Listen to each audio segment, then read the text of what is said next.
place where the mettle of warriors, the uninitiated, and the forgotten are tested. It is here, within these walls, where your true purpose can be found. As if waking from a dream, you find yourself standing in a massive room.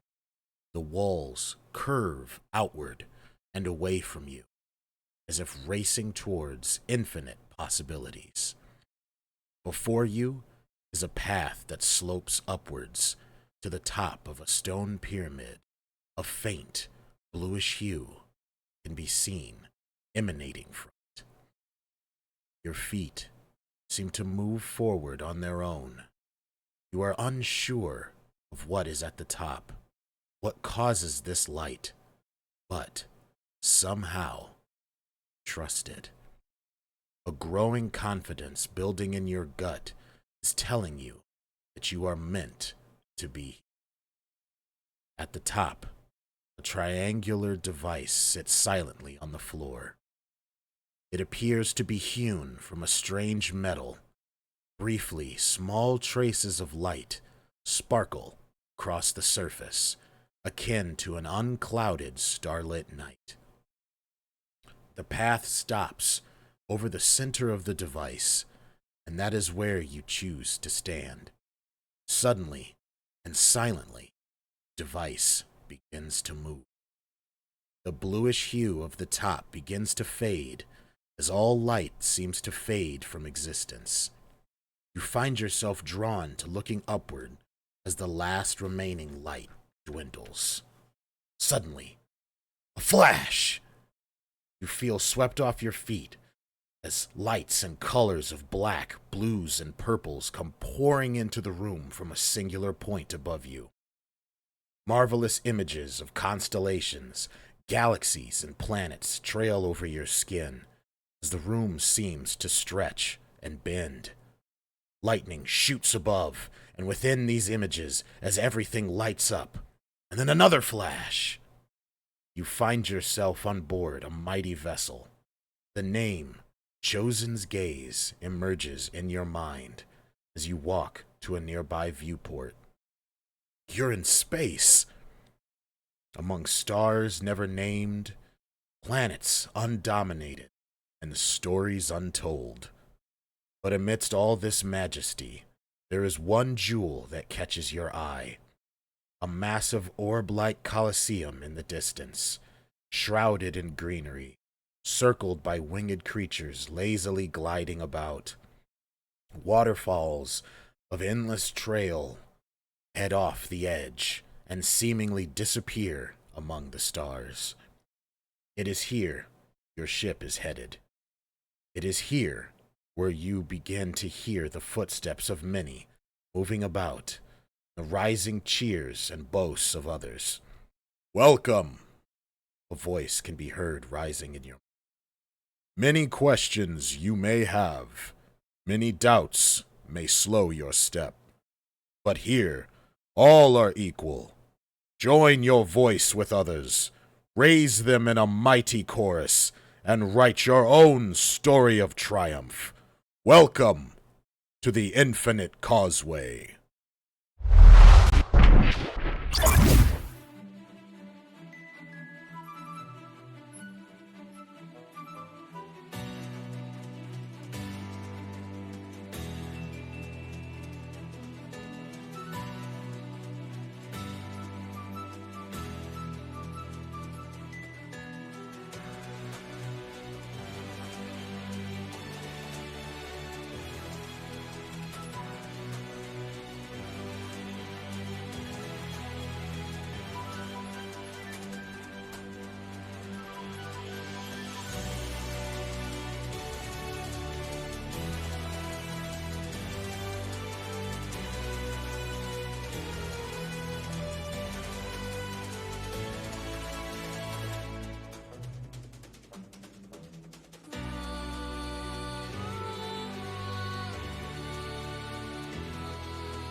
Hello and welcome, everyone.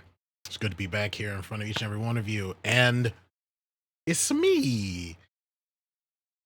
We're hopefully going to be back to on-cam streaming.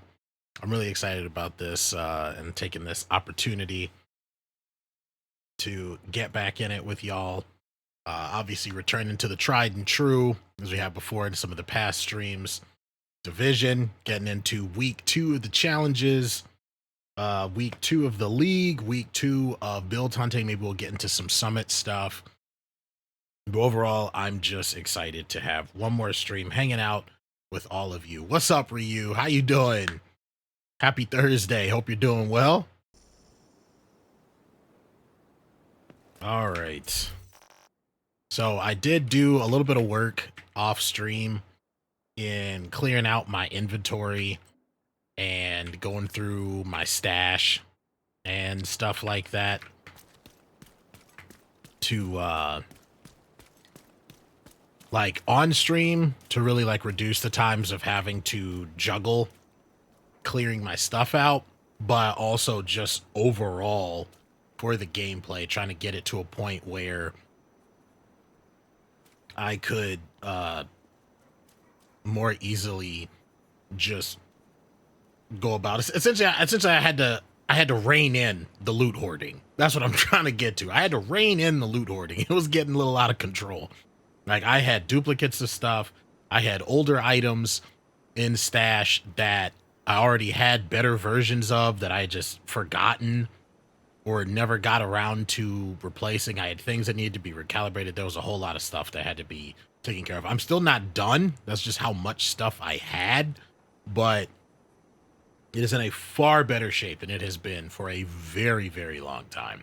You're good? Just debating on something? What you debating on, Ryu? Is it game related? School related? But yeah, so it's also the idea to have it majorly while playing, of course, to have it where I would not have to keep running back to stash, empty out like 5 spaces. So now I have like full on Excel setup that I went through, got multiple tabs and stuff like that, so that there are checks in place. So now if I pick something up, if I'm excuse me, if I'm like, ooh, that item actually looks really good, now I can actually just look over and be like, oh, nope, it's not better. Get rid of it. Because there's already like a majority of something I'm going to pick up. I'm going to know just from looking at the stats, like, oh, these stats are crap. I don't want this. But for the stuff that usually where the loot hoarding, it's a slow and insidious death to one's inventory and stash, is the problem is, you get one every item every so often that has good enough to where you keep it and you're just not sure if it can fully be replaced or fully replace something else.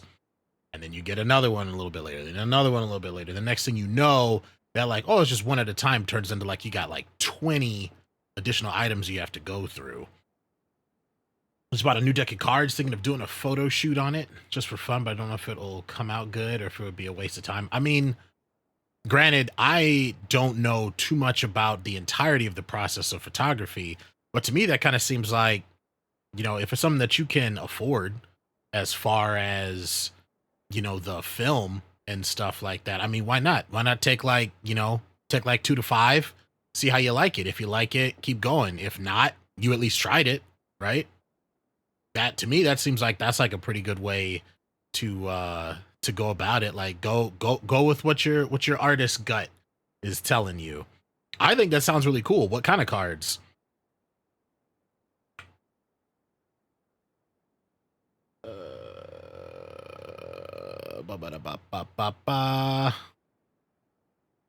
Ram pam para.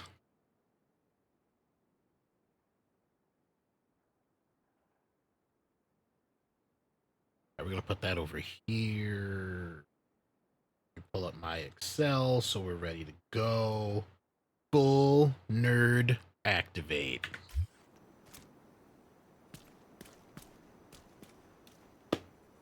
Oh, okay. So you're doing it with like more modern tech. I don't know why I immediately went to like developing film. I think that's from talking about it with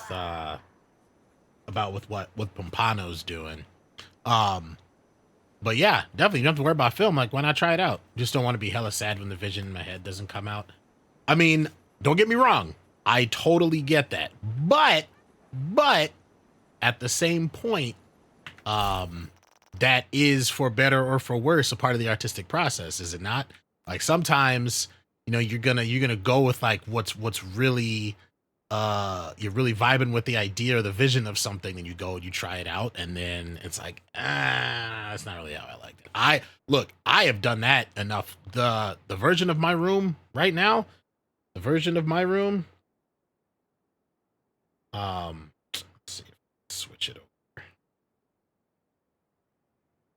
This right here, this is like version 8.1.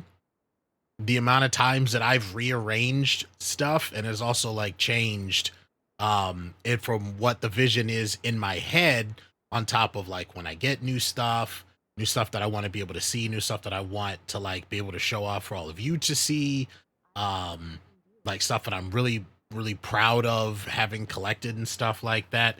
And one big part of why it's like on its 8th iteration is also because it's just been a case of crap. I did not like how this turned out.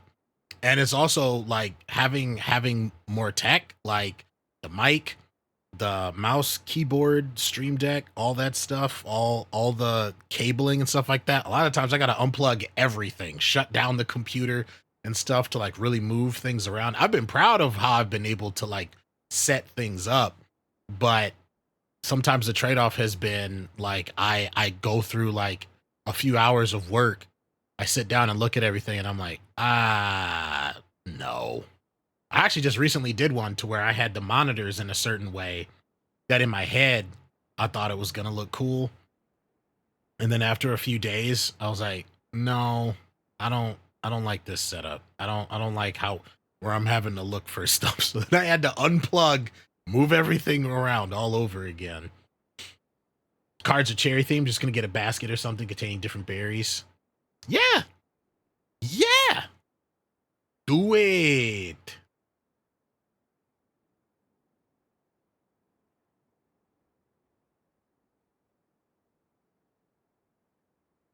I don't know. I think that's coming from. Is that coming from my wallpapers? Yeah, I think it's coming from my freaking wallpapers. I think one of them has audio tied to it.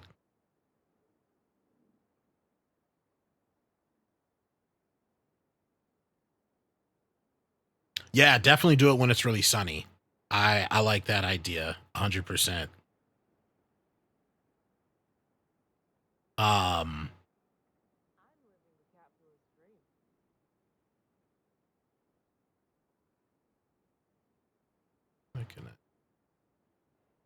here we go. I do not mind at all. Shoot it in the. You can either DM it to me directly, or put it in the slice of life. If you want only me to see it and you're not sure about the vision and you don't want everybody else to see it, just shoot it to me directly.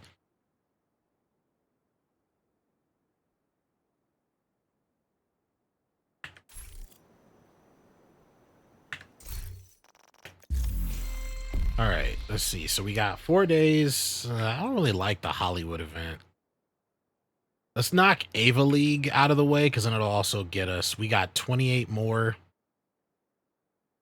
keys to get. I have 4 again already? That can't be right. I have 4 again, so let's open these up. Hi, End.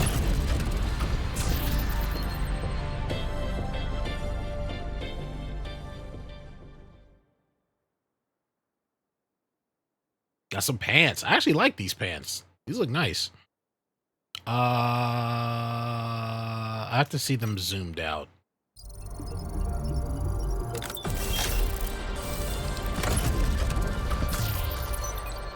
You don't even have them yet? They're still on the way. Okay. Yeah, let me check them out after I open these other 2 caches. Whoa! Oh, a mask.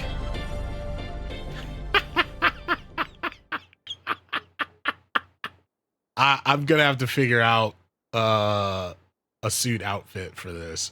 100%.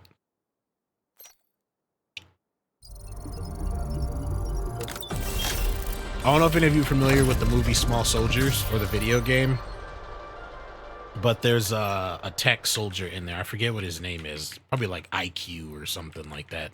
And they had headgear. I think Donatello in the live action one also that gave him like I think they really leaned in on being like, well, he's tech nerdy guy. It's like, obviously people need to know, so we gotta give him all this overt tech stuff.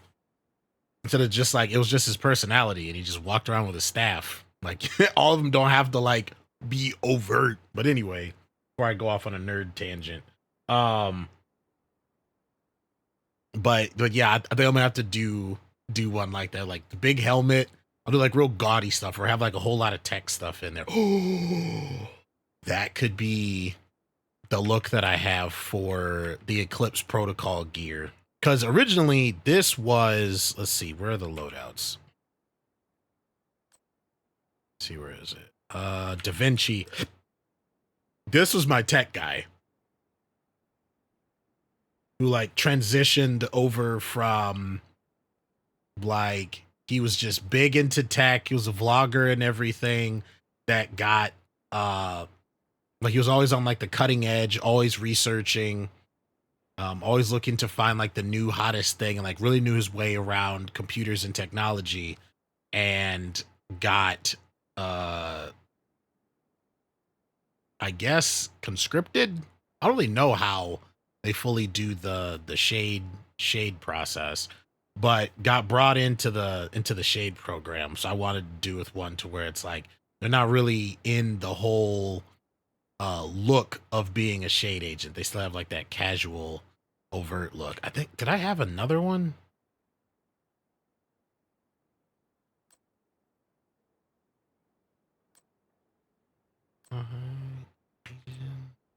No, I do not remember getting that mask. That must have been from the last season.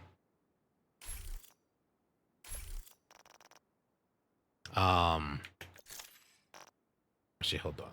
Let's switch.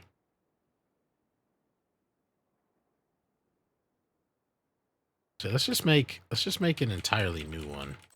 Let's make it entirely new.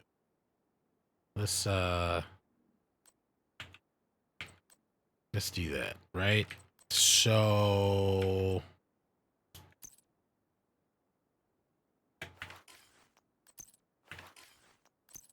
I have not seen what my dude looks like in a very long time.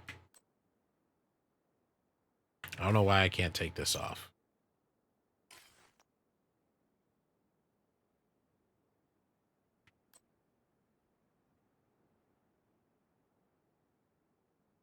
Because this is very much like,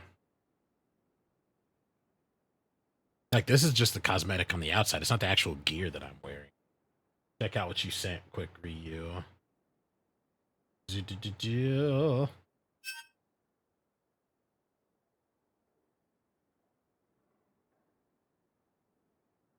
Oh, I like that case.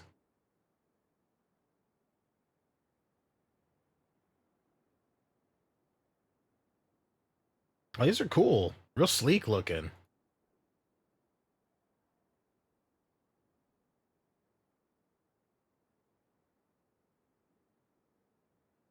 Yeah, I think with the colors, and since the fruits themselves aren't like crazy all over the cards, yeah, I would definitely go with cherries. I won't say too much beyond that because I don't want to influence your vision for it. But yeah, those cards are cool. I could see them looking real cool with whatever it is that you're gonna come up with. Really curious to see if you decide to go with it. What what look you get, how it turns out.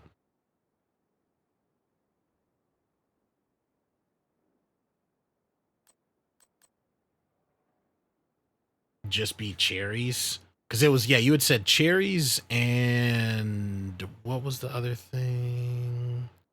Or different berries. I would say maybe, now granted, like I said earlier, if you wanted to test out like just doing like a few photos, like let's say you did 10, do 5 with cherries and do 5 with various berries.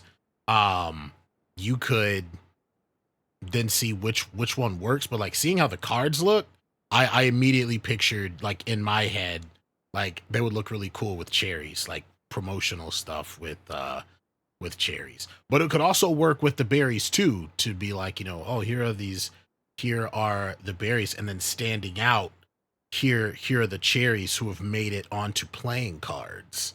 You know what I'm saying? So, but the knee jerk reaction I had to it was immediately thinking like, oh, this would look really cool with cherries. I just thought of something that I think I want to try. Well, I don't know how long it'll take. So instead, let's just do this.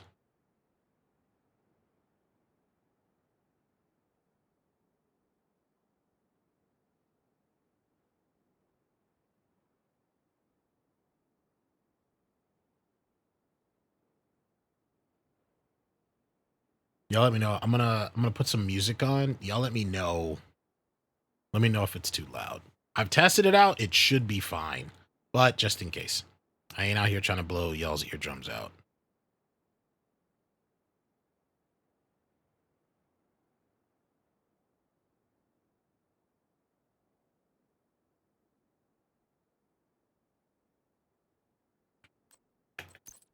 What's in the store?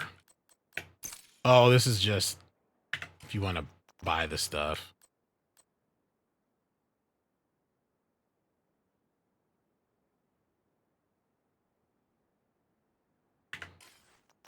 All right.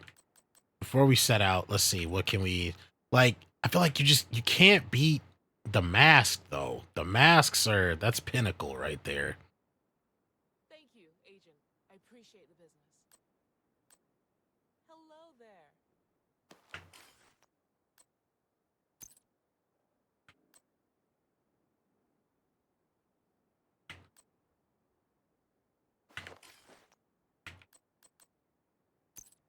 So then we'll do.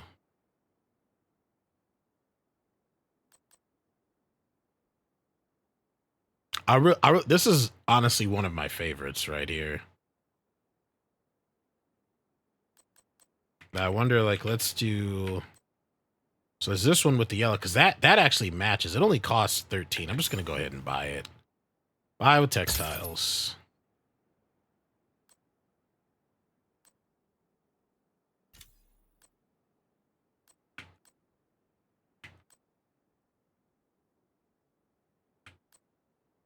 See, because I like how the color for the vest matches up with the collar.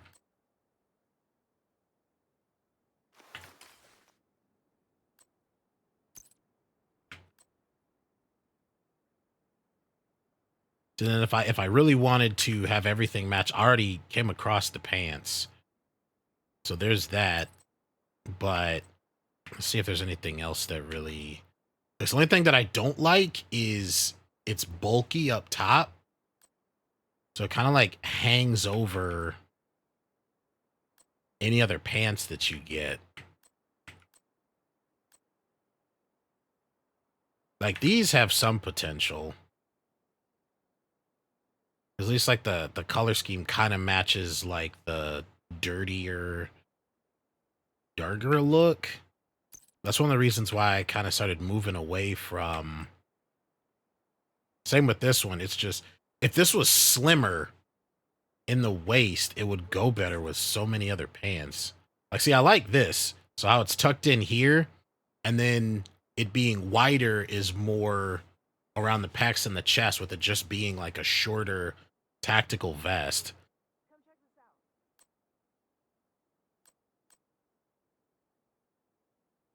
Like this is nice. And then maybe Like the exotic pants. See? Something more like that. Like, see, that looks nice.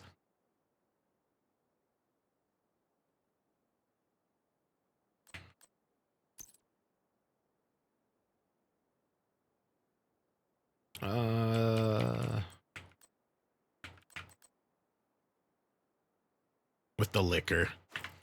Why not?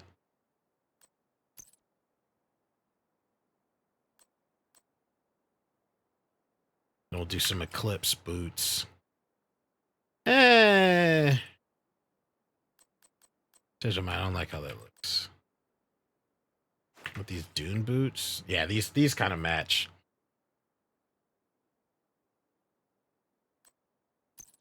And then the patch.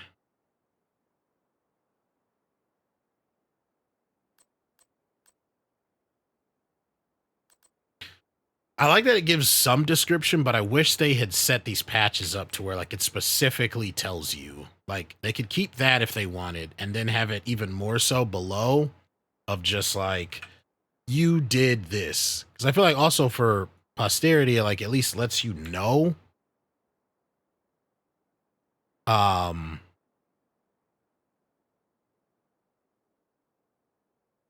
Like what actual objective you achieved to get that.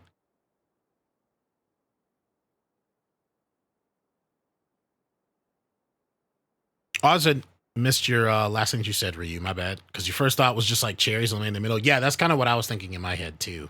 You're talking about the cards laying them in the middle. That was part of the first few images that had popped up into my head.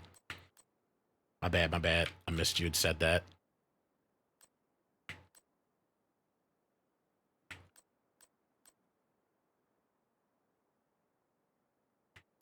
I kind of like this. I'm trying to go with something that shows like some subtle, like symbol of just like this is a secretive program. Like this is cool.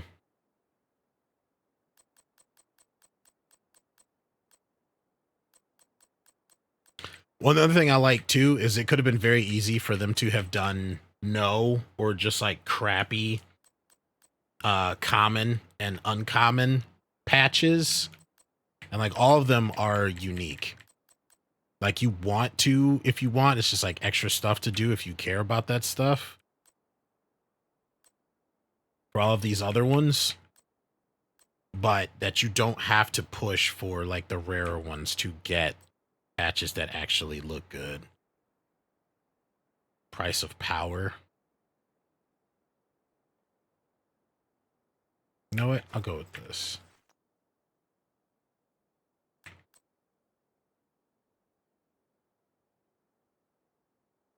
I like it. I like it. What is this again? Oh, this is just for... So we'll save this one. And unfortunately, Team Spirit, unfortunately, it's buggy right now. So when you try to edit your loadout, don't let you do anything. But this is a build that I put together. It was the last thing I did last night that I wanted to try out here, which was a Assault LMG alternative. Y'all remember we had done Striker, we had done Heartbreaker. I was working on True Patriot. We had made an Eclipse one. This one, I switched up some of the things, so we're still going to be running high risk, high reward with Perfect Glass Cannon and Vigilance. But thanks to me going and clearing out my stash and my inventory, I came across some other items from other build sets. So I had this Fenris, which its first attribute bonus is plus 10% assault rifle damage. And I came across these named Petrov Defense Group gloves that also give plus 10% LMG damage and 8% damage to armor. And then instead of running a 4-piece with a high-end backpack and chest, running 2-piece Heartbreaker, just enough to get the 2-piece bonus, which is an additional 15% both to assault rifle damage and LMG damage. So we're not running any other like gear set bonuses, but I feel like this should be pretty fun. We did take a little bit of a hit in crit and critical hit damage. So instead of being like 160, it's at 126. So still over 100%. And instead of being at like 55, 60, we're at 43. So for me, anything above 25, like personally for me, is nice. Obviously, it's great to either be at max cap for crit chance or anything close to that, but 43 ain't bad. So I'm not too mad about that. And hopefully the loss in crit will kind of be made up for in damage. Because we're also going to be like, we've got pestilence for, you know, the additional debuff damage, as well as the AoE if the enemy dies with the debuff. But also we have, is this frenzy? No, where's the other one? We have frenzy. So this is, you know, this is another option as well for the increased weapon damage for every 10 bullets. So what was that? It was 20, right? 20. Yeah, so 60% weapon damage for 5 seconds on top of everything else. Since I'm not running the minigun for this, I need to figure out something else. I guess I could do an additional critical hit damage. No, let's just do reload speed. Let's be a straight menace. Full on menace.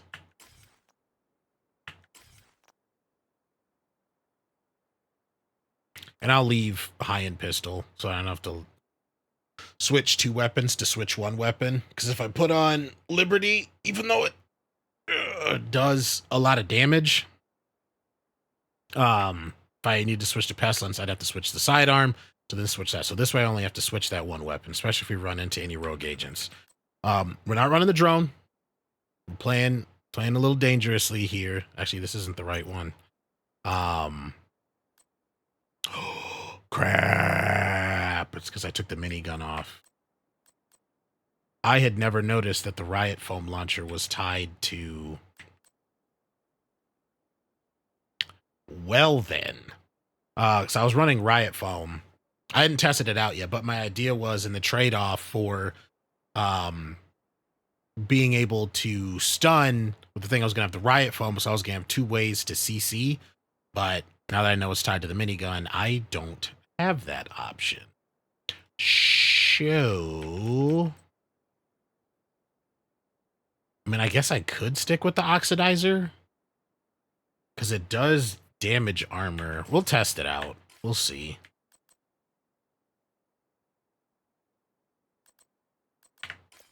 But yeah. So that's all that jazz. Hollywood is not my favorite. It you have to use explosives, EMPs, or special weapon damage to destroy, like, they literally have shields. I don't remember if it makes them immune or if it just reduces damage. But I ain't trying to mess around with that right now. So we'll just finish off the Ava League. So we only need 17, so we only really need to do 2 of these. So we'll just do Fed Bunker and the bank headquarters, and that should do it.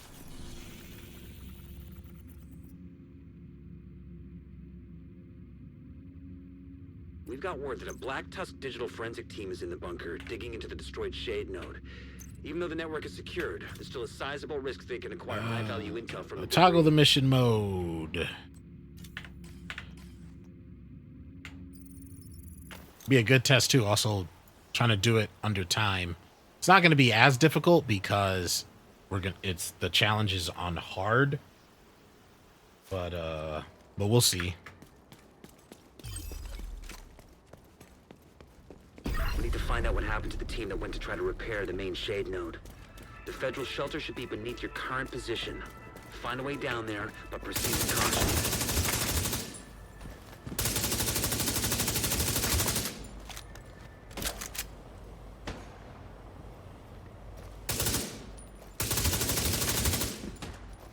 There is definitely a noticeable difference in the damage.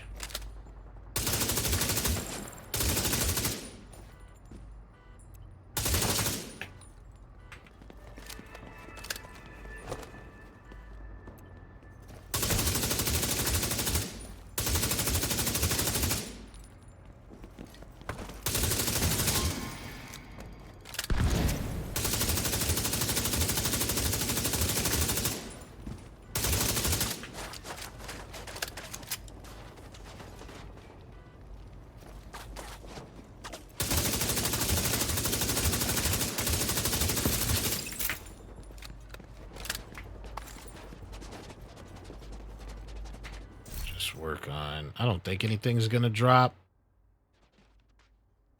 Actually, I shouldn't even be stopping for loot right now. I just had a complete brain fart. I had just talked about it, went down here, started the fight, and completely forgot that we're doing a time trial.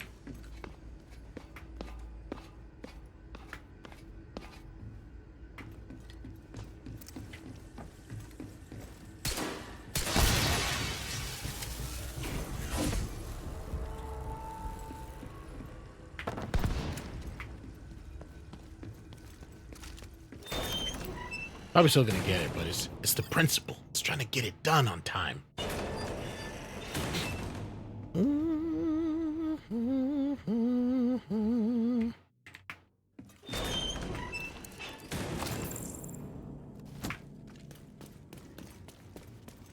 That bitch hiding from us was at Roosevelt Island. I heard she cut a deal to get an evac and fucked over. Stayed on the island with us.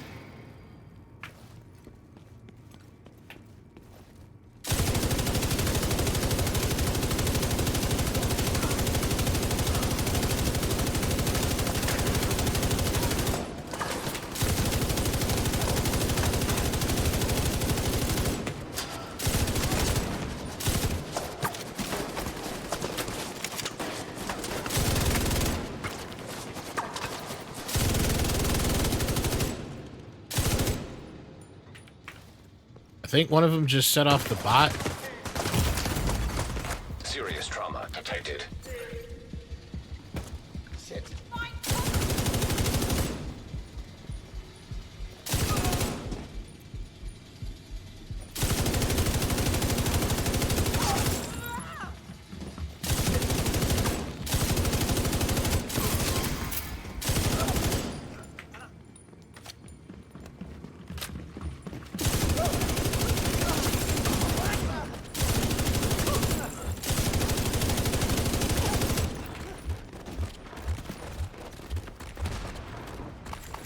We are also running with 3 out of the 5 directives. Broken, Rager, and whatever the one that's called that removes There's no way enemies the outcasts have from taken out an entire squad in a fair fight. your It's not mini-map. possible.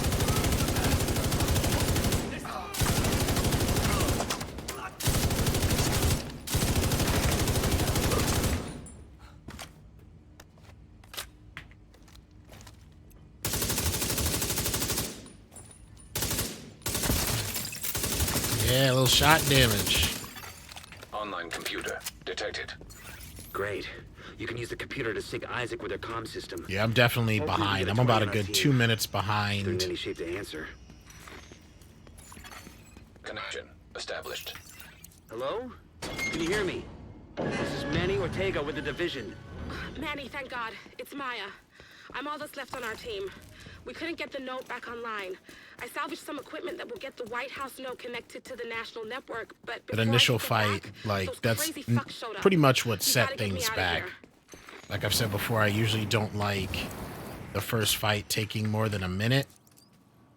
And that one took at least a minute and a half. Time to die!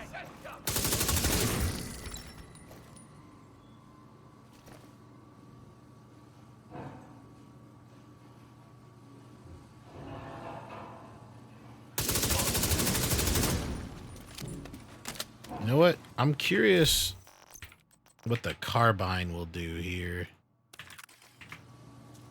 'Cause it shoots faster, and I feel like that'll also help take advantage of the improved damage. Ah, I meant to shoot the head.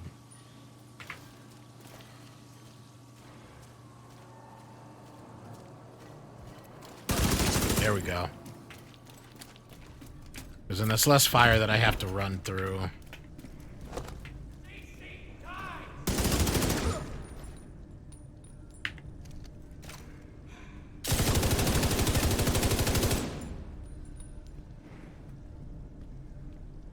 Come on.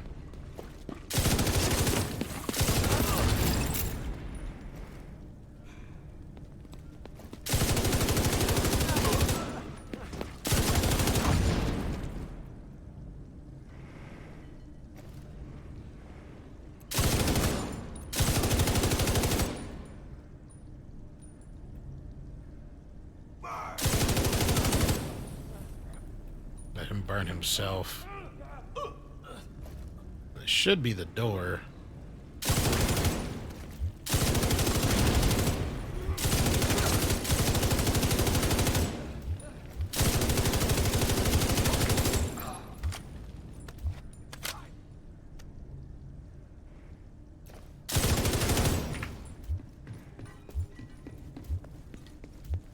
I have to roll through this.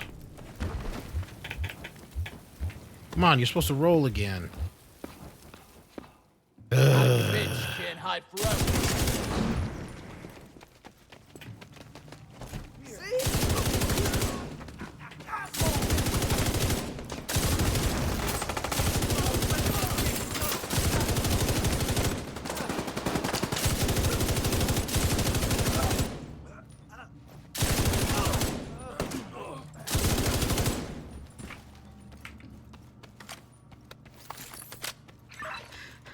I think I'm safe for now, but please hurry. Help is on the way, Maya. Sit tight and just try to stay calm. You have to get through this room pretty quick. There's a few wasted rooms on the way.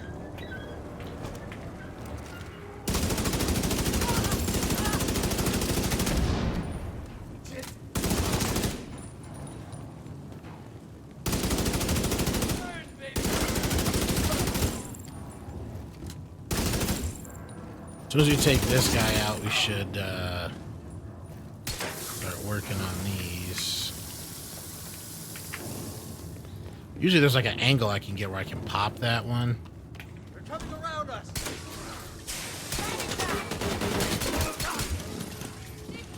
Get that one there. So that Gotta it'll put out spawn the flames. next I don't know group. if Maya has any fireproof gear.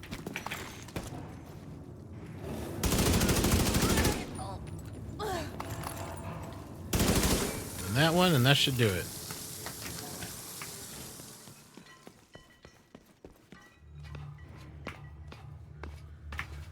Yeah, it's not being as responsive right now.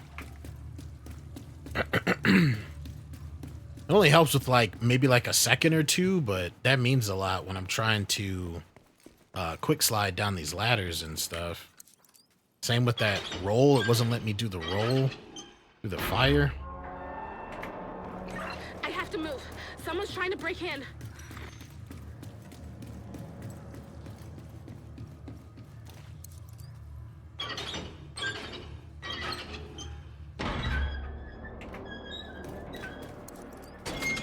Yeah, so that's what I mean by wasted rooms. Like there were no enemies.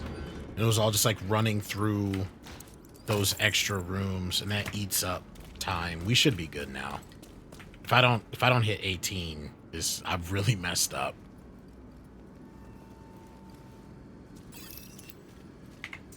I'm actually gonna switch to pestilence.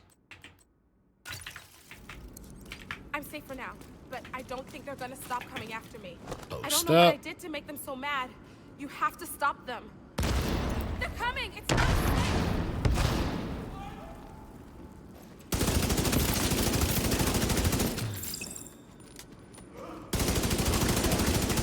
Definitely try and take advantage. Pop the vest guys as soon as you can. Taking a little bit of a risk by shooting on this side is just so I don't have to keep switching back and forth.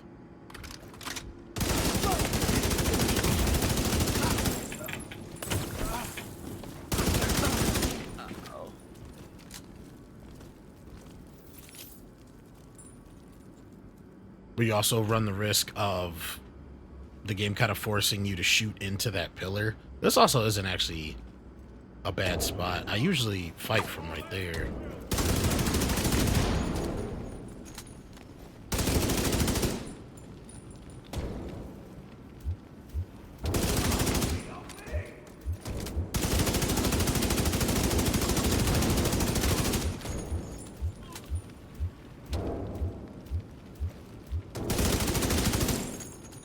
Should be breaking through now.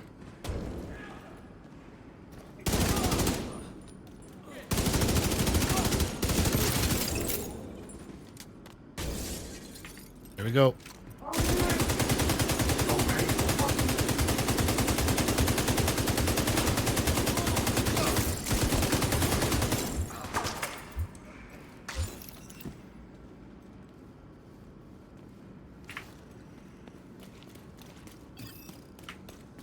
If you hadn't have shown Flip up the when you switch did, in the trial. I'll head back as soon as the experts come around. With the equipment Maya recovered, It was kind of all right. we can restore It the definitely network is across doing the damage. entire country. I'll send a Um, team to assist Maya. but I They've am fallen for a definitely barbarian. noticing less damage compared to like Striker and stuff like that. But it's not bad.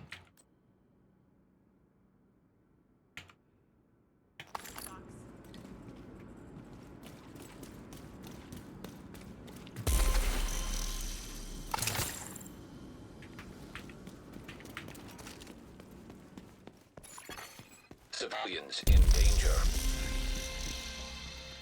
We just need one more. What did I say it was? It was Fed and Bank Headquarters.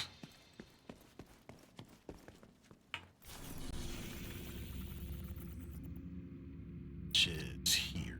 No. Here. No.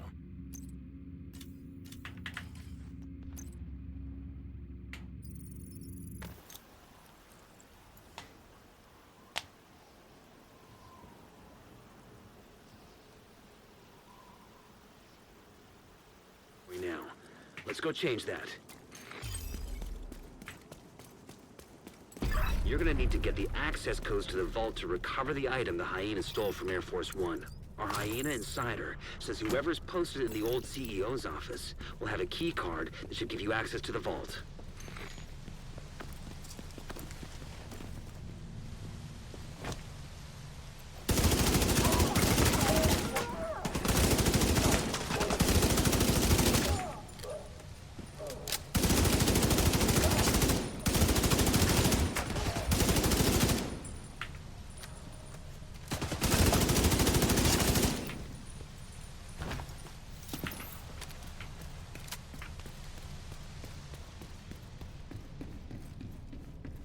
Cooking now.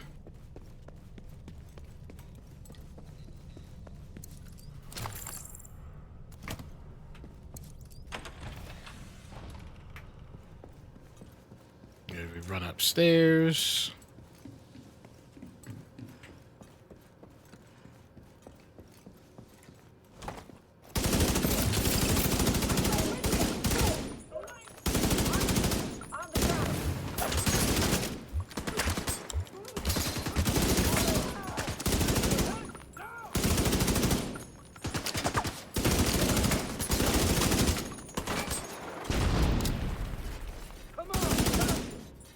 Come on, pop up. There we go.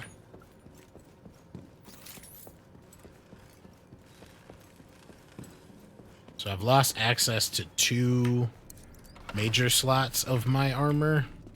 Every time you lose all of your armor, it takes away a slot that your armor will not regen past that point.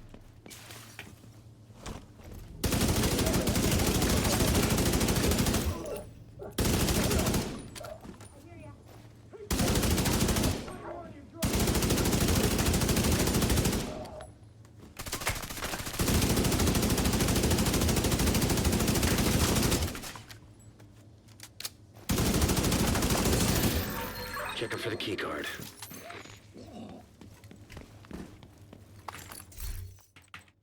Looks like that keycard is the one we were looking for. I don't have time to grab the key. It's also not really worth it because it's on hard.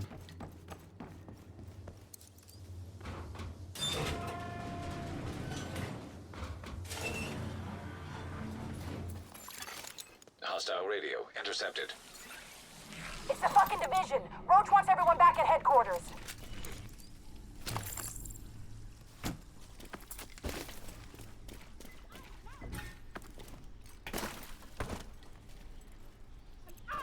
I would say so far, I'm really enjoying the Eclipse build and Striker.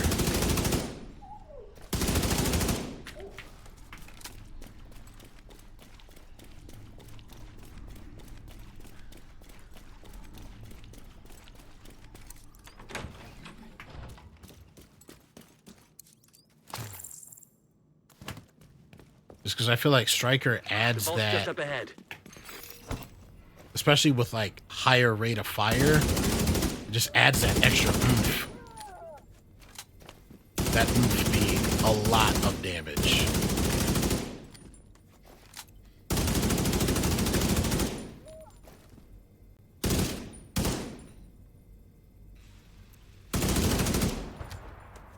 Come on, just pop out.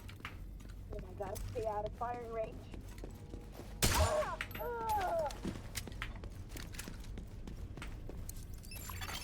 Authentication successful. Access granted. Hostile radio intercepted. Alarm! Fucking division got into the vault. It's cool. We moved the president. I literally went to the thing that I didn't grab the code for just out of Holy shit. instinct. They pulled the president out of the wreckage. Agent, you've got a new assignment. Find out where the president is being held and get him back. Sync Isaac with the bank security system. There should be a data center near the vault.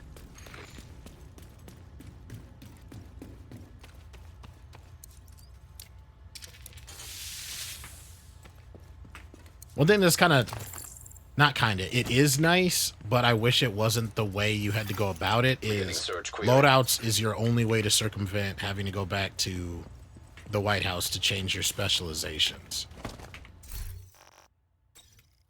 Like, so I can see, like, where's my demolitionist? Oh, damn, you can't change in combat. Noted. I should have done it before.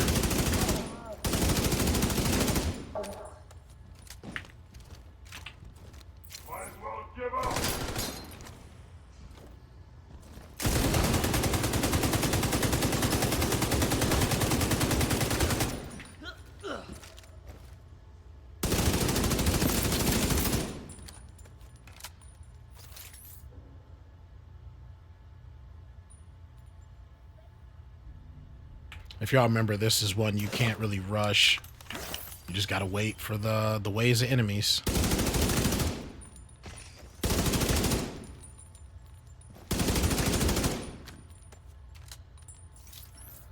Yeah, so every of those red slots that y'all see takes one armor kit to fix. So it's not like a one and done type deal. So I had two, so it takes me two just to get rid of them. Now, when I heal with this second one, it should bring me to full. Or not. Did it always work like that? So because since I had two broken, overall it cost me 3 just to get to full health. You can only have 4. I think you used to be able to upgrade to 10. And I don't remember what patch happened where they shrunk it down to 4. Search query finished. Which was another thing that like It's President made it Ellis. really On the helicopter on frustrating standby to extract him. when they overtuned the enemies, because sound good. survivability was just ass.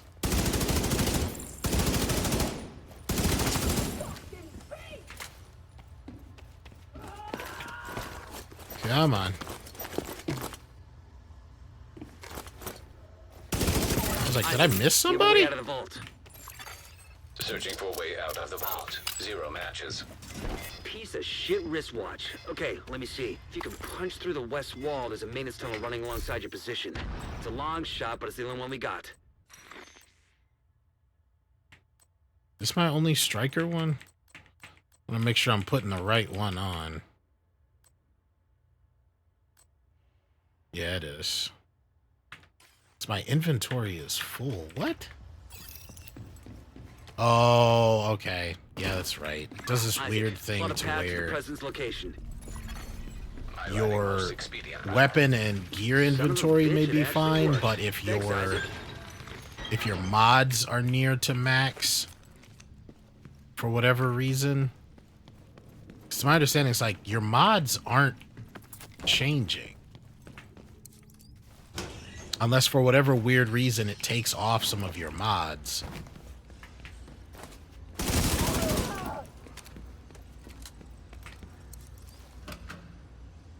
Because all it is like whatever mods are on your gear are what is coming to you.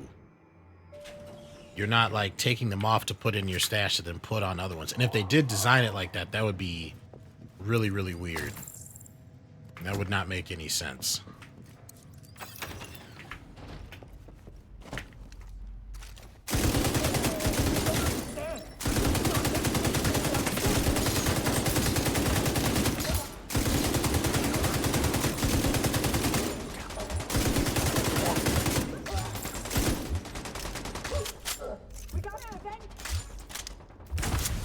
I'm surprised the pestilence didn't move to them.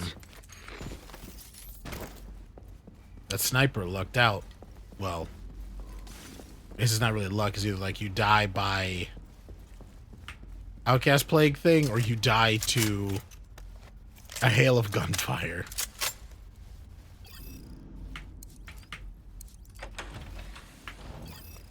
Interesting too. I don't know if it's because like the speed that you get it done. But it's been a really long time since Ellis has had his lines when you run with this in the story.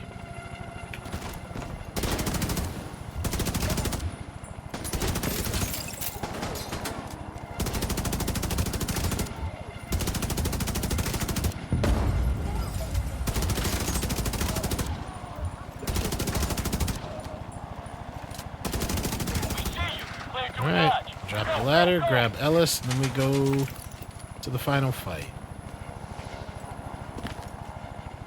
Well, I guess I could go drop some mods and stash just so I'm able to switch. Well, that's a load of shit. I've got to do that Excel tab later anyway. Of organizing, well, cataloging, then organizing what mods I actually have. That we lost the president. We'll get him, ma'am. Fuckers aren't going anywhere but down. Anywhere but down.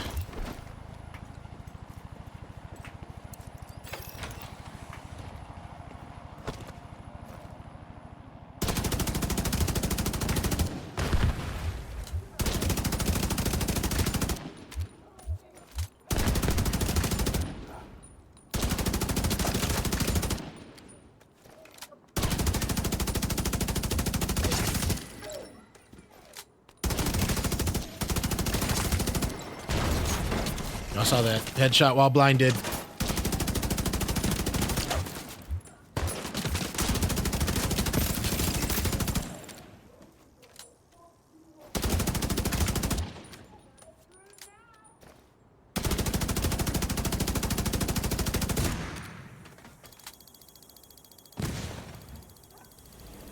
That poison? No. It's just dazing.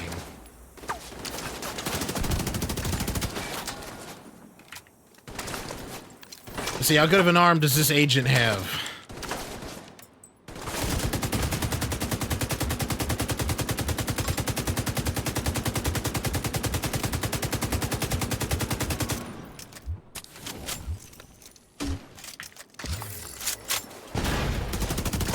Alright, we just gotta clean out the rest, and that's it.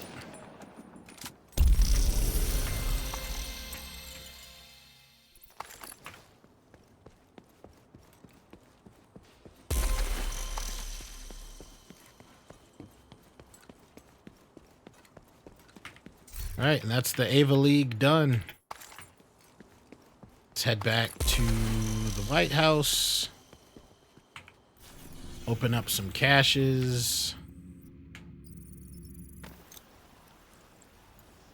Go back to the White House, open up some caches, and get rid of some of these mods so I can switch specializations.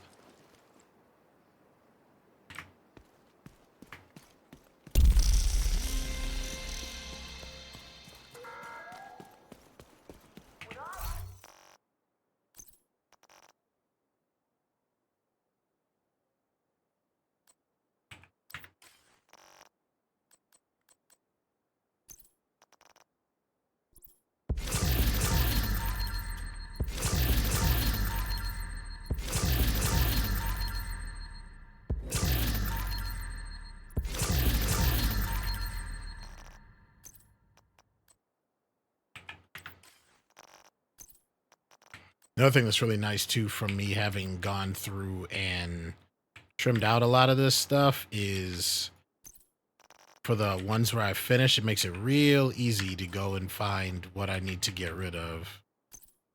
Because I have so much fewer items per, like, you know, masks, gloves, chest.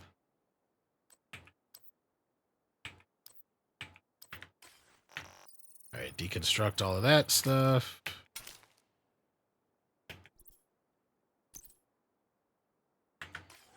Let's open the stash. So I got room for 8.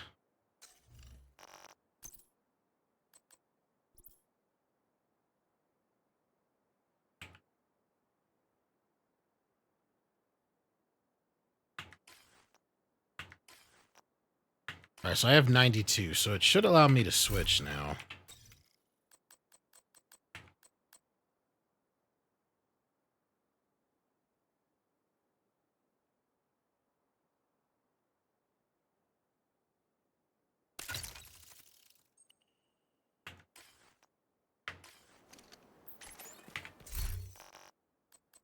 Yeah, so it added 2 mods for whatever reason. I hope it's not taking stuff off of my gear.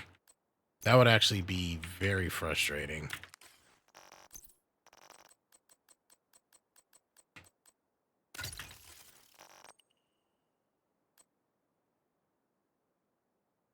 This one I believe is higher. Yeah, 55 crit. Crit damage actually drops a little under 100, but I'm fine with that to trade off to get almost max crit chance. And that's also just because I'm running 4-piece gear set that doesn't allow me to have as high of, or not as high, but like as many stat-specific placements, because you don't get access to as many attributes with gear set pieces as you do with high-end pieces. That's where the kind of trade-off goes.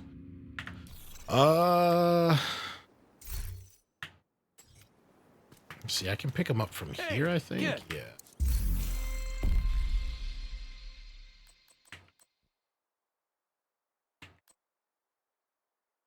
Oh, wait, hold on. That's different. That's tied to Hollywood. So claim the patch 1, 2, 3, 4, 5, 6, 7, 8. Let's make sure to claim the backpack trophy. How many do I have? Got room for 4. I don't want to open these because it's specific high-end pieces for this season. So we'll just do 4 at a time then. It's not going to take that long.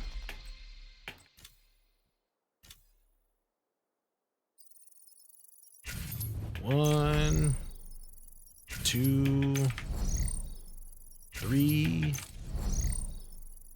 and 4.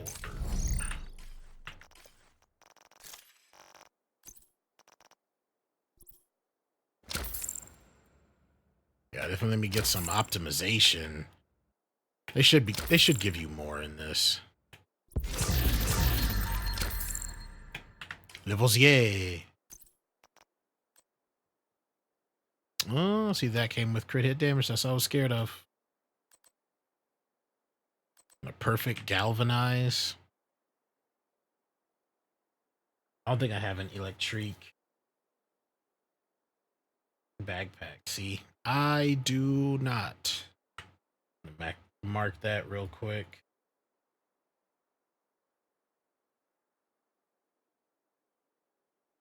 So it's a 9/9 status effect. And 7/3 skill damage.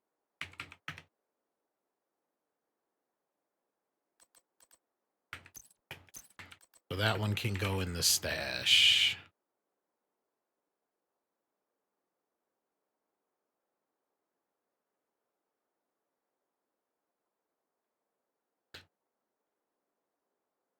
This one could also go too.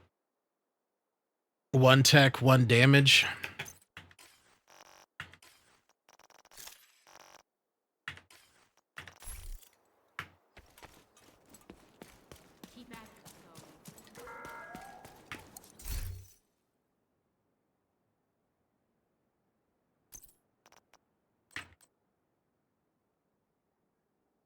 Need to get rid of 2 places.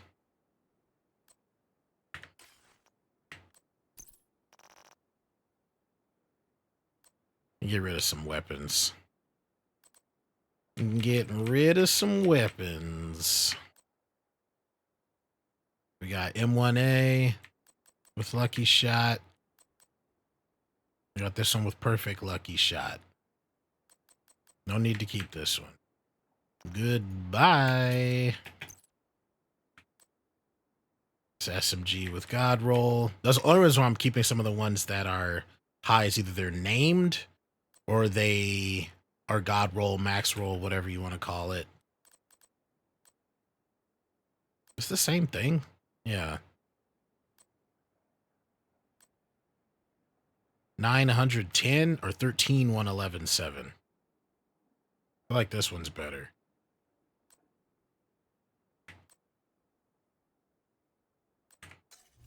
Doggone it. Why'd you do that? Vagabond. Fat fingers. Okay, so that's my 2.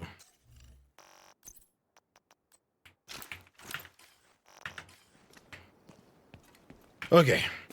And that's also perfect example of why I was trying to I'm not your dad. Avoid grabbing and opening those other caches. All right. Let's grab these last 4.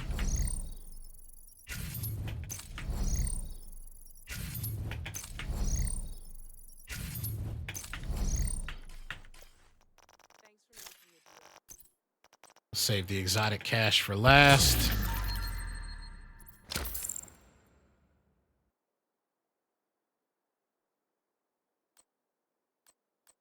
Oh, it was, it did give me 2 year 5s.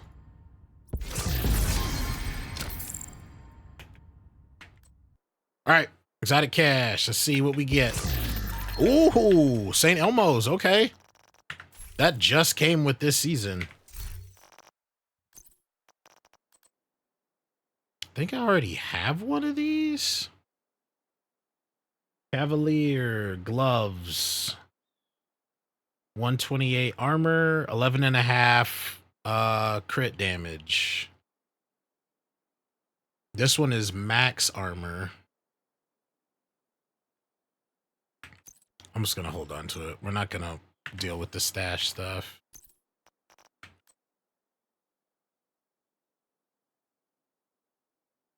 Do I have a chest? I do not. Hold on to that one. This one can go.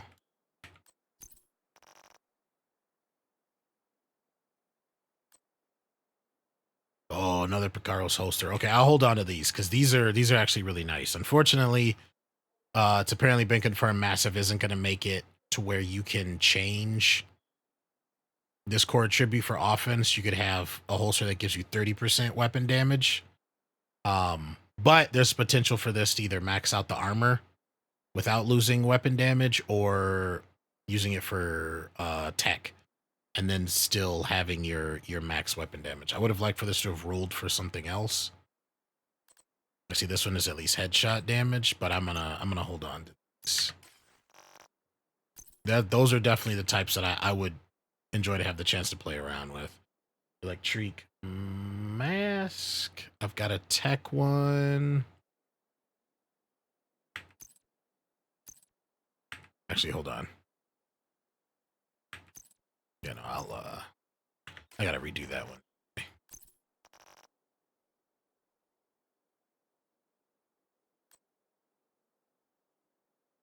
This roll with better stats than the other one?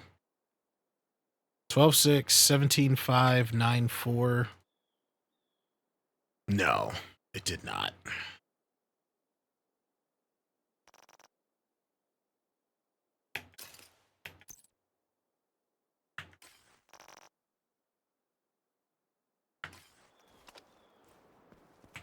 All right, overall, not a bad haul.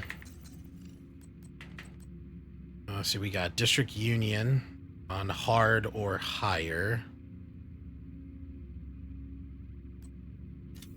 Weekly Shade, we could do this.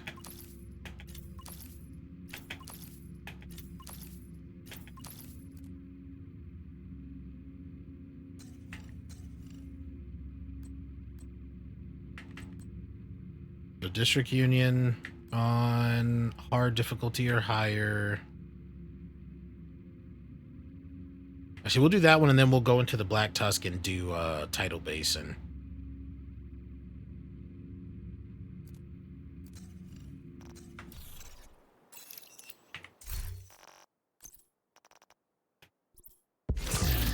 Tardigrade armor. Is it better? I don't think it is. We can just check that real quick.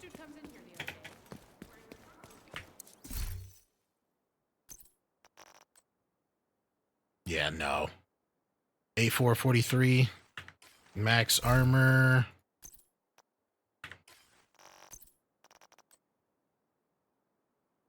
Yeah, it's not better. And you can't change what they drop with anyway. Can't recal exotics, unfortunately.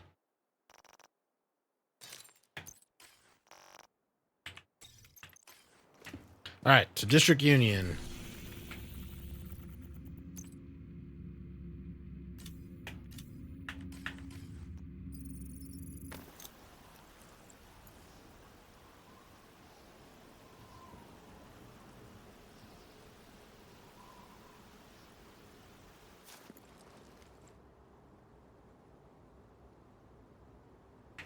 All right.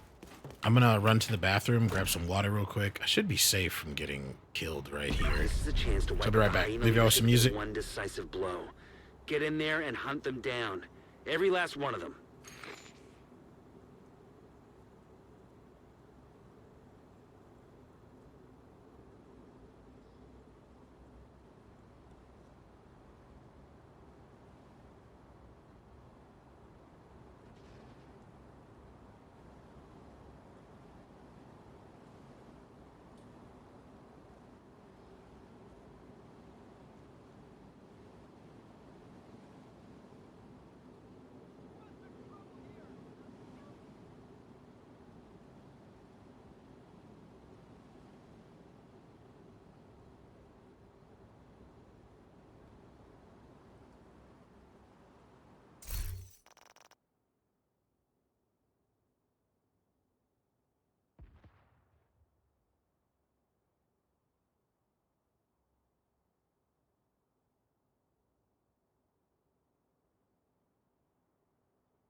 All right, people.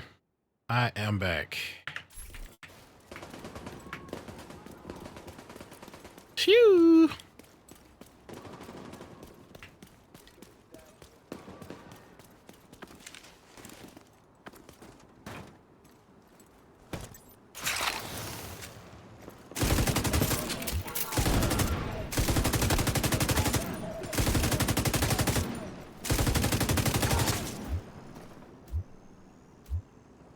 Dang, see, the pestilence range is ridiculous now.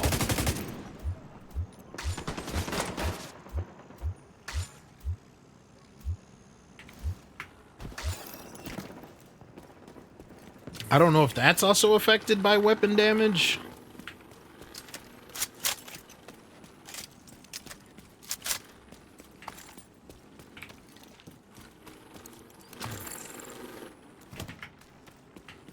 I am curious. I don't think I've tested this build out in Summit.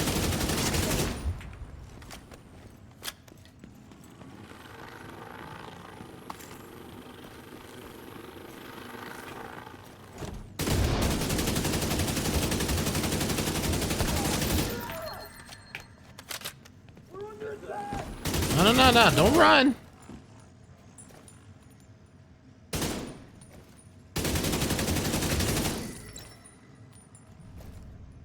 There's a sniper back there.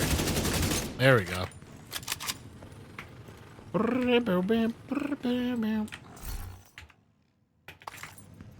Definitely, I mean, it... Ooh, yes. It's almost max. Definitely whenever it's always better to grab and deconstruct because it helps to get up to max resources to make it possible.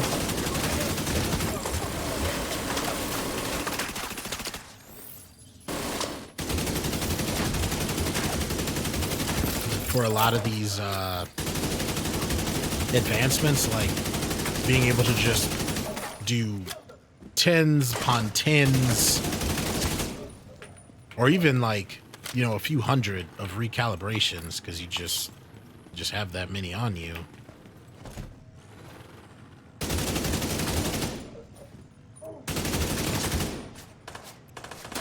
One thing that also is nice about this is the black market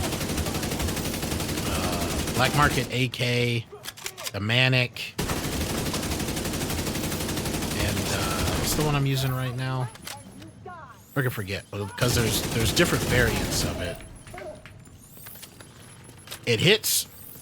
I don't think I've come across anything that hits harder than it for assault rifles, but its recoil isn't the greatest. But one thing that's nice with builds like this that maximize the amount of damage that it does is it helps make up for it to where it's like, yeah, they're long dead before your gun kicks off the mark.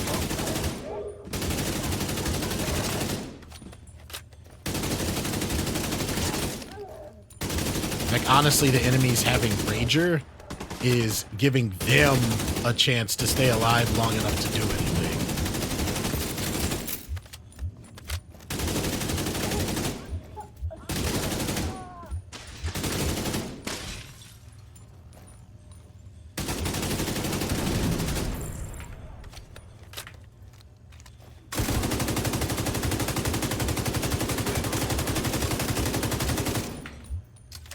Look at that. That's through an elite's armor. Usually, like, it will tick through, but it'll take a minute because of the weapon damage, the sheer amount of damage output that it's doing. It just quickly, like, it takes massive bites out of their armor.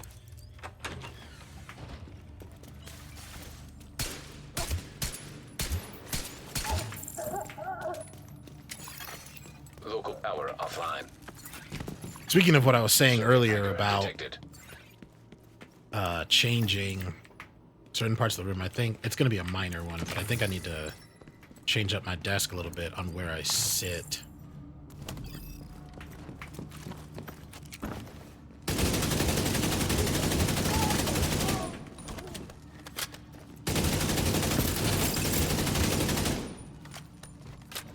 Come on, pop up.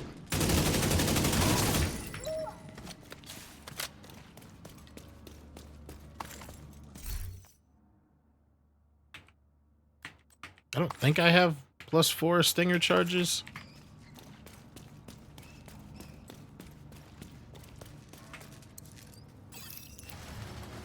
Which, now that I have a viable tech build that I actually want to use, having something like that is actually more useful, because normally any other time I'm using Hive now, it's just for revive.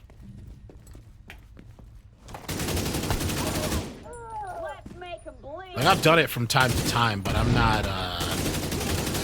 not feeling running 2 different types of tech and then running the risk of having to redo a mission or lose a bounty because I died and can't come back.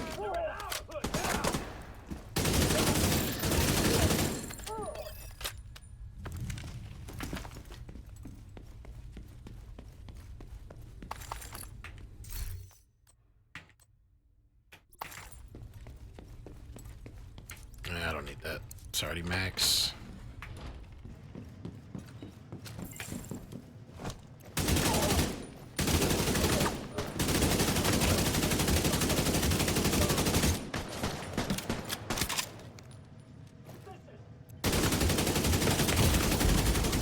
Immediate medical assistance needed.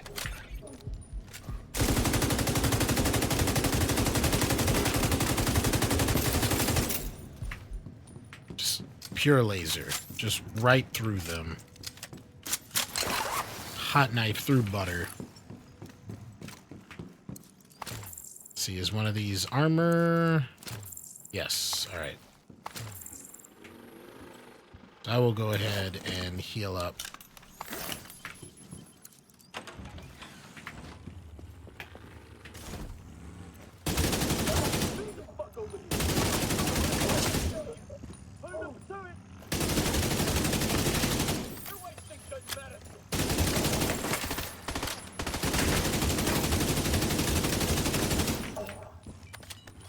We're set up in the mall. They're not getting through here. Don't die, motherfucker. Not a chance. It's always funny when that happens too. I don't know if y'all caught that, but your agent will just randomly trip going downstairs. It won't be anything away. They'll just like lose their footing.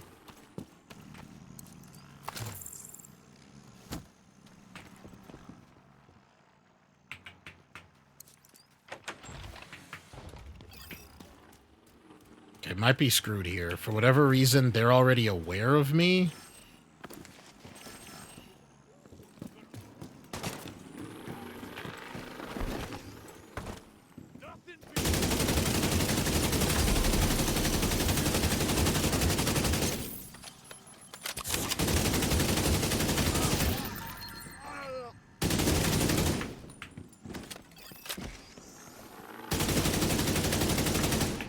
What? Is that not a barrel? No, it's just decorations.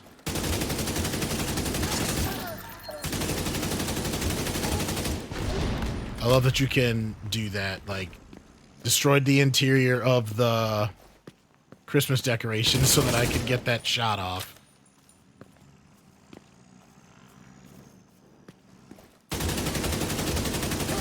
Still there, sweetie? Hello? Fuck. Everybody get yourselves ready. This situation is serious.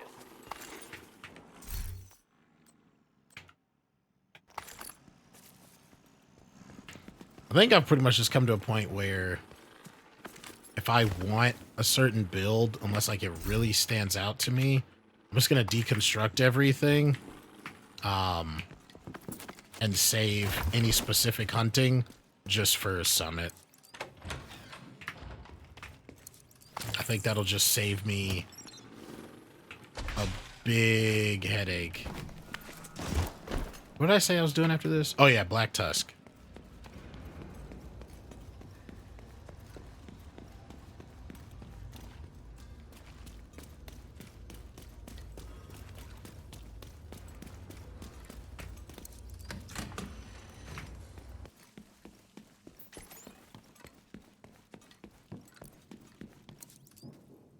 on a second. I need to text the lady a question real quick.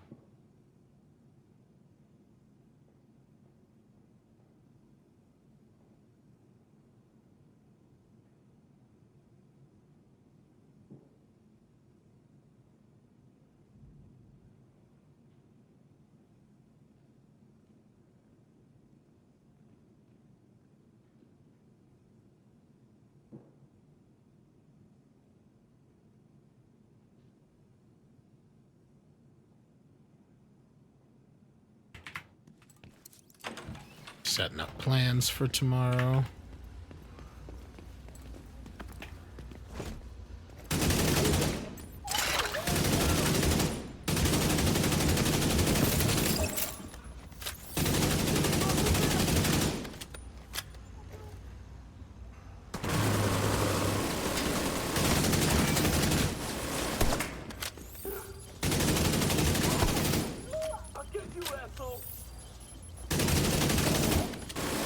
Oh damn, I'm gonna need to I need to get on finishing the Destiny 2 season pass before time runs out.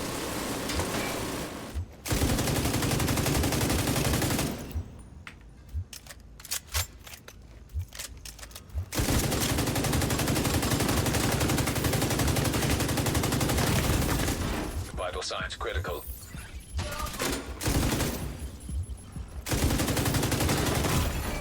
Agent incapacitated.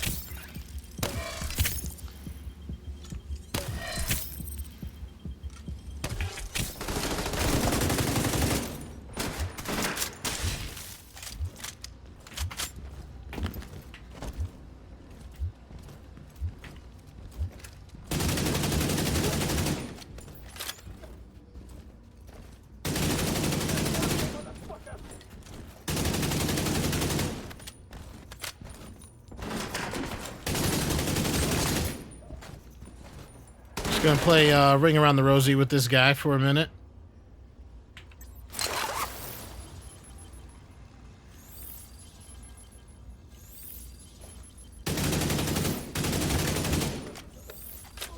Will you stay right there while I light him up?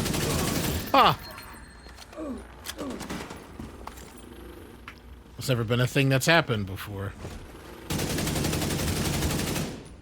Diesel, what's going on down there?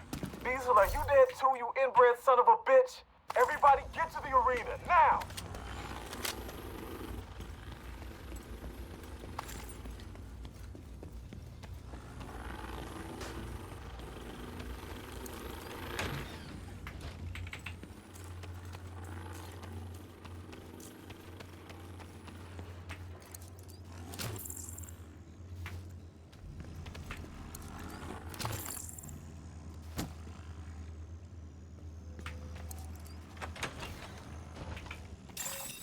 Airborne toxins at unsafe levels.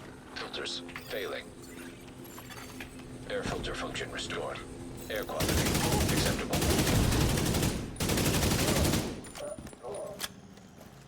That was like some of the best timing for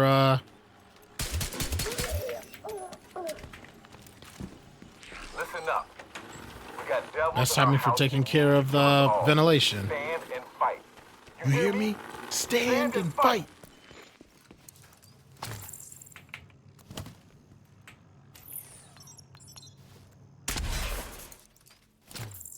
Nightingale got stuck on the other side of the door.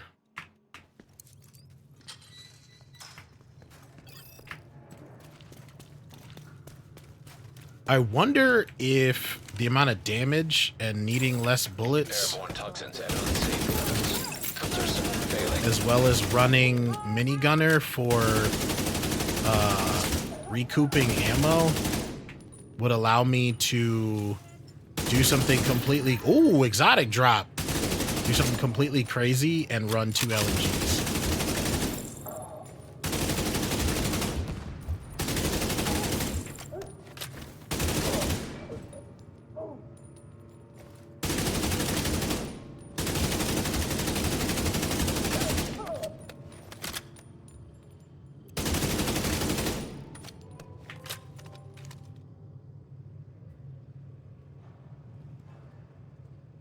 Is Diesel underneath me?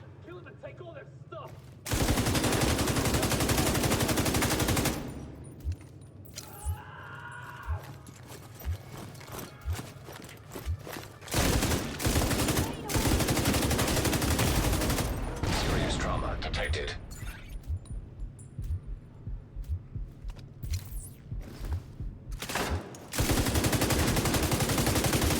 Or dime.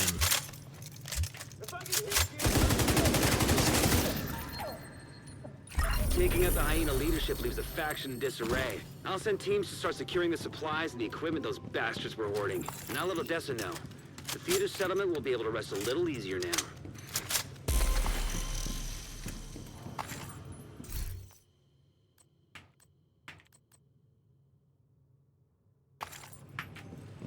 I wish they did give you enough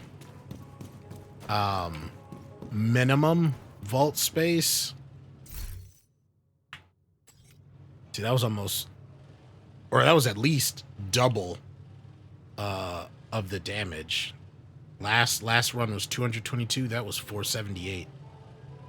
But anyway, I wish they give you at least enough stash space minimum for the equivalent of, like, anytime they add X amount at the very least.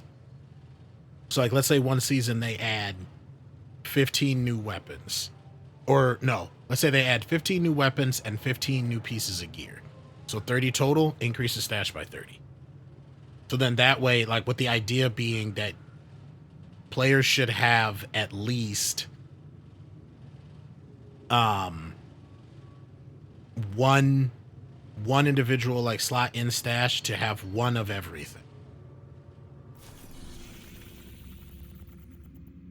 Because it's like just, I was looking at it in the Excel, like just the gear alone is what it was. I think it was at least half of your stash space. I think they only increased it once, if I remember correctly. And it was either only by like 100 or something like that.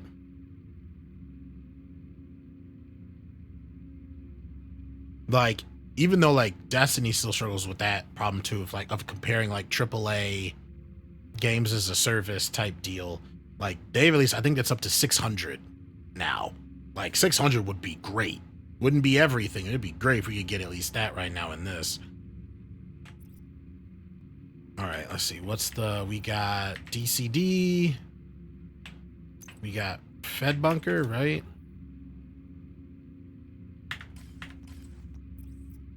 Potomac, and then it's back to Roosevelt Island.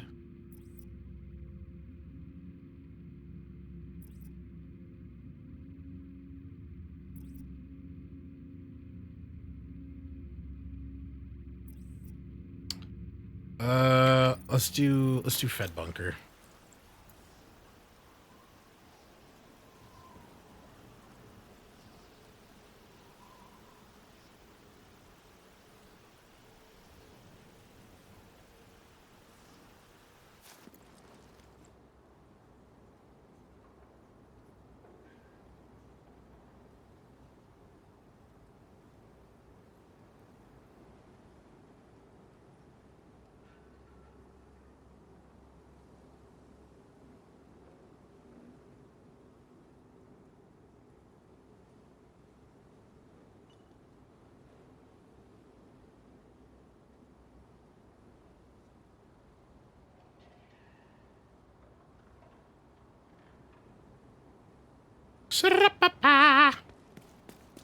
Black Tusk have infiltrated the bunker and have sent a digital forensic team to dig through the old Shade network hub. We have to shut them down. See how close they let me get.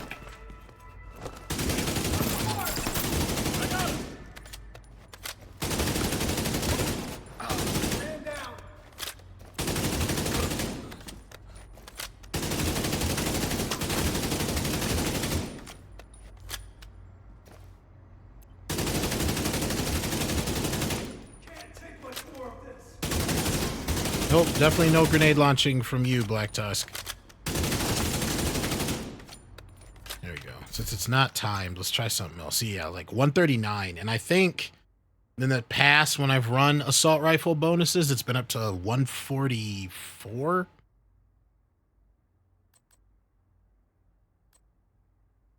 Oh God, I wonder how deadly Bullet King is. Y'all want to try that out? Let's try that out. This Bullet King, I don't even have to reload.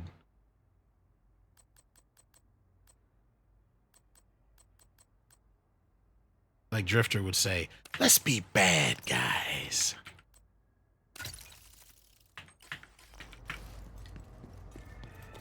I use so many optimization materials on when I realized you could use that to maximize your exotic stats.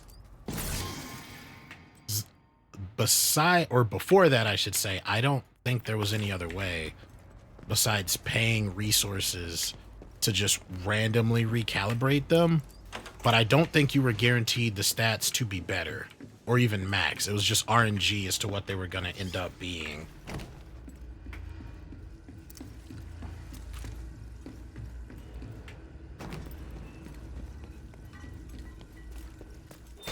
Like, Pestilence is probably going to be out in front of Bullet King, at the very least from its like debuff damage and stuff like that. But I am curious because Bullet King is like 970 RPM and Pestilence is 600 something. I think 638. The area outside the bunker entrance.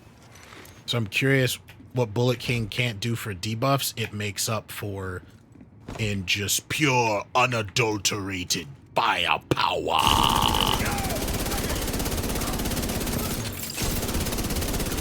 Yes, the answer is yes, it does.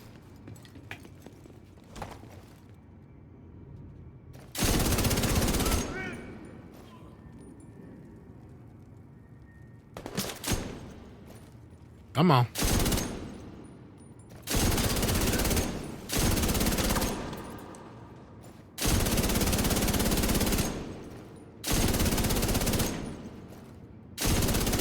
Doggone it. I saw that the green flash across the screen and I knew, don't stand up.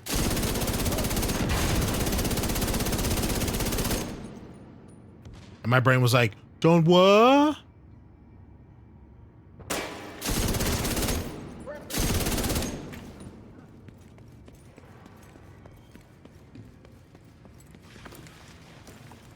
Weapons are hot. This is a little risky.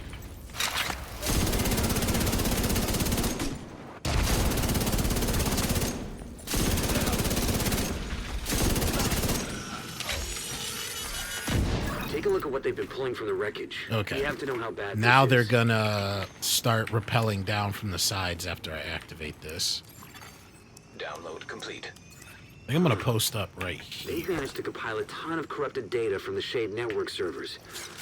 I had no idea Black Tusk had access to this kind of Definitely no forensic medics. software.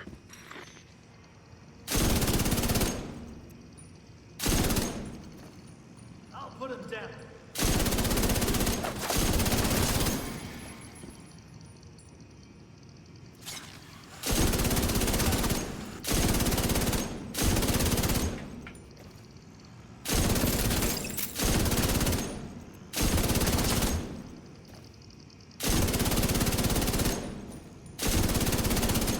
Oh, stick a little bit of toe out for me so I can take you out.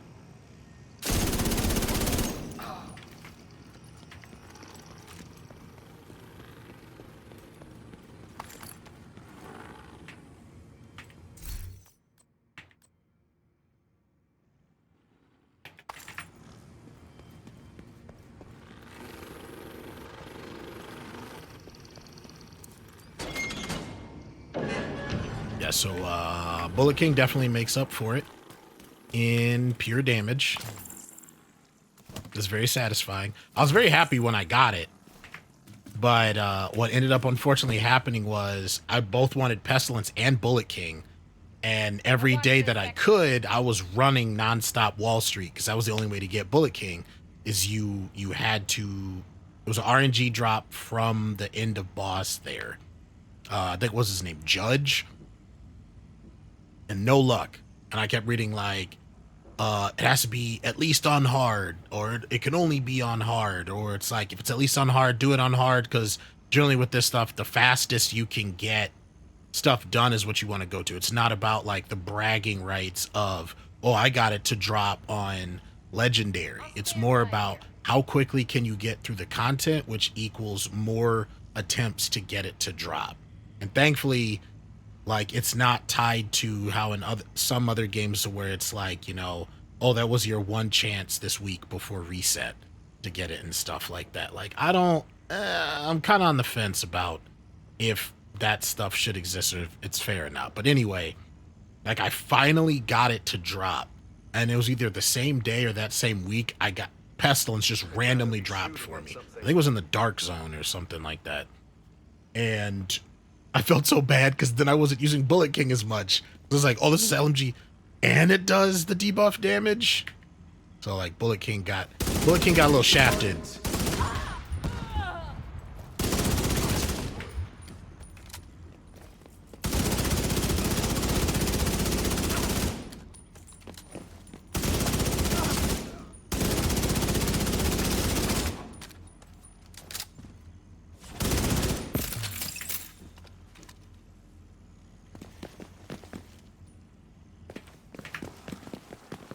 See if it gets bad right here, because they come out of this door.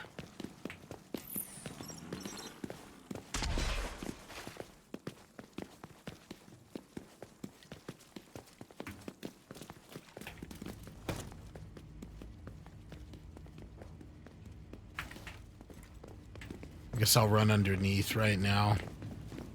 This one can be kind of a pain because they're all above you.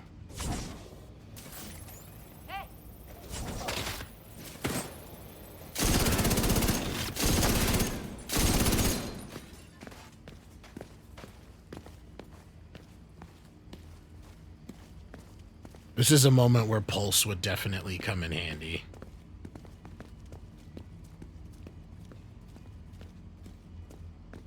Because you have no way of getting up there. That's what sucks. If there was a way to, like, maybe you shoot, you know, an electrical box or something like that, and a door open and you had to fight your way up. What the heck? I'm a little worried. I'm hoping it's not my mouse, but sometimes I get like this weird, like, delay.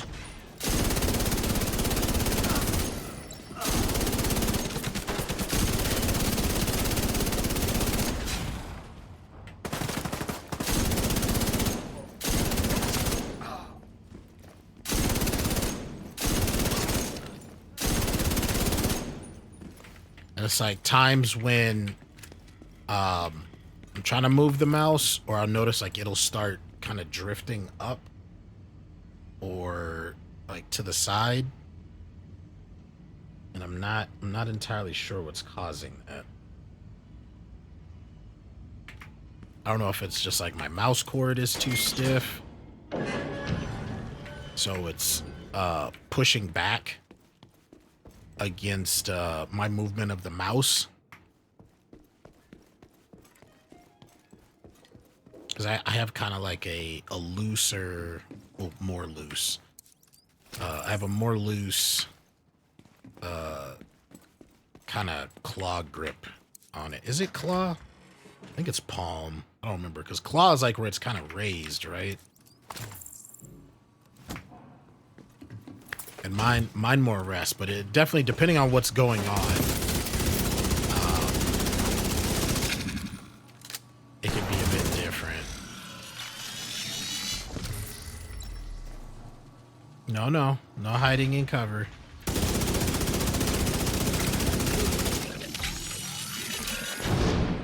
And we'll see. Sometimes when that door opens, a yellow warhound will come through.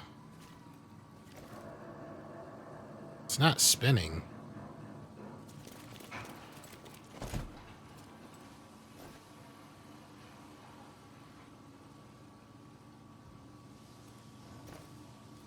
Is there somebody still alive?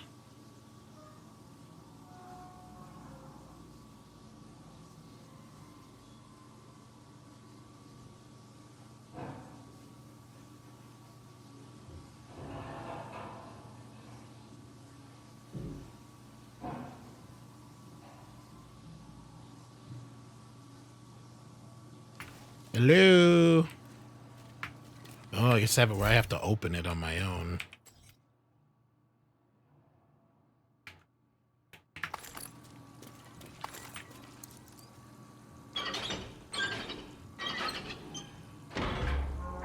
You know what? I just realized I've never freaking tested out with my high skill tech build what it brings the cooldown for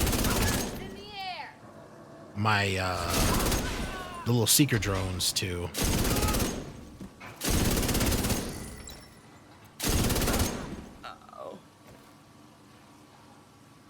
Door? I can't tell if it's spinning. Watch me go up to it, it opens, and then that's when the Warhound comes through. Yeah, see, now the glow starts. Okay.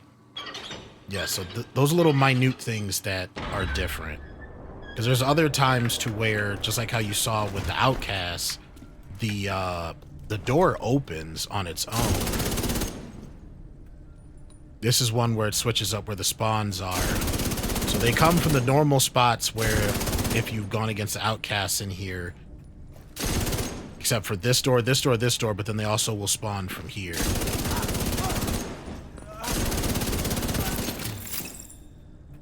And then usually a minigunner comes from there.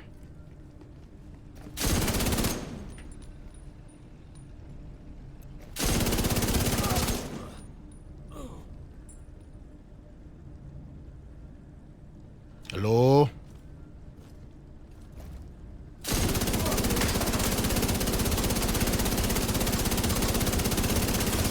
Holy crap.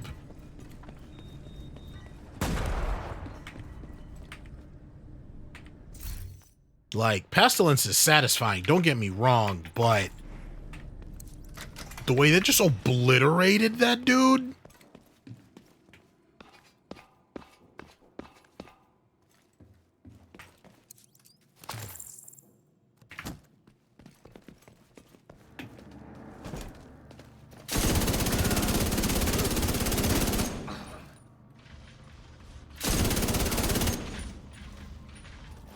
Was it a sniper? Yeah, it's a sniper hound. Oh wait, no it's not. It's machine gun. Technically worse. At least for this situation.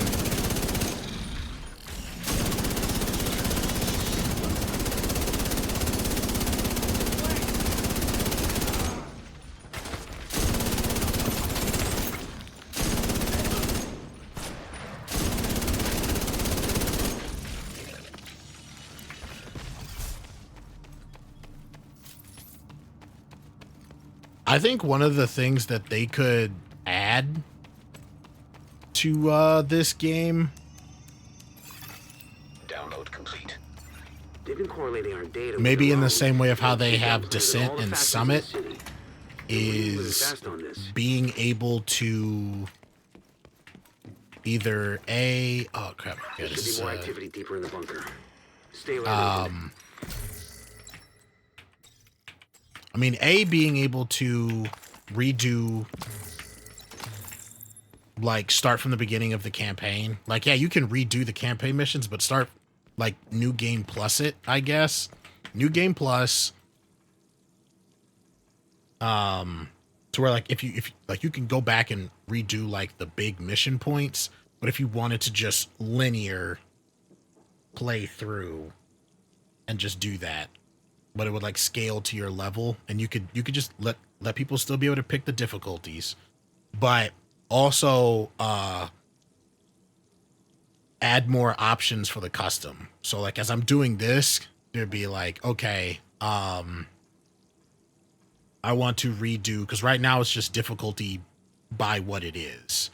So the Black Tusk missions are only when Black Tusk rotates to it, unless I'm misunderstanding something. If they've added it to where, excuse me, you can change a mission, any mission, whenever you want to be Black Tusk, that would be great. But in general, being like, whatever mission, you can choose what enemy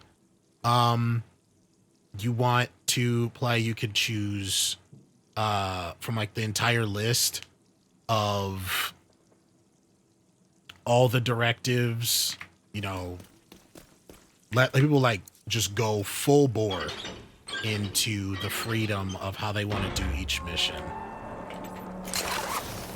What was in here? I saw a loot. Ooh, it's armor. Okay, yeah, because I'm going to need it. This is one of the unfortunate ones to where it would be really cool. You can post up right here, but you see how it's showing red? If I were to shoot, there's like at least 50% chance it's going to hit the wall. See how that it goes more transparent, kind of grayed out. I show over here. So if I were to shoot here, I shoot here. So you're not really against the edge here. I'm going to use fighting from here because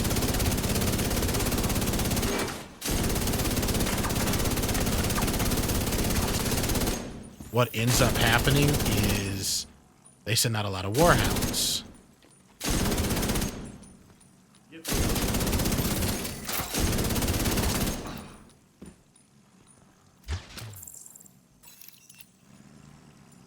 Are they gonna make me come in?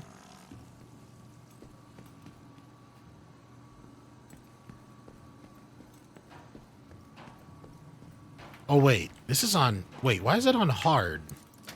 It must have stayed on the difficulty I did the time trial in. Dang.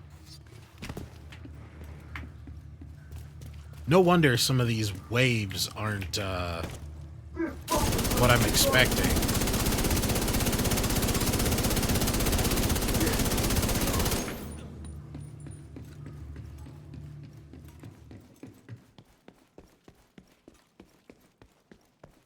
I've also been kind of curious to try a full striker build. I know my crit chance and crit damage, which is one part of why I'm doing so much, would take another big hit. But the chest and backpack bonuses are really tempting. Like, I don't know if I have them on me. Yeah, so the chest increases your max stacks. So every time you hit an enemy, you get 0.65% increased weapon damage, and it goes up to 100 times. If you're wearing the chest, it increases that to 200 times. And if you're wearing the backpack, it increases that 0.65% to 1%. So even if you were just wearing like the backpack, if the backpack was a part of your 4-piece, or if you wore the backpack and you were wearing 5 pieces, now, you know, you're shooting up enemy, you can get up to 100% increased weapon damage. If you're also wearing the chest, like if you're wearing the chest and the backpack together, if that's either a part of your 4-piece, or if you're wearing full 6-piece, then you can get up to 200% weapon damage. And that's just like, what?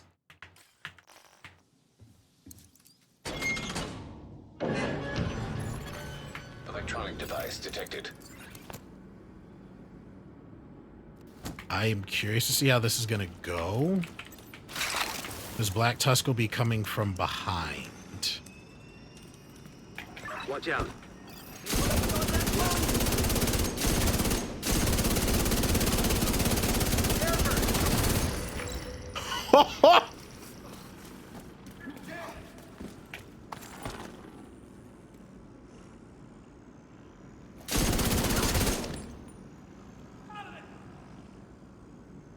Like, correct me if I'm wrong, but wouldn't you just stay in your spawn after you just saw that?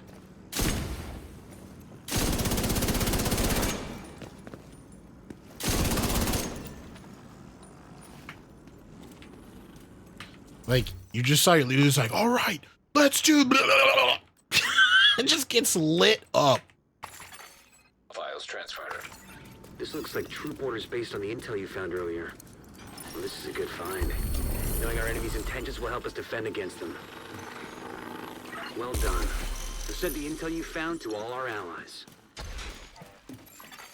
Civilians in distress. I don't even know why I just took the elevator. I could have just fast traveled.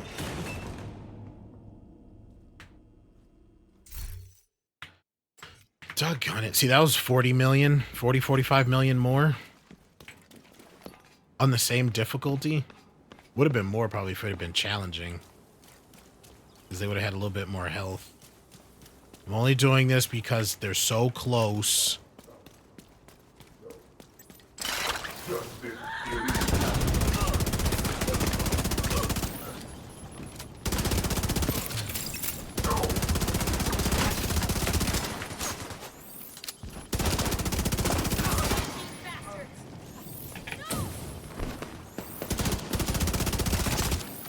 No idea where they're going to be coming from. Classified assignment location detected. My luck Detecting is additional always it's hostile behind contacts. me.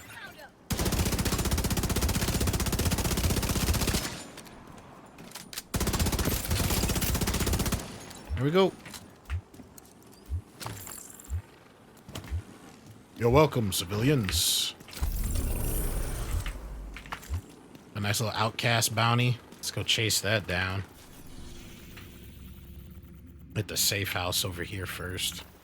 Doggone it. It's in, usually if you see it around apartment complexes, it can be a pain in the ass to get to. 23,000? Holy crap. That's a screen save.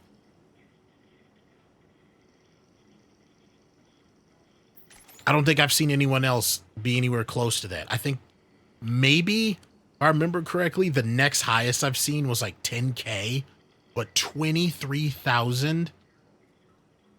I feel like you can't hit that unless like Division 2 is something you've been playing nonstop since it came out. Like, this is your game. In the same way people like No Life, Call of Duty, or Fortnite, Apex, stuff like that, like, these are the numbers you hit for, like, No Life in the Division. Like, you probably know this game in and out. Like, holy crap. What are they running?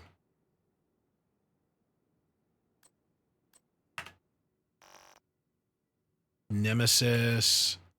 2 marksman rifles. Interesting. Hot shot. So they run in the 2-piece for weapon handling and marksman rifle damage. And then headshot damage. Oh my god, they have... Is that max expertise? So they're running all offense, but because, again, they have put so much freaking time into this, they have the kind of armor you would have for running a defensive build. They got 2.7 mil. I think I have 700K.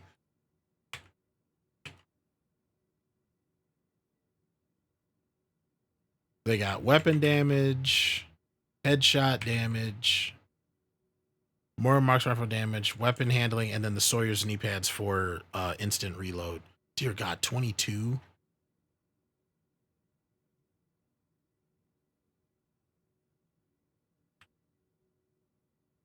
And they're running the Cardi. Yeah, I like that too. It seems like just a good all-around pistol, especially for non-exotic.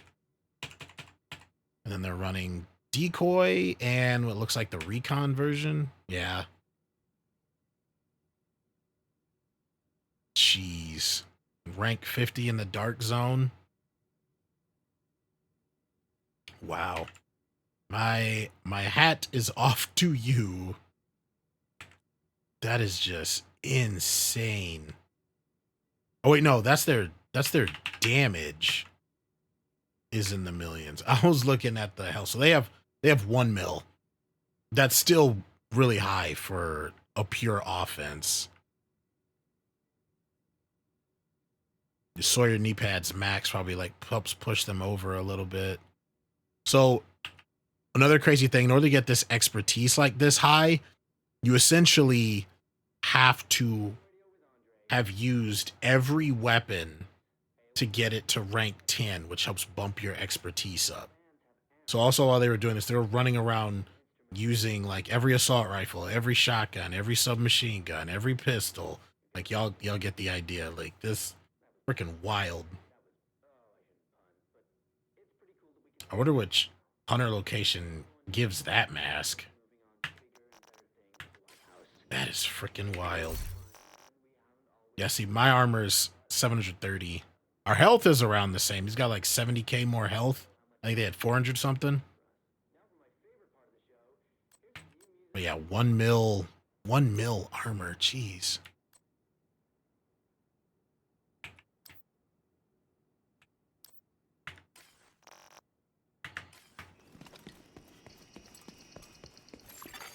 Hostile control point nearby.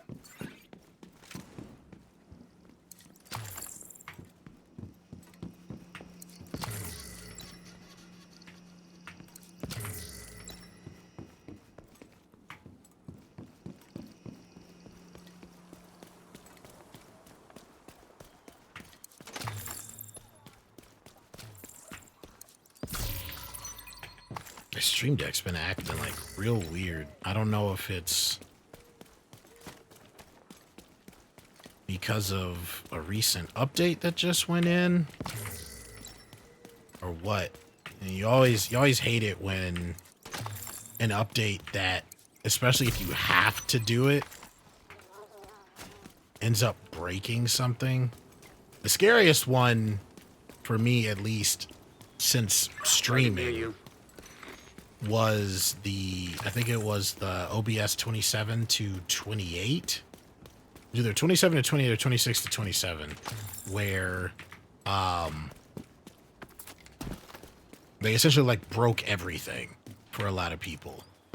Like either OBS was buggy. For me, it was a lot of like my Stream Deck, all my hotkeys and stuff like that just would not work. So after going through the practice and getting used to being able to have like set up and have planned hotkeys and everything like that, and then to find out the hard way, because I'm still getting used to like staying on top of, you know, gaming and streaming news, and also like which gaming and streaming news to be looking at and stuff like that. Thinking of the hard part of being like, oh, okay, so none of this works. I had to find out the hard way.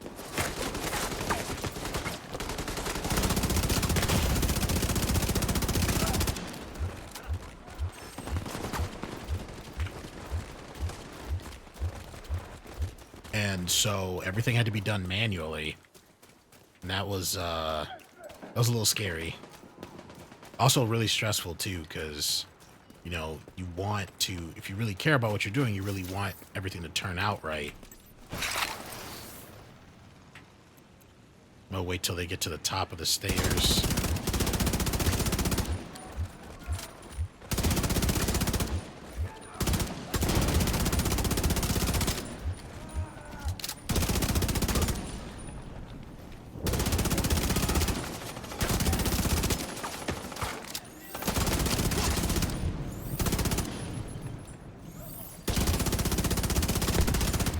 Gotcha.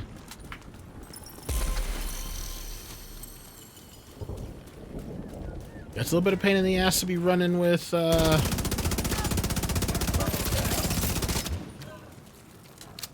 directives. I don't normally, because it just That's the target, Agent. makes the general gameplay a little annoying. But it is definitely nice to see the leveling happen real quick each time. It helps too, and I'll probably turn it off afterwards when there's rewards tied to level, like right now with the apparel event. Are y'all fighting each other? I'm confused.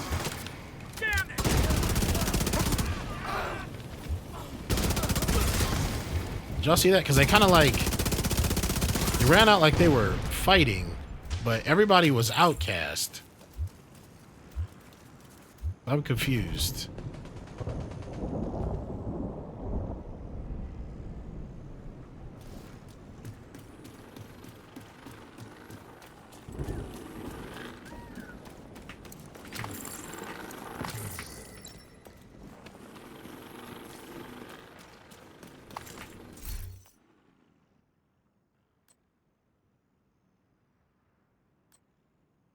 Oh, G36 that dropped with Ranger. Just wish the stats were a little higher, and I would have re-rolled the accuracy to damage to armor. I don't think I have that on my current G36.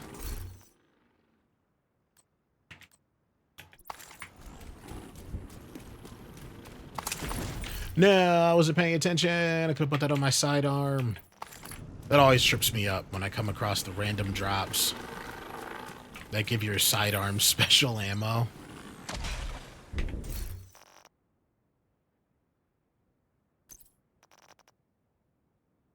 Yeah, so everything that has recal on it is something that I have to go through on the loot side.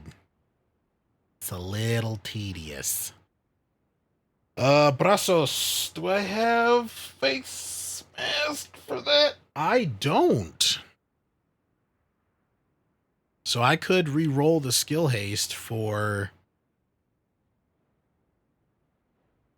crit chance.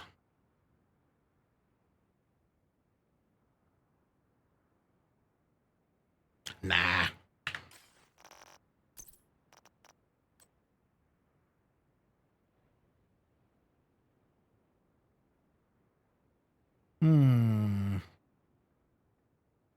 Electric backpack?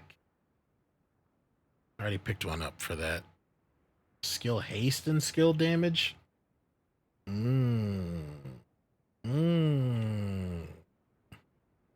have status effect and skill damage, so I think I'm going to stick with.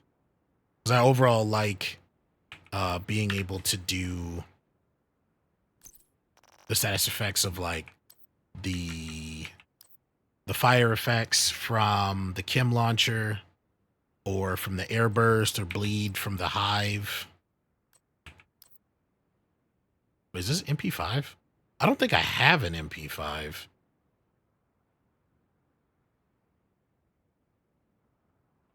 This isn't a bad drop.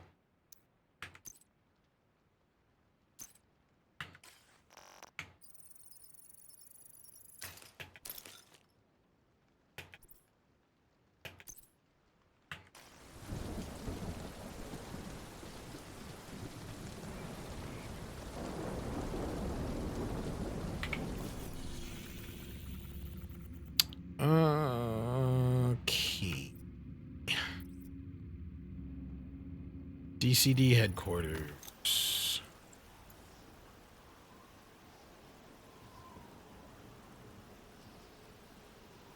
Wait, I was next. Yeah, DCD and Potomac.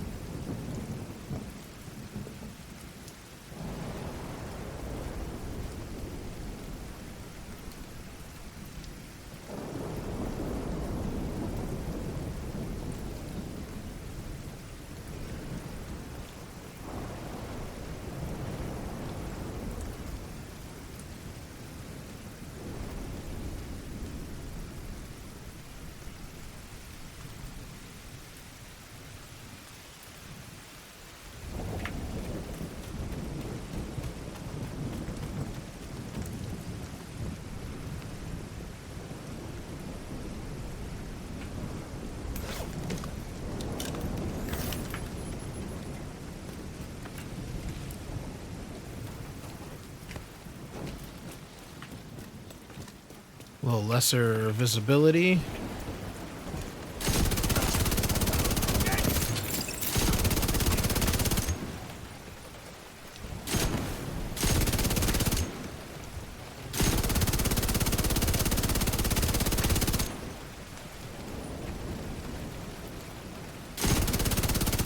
Come on, sniper. I don't want to push because I think there's a minigunner up there.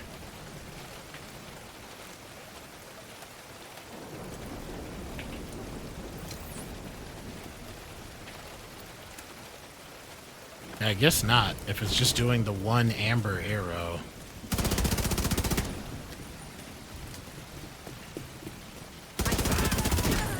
Almost switched to the minigun. Like, they were wasting my time there.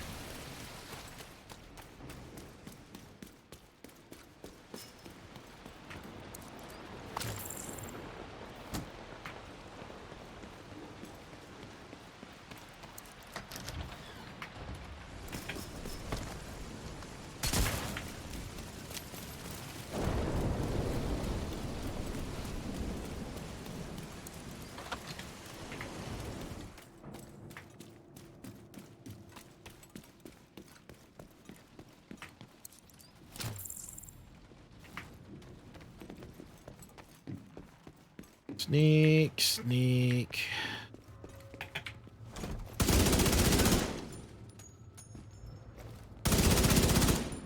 Where you going?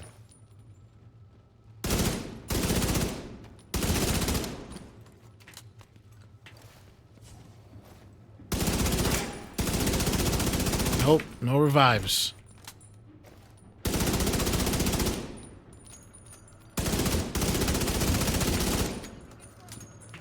I can't remember if there's a revive drone. It'd be cool if there was.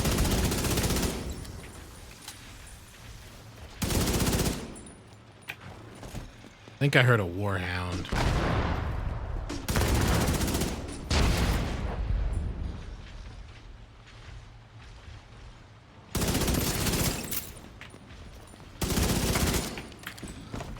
Europe.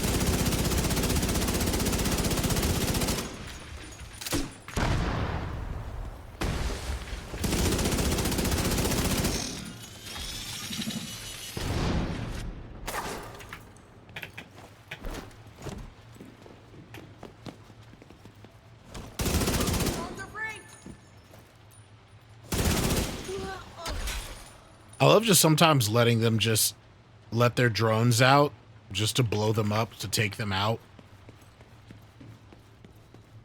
Like, it's usually an instant kill for red bars.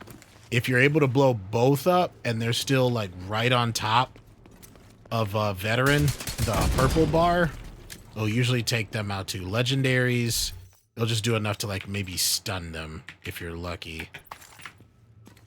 Or elites, I should say.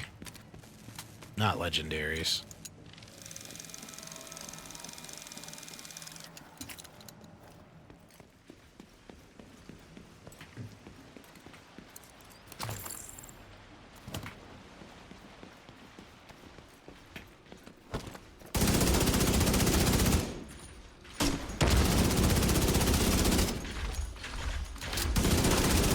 I love it, like, if I have to deal with the grenade ones, but it's low ceilings, because they're essentially freaking useless.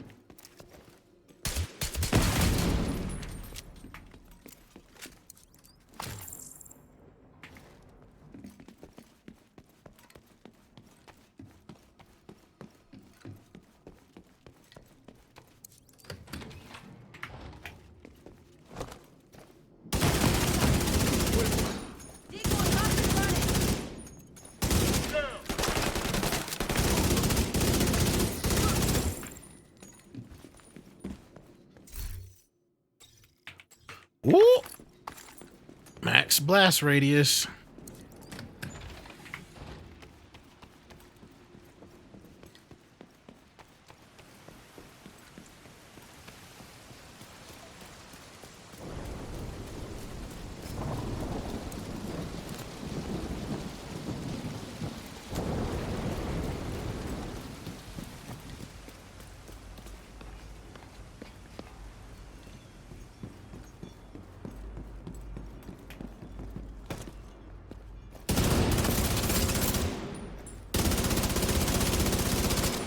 See that right there? I was trying to aim left, and the mouse was fighting me, it felt like.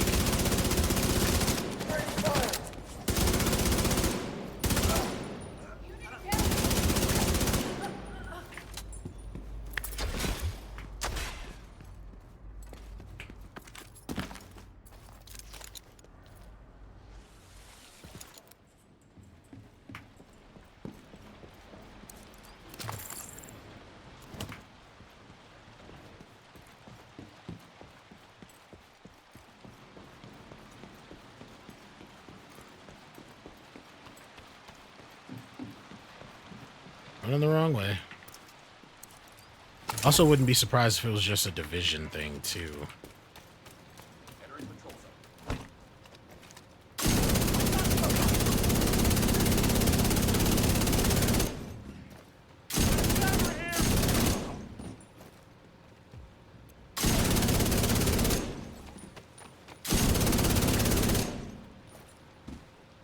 Like, just surrender.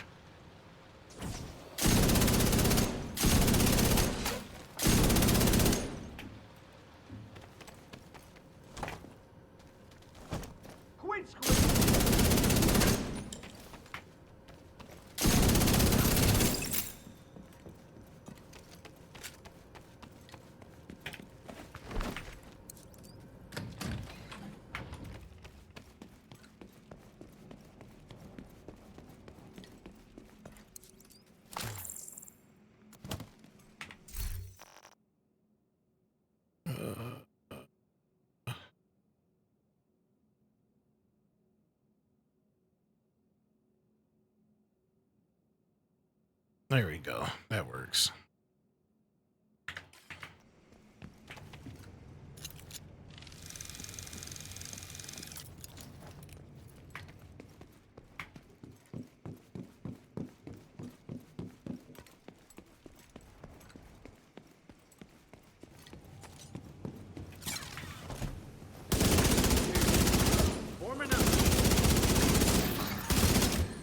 Doggone it.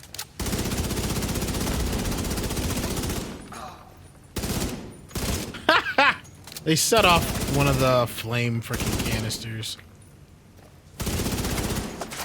I'm still not 100% sure where I can hit the drone to shock the medics.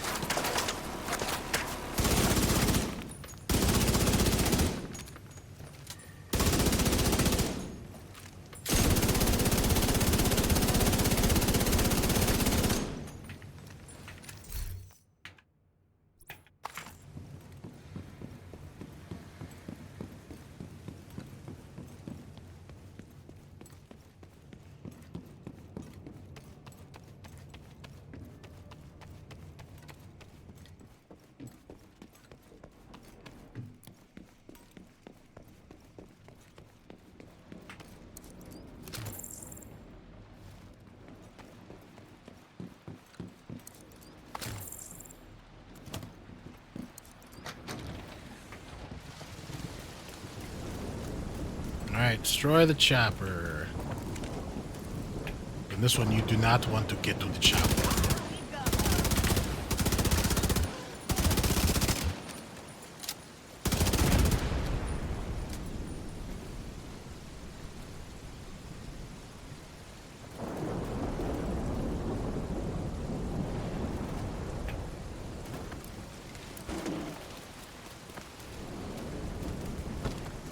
In this layout, the rain is working against me.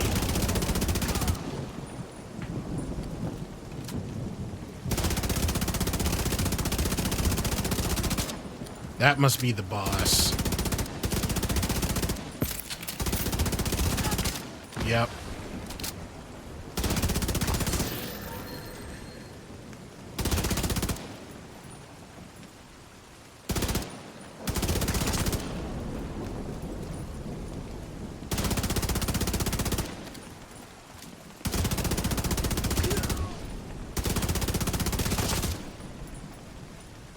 Anybody else?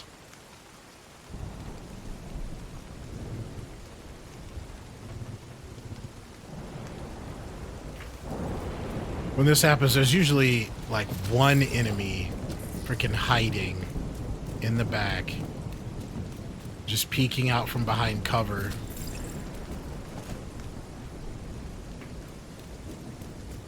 It's not.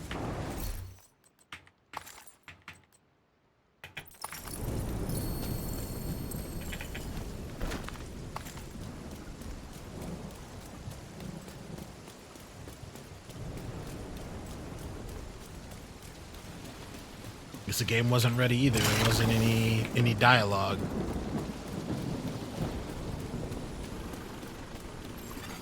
Civilians in danger.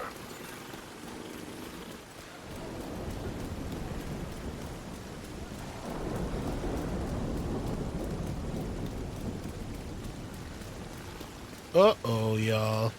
Trouble just entered the room. Hello, Miss Piper. What you doing in here, Stinkies? Copy. I'm coming up.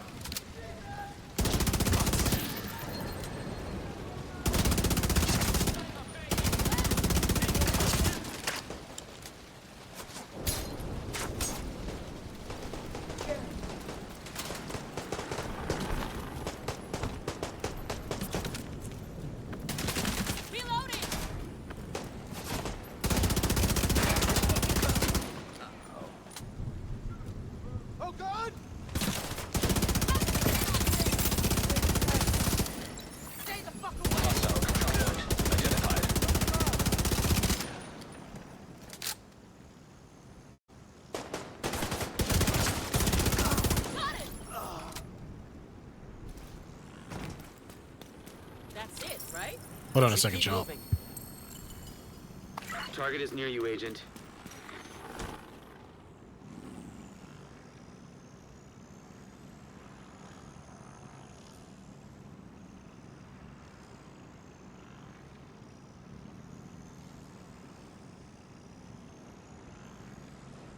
Died there.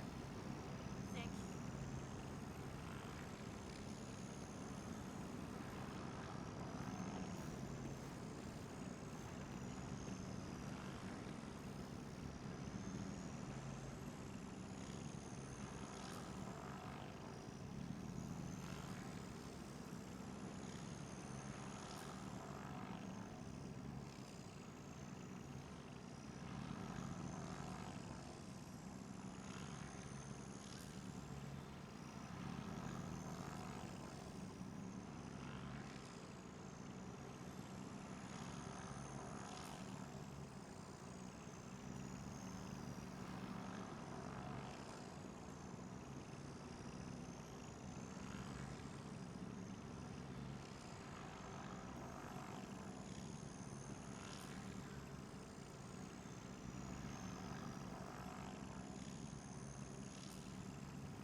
Okay.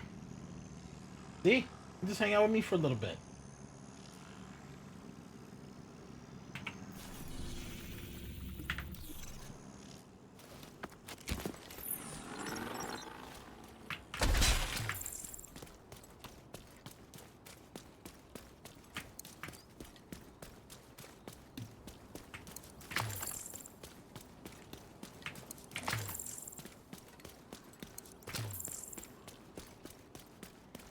These bad guys? Yes, they are. We'll end you.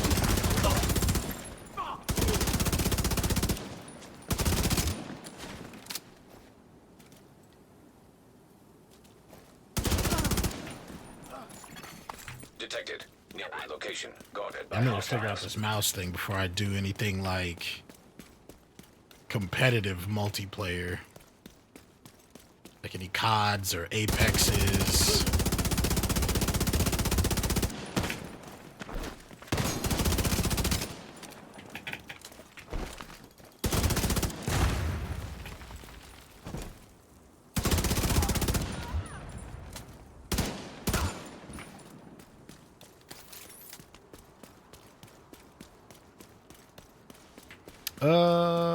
Is this the one where it's the access below?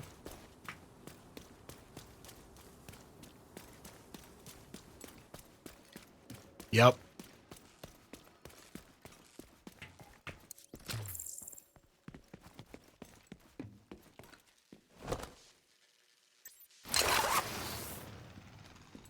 Probably should have switched to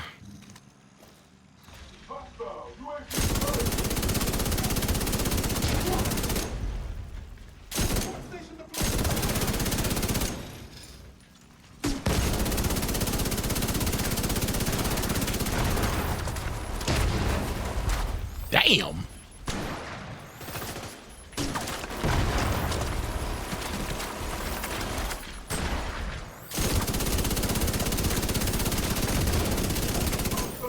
Right, so this one.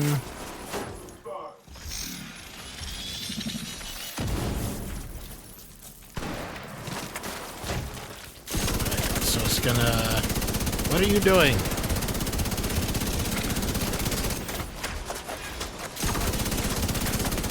So that's stickied.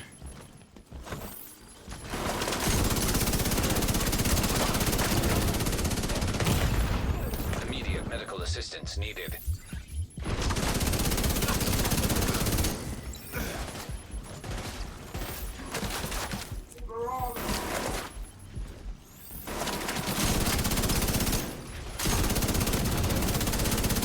Yeah, oof. That is frustrating.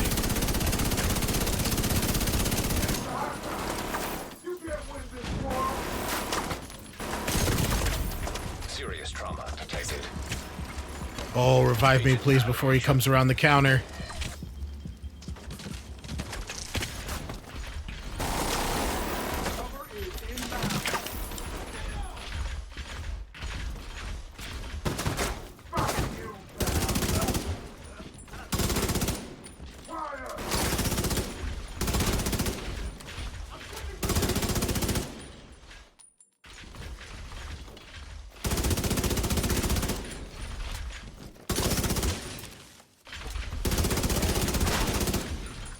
And of course it goes behind cover, and that's when it loses its capabilities.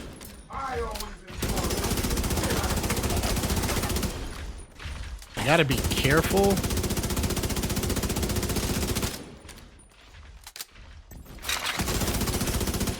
I gotta take out the minigun, so you have to keep reloading so I can shoot this thing. There we go.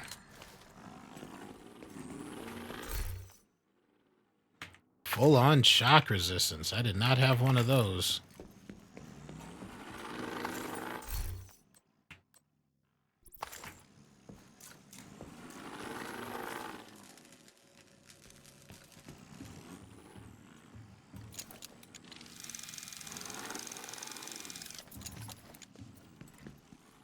Oh, this is a heroic. Oh boy. So let's switch.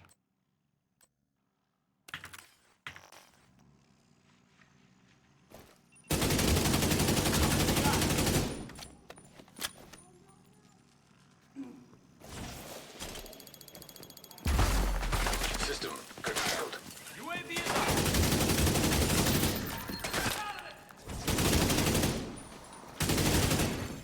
System reactivated.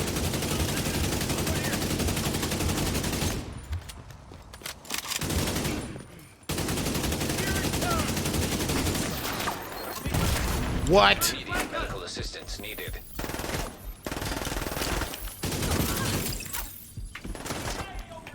I'll put him down. That was wild.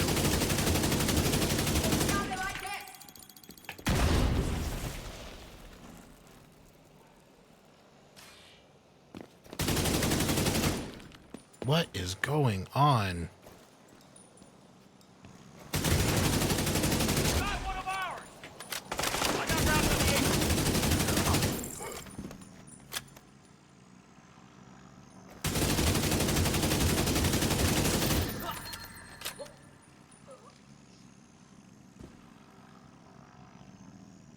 Hold on a second, y'all.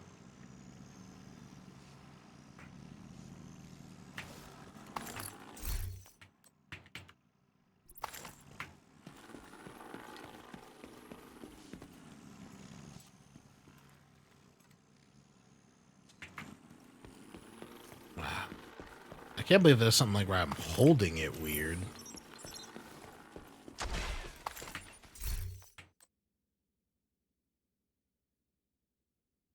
Ooh, almost a max.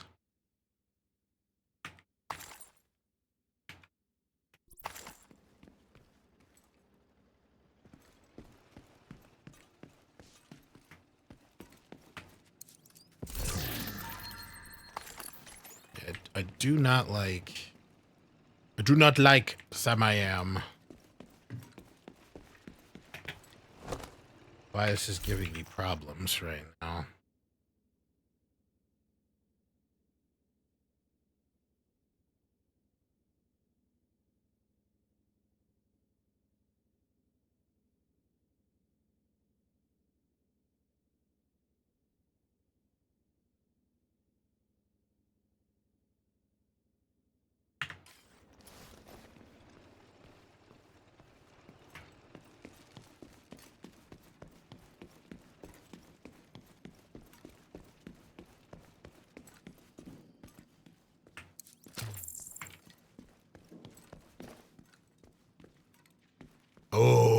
This one's dangerous.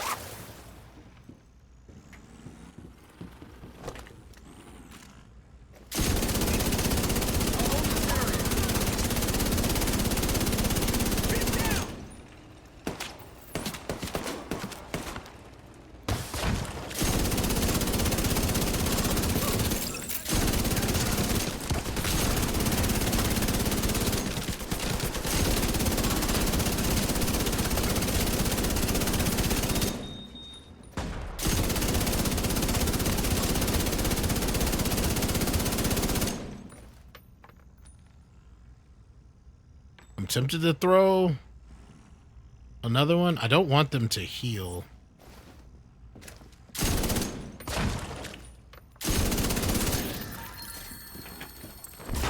There we go. Oh, that was a heroic bounty? That would explain why there was such a pain. And it was Black Tusk, too, so... That would also explain why the drops were a lot better.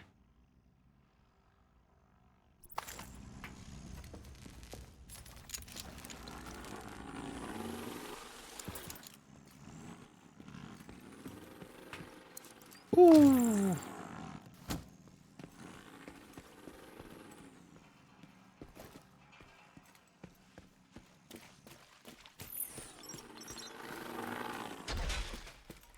I don't even remember if this is the way I came in. No, it's not. I did not come in through a sewer. I'm going to be very careful, though, because usually there's, like, outcasts or, I don't even know if they have a faction name, but they use bows and poison vials, too. Oh, what's this?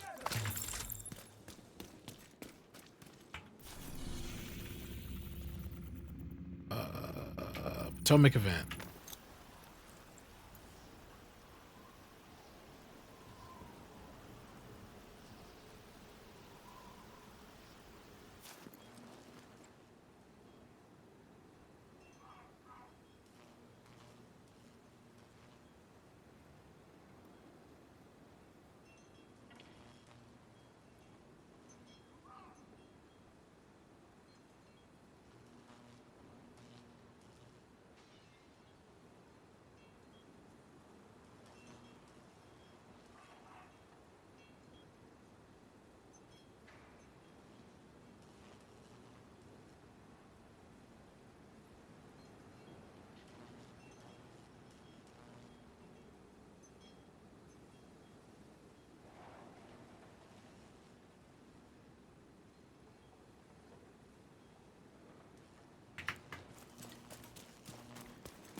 Heads up, Agent. I'm seeing multiple enemy guards by the northeastern gate. Do what's necessary, Agent. Neutralize any threats. Try to fight from up here. Don't see me.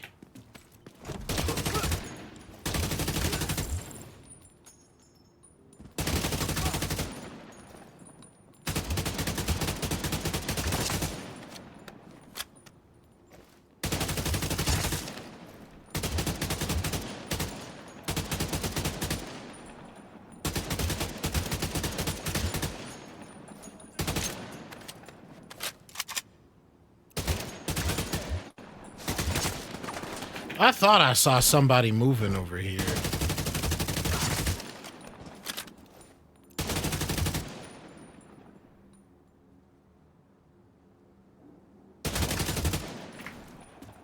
I was waiting because I didn't know if they were going to turn by the truck, and just to be evil, I was just going to shoot one of the explosive containers.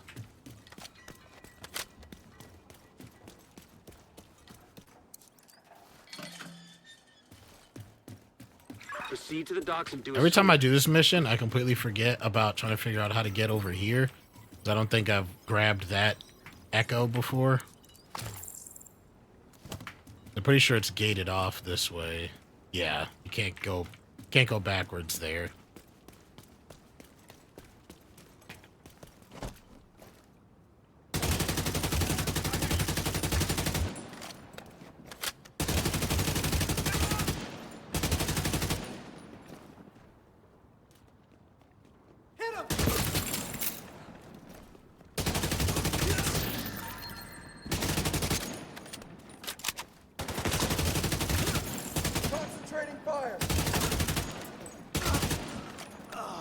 Stop shooting a little prematurely there. Is that a sniper or a drone? I don't know.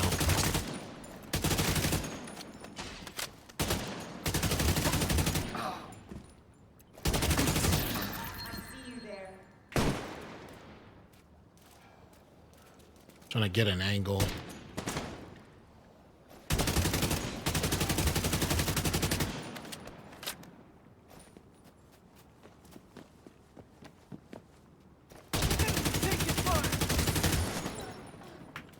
Multiple hostile patrols are moving on the docks.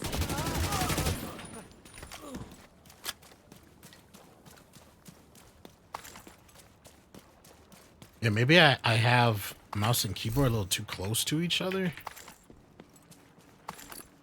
I don't know. I'll have to test some stuff out after stream.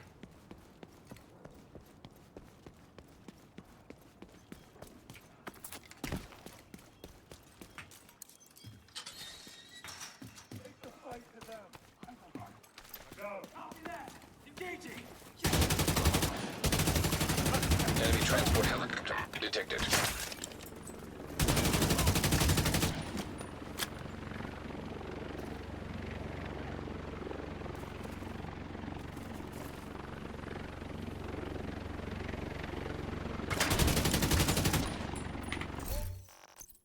FAL, I choose you. Where'd it go?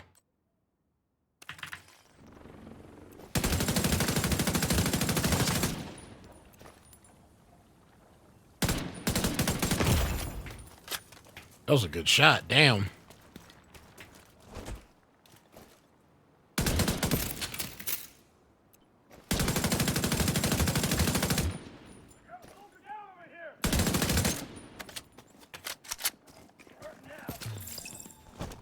Yeah, the fact that this came with Ranger and optimal range really helps it to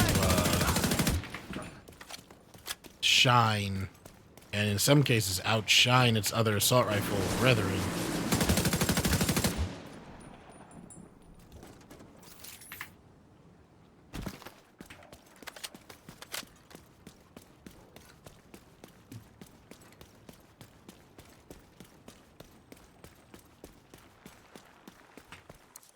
I've got enemy reinforcements inbound on your position. There's additional hostiles located by the loading docks up ahead. Black Tusk UID signature detected. Sounds like you found some Black Tusk equipment. Destroy it.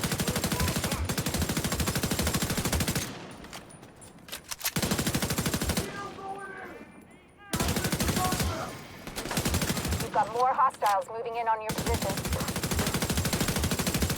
Oh, FAL putting in work too.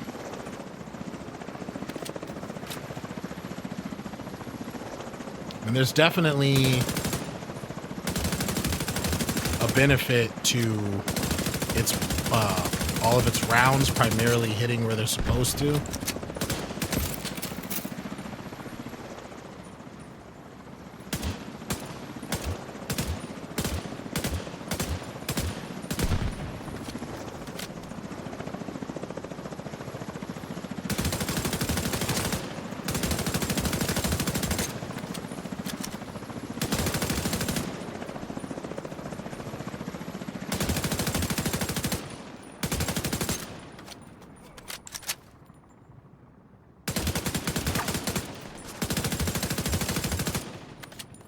There we go.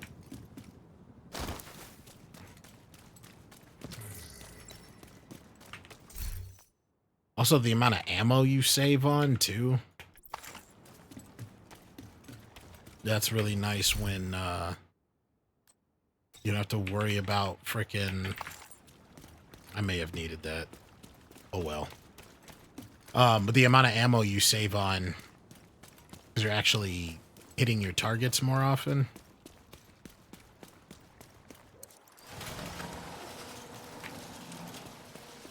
We need to ensure that the entire site is neutralized and secured. Head to the construction by the south side of the building and look for a way inside the Potomac Center proper. Up, up, up.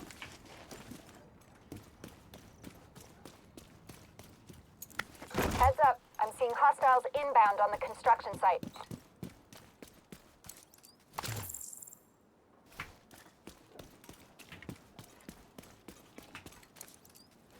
think this one, Black Tusk, spawns right next to you.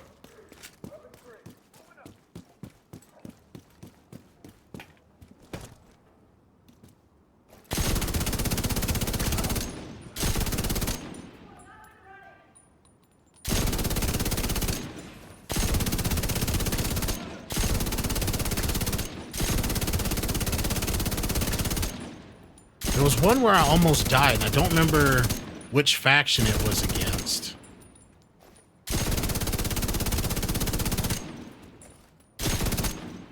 Oh my god, stop moving.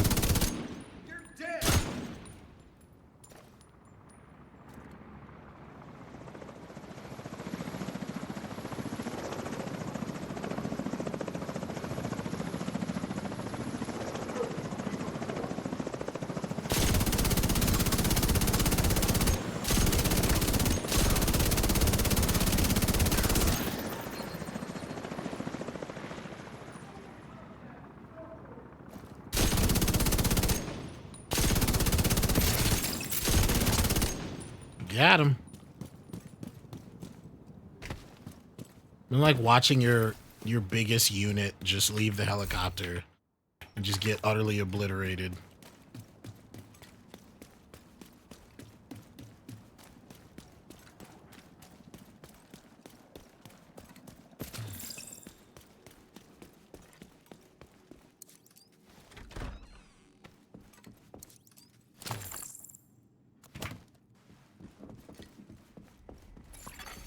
Black Tusk UID signature detected. Can't leave any of their equipment intact. Destroy it.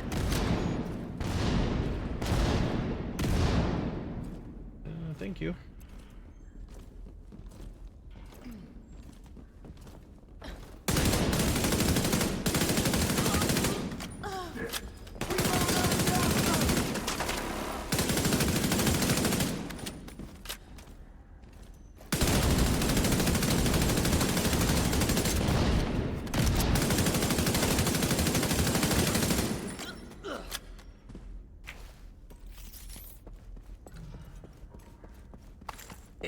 Back crack.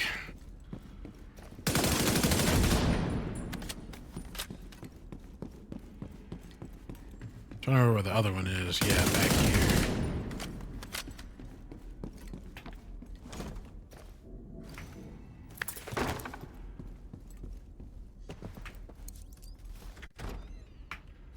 You've got your objective.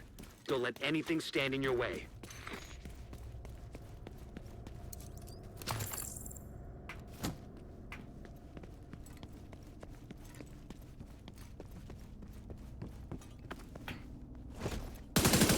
Obliterate all the bad guys.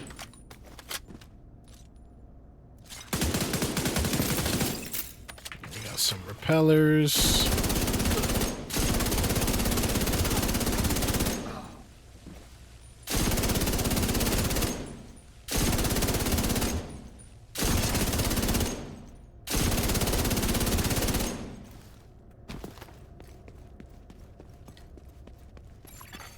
Network server detected. Find it, and if possible, create an uplink. We need to know what's on that server.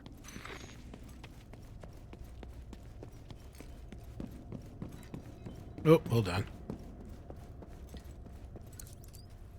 Almost gave up the high ground. What? Error detected. System malfunctioning.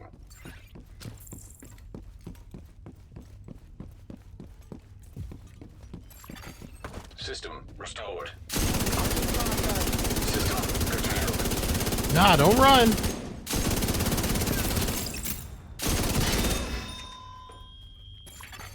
Server terminal detected. Perfect. This is my I first just time need the noticing. link to the Like, can server I through go that up there terminal. too?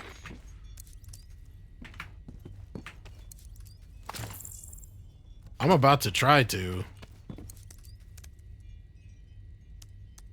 If I can go all the way in the back there, Accessing server. first off, Establishing never knew you uplink. could do that. Oh, I think I've got something here. A huge oh, encrypted file. Whatever happens, make sure to maintain the uplink.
brought your teammate back just for them to die. Like that's some Battlefield Warzone stuff right there. Like, don't revive me, don't revive me. It's like, why would you do that? The enemies are right there on top of us.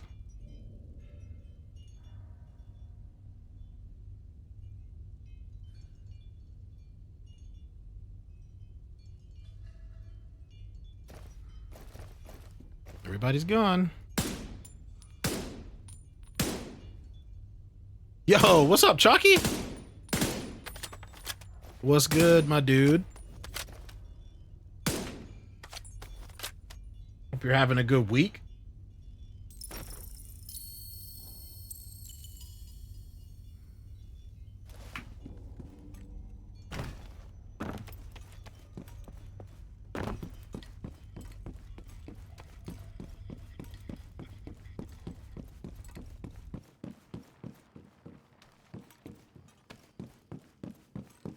It's really throwing me that the audio dialogue isn't triggering right now because I'm just like, am I done? You're in recovery. Oh, damn. I hope you're all right.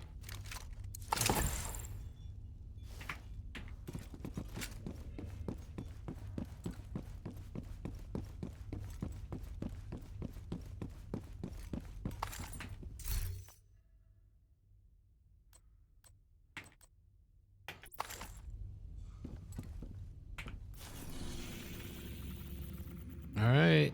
Roosevelt Island is ready. I'm gonna go to the White House real quick.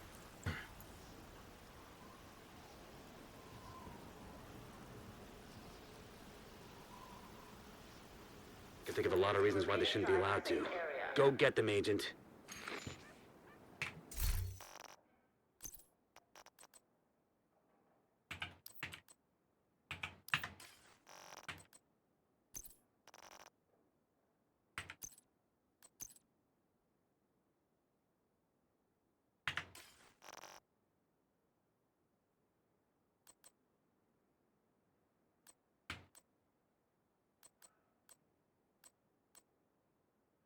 What? Yeah, see, my mods are coming off too. I'm so confused.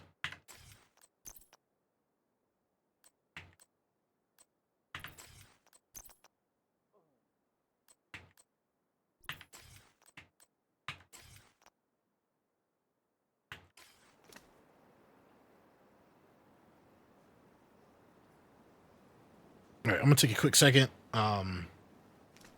I'm going to grab dinner real quick. I will be right back. I just gotta, as in like, go grab it from the kitchen. That's only be a few minutes.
All right, welcome back. And Chalky, I saw the resub with Prime. Thank you so much.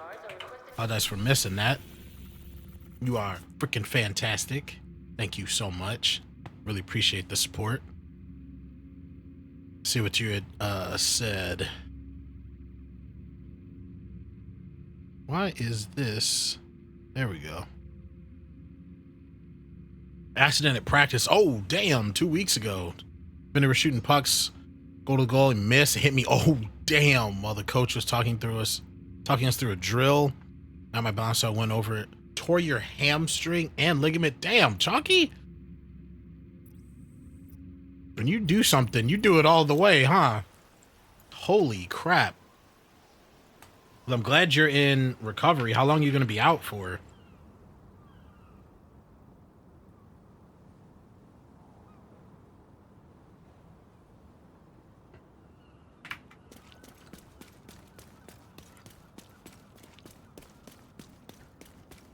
Till September? Okay.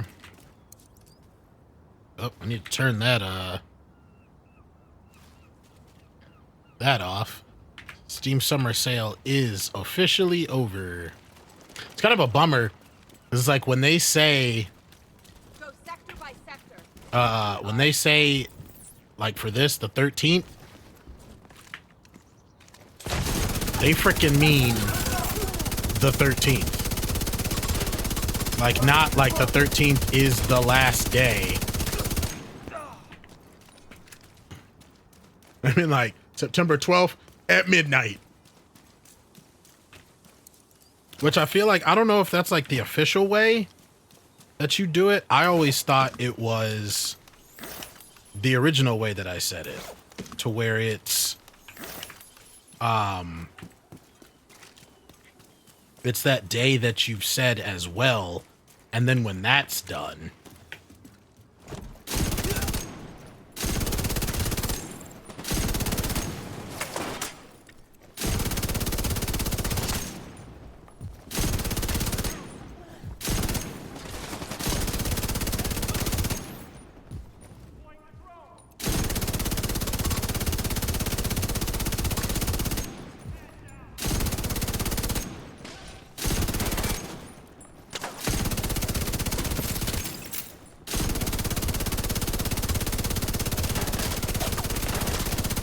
no med magic. Is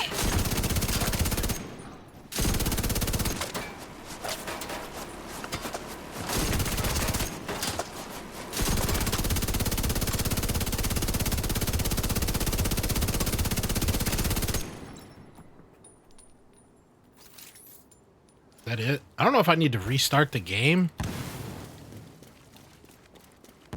There's been like minor like stuff like that, like the icons taking a minute to start up, the audio being gone or being heavily delayed. I am confused. Hopefully you're resting up with some good games to watch, Chalky. Good news for us. Who knows what those assets are gonna do with the samples from the Roosevelt quarantine?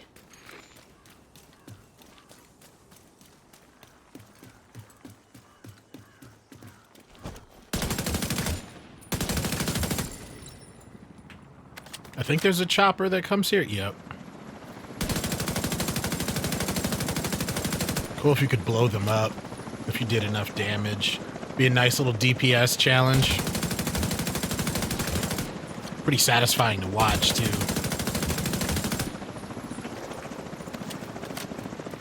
But if you think about it, it's even funnier.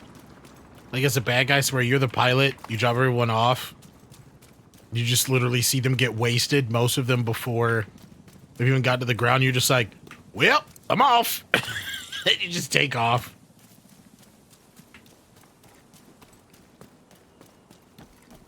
Guy's been banned for 4 games.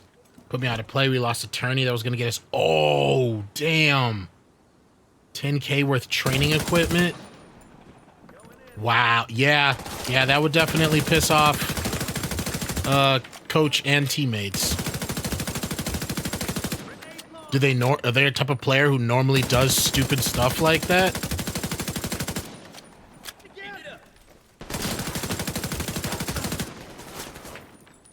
Someone behind me? I thought I heard someone.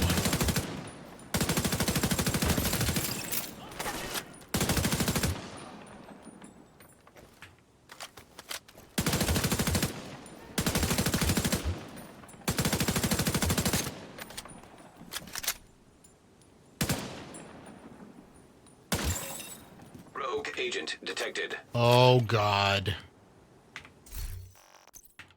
See, and this is why we stay ready.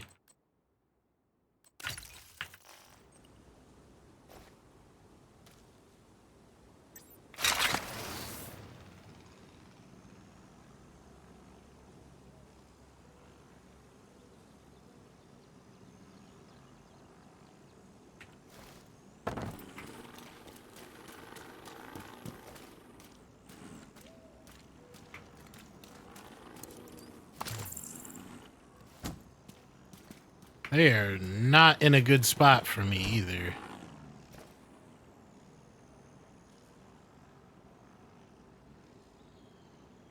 Hello? Like, I don't want to get closer. This portion of the plane, cargo hold, or whatever it used to be. Oh, there's one. There's no cover.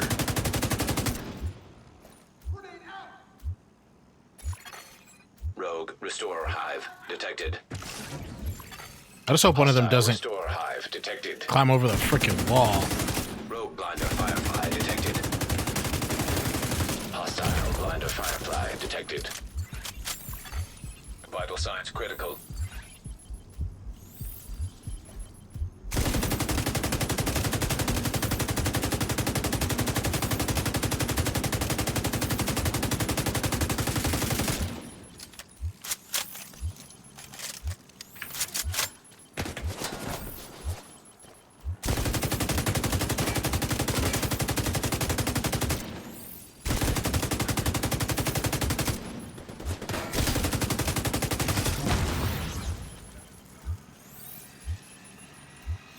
Oh, it might get lucky. It might take one out. Yes!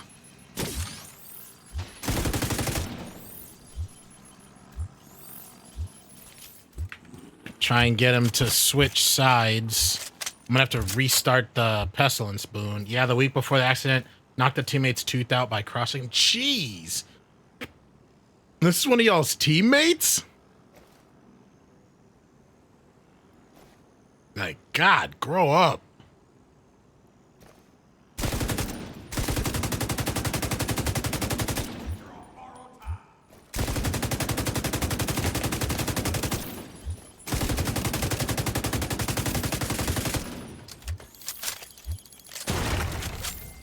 That's crap. That grenade did not reach.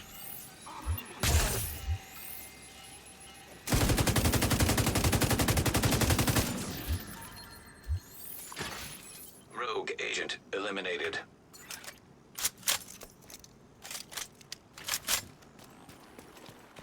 I don't know what the percentage chance of that happening, but as anxiety inducing as it is, I like that that is a factor, that can happen. Future perfection. I think I might pick this one up, because then that'll allow me to get rid of the other ones.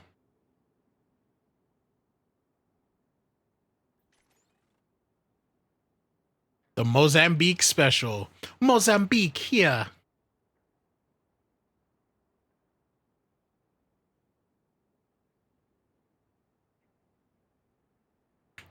I'm not really caring about pistols though, to be honest.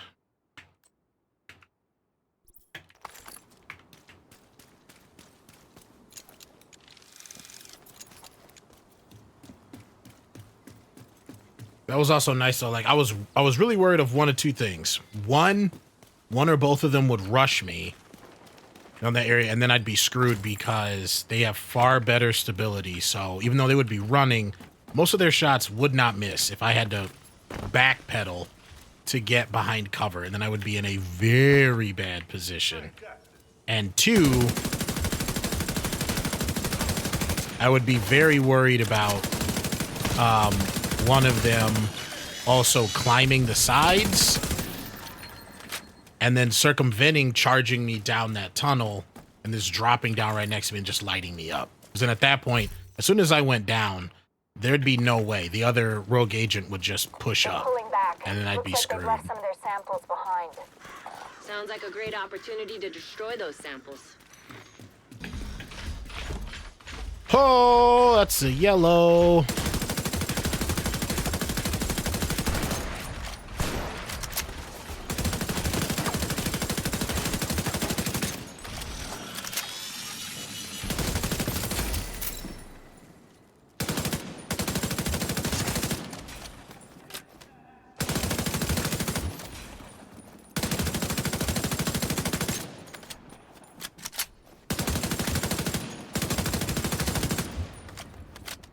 The animations for when the bad guys like explosive packs like set off and send them flying, is such a nice little touch. I'm sure it's not like really realistic, but you know, for this video game, like it gives it the very nice added feel of that action component.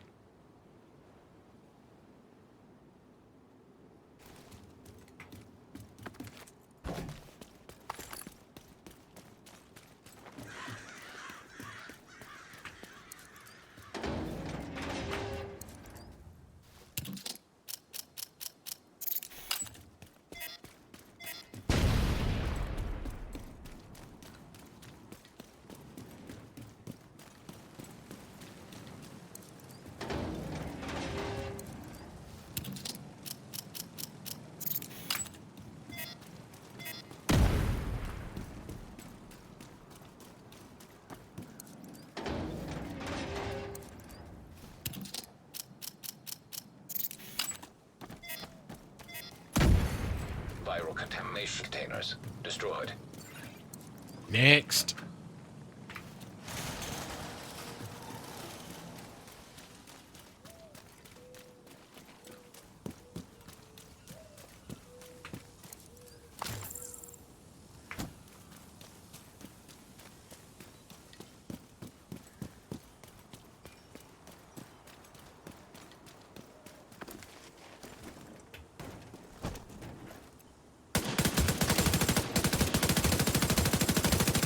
Look at how accurate it is from that range.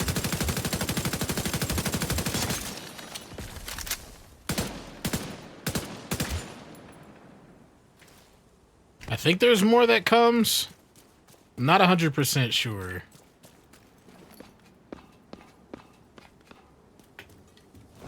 I don't like that I'm up here with flammable canisters, though. Hello.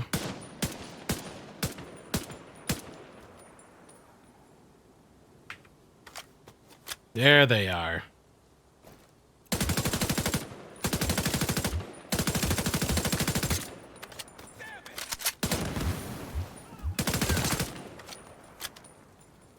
Nothing like a few well-placed rounds to trick the enemy into come hunting for you. I think that's the only squad that comes, and then the rest... oh, nope. I was wrong. Definitely want to take that thing out. Because with there being no roof outside, it's definitely gonna have the chance to lob one out there and just... Did I take impact damage, AoE damage? And it sets off, what is this, two fire containers, so then explosion damage. Then fire damage. That probably would immediately drop me. So I'll be waiting for a revive.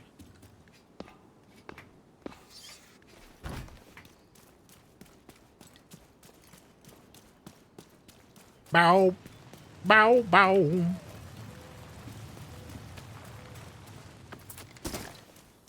y'all hear the music at all? Or just being entertained by me making random noises? Bow, bow. Bow, bow.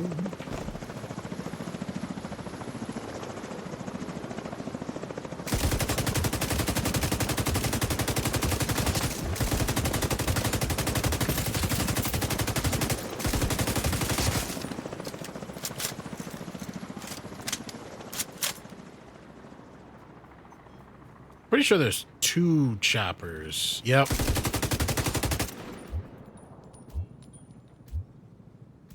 Somebody's taking some type of dot damage. This Black Tusk team is dug in tight. Hello? Gary?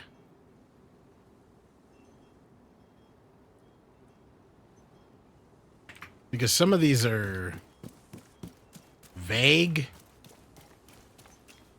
Like, just enough to be like, it's like, oh, go to the next room.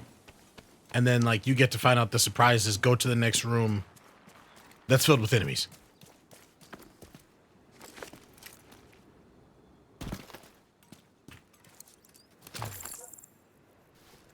Or like you're running to and then you run smack dab into a squad of reinforcements. I think I'm gonna switch. Like I am appreciating the FALs at range, but I need a little something more. I need a little more damage.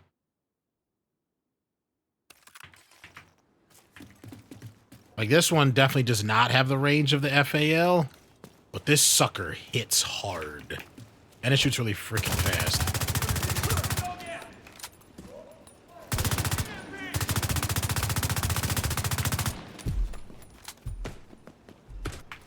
Oh, that's not cool.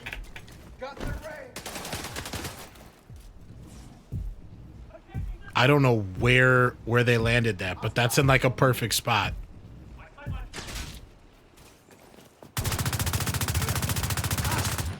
Because all it does is like chew through your armor and then just decimates your health.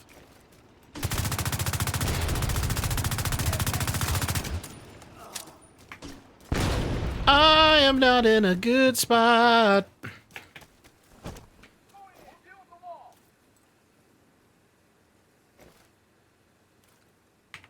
Maybe I should go with the G36.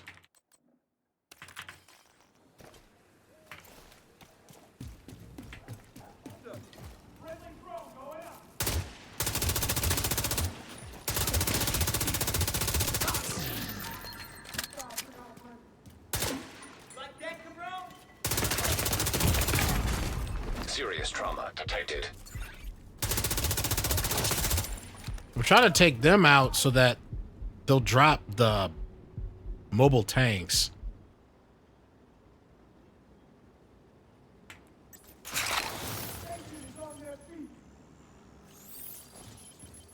I really wish you could crouch.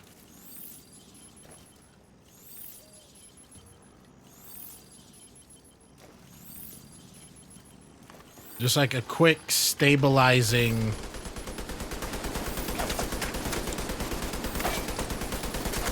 Wait, is one dependent on the other? They both... I thought they... Hold on.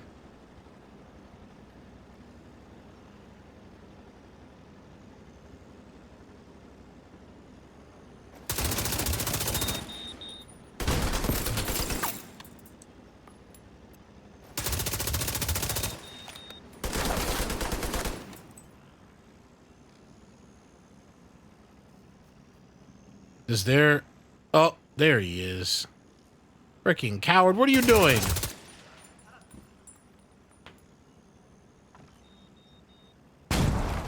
Dude could have pushed the advantage with 3 mobile tanks.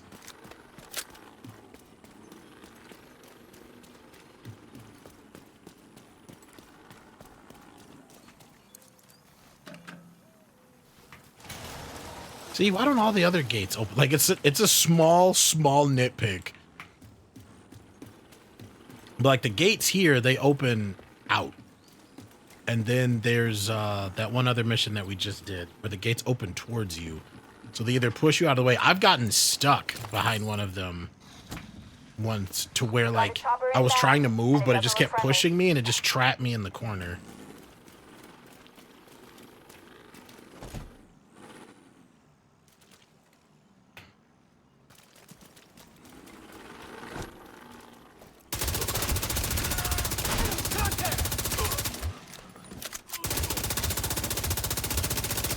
Yeah, G36 was the right choice.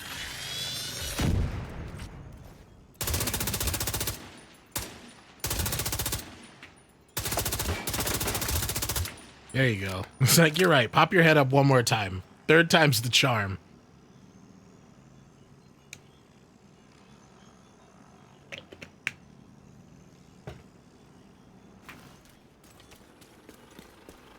Chalky, you been playing much Division or what is it? Breakpoint lately? Especially if you had any time to do that now while you're healing up.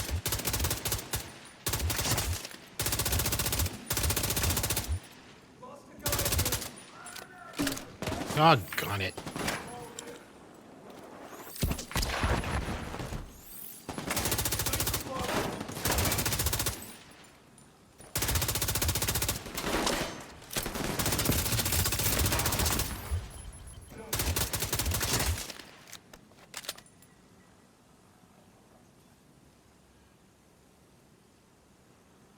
Hey, Blade! I should have known with the sun going down we would have the chance to see you again in chat. Hope you're doing well.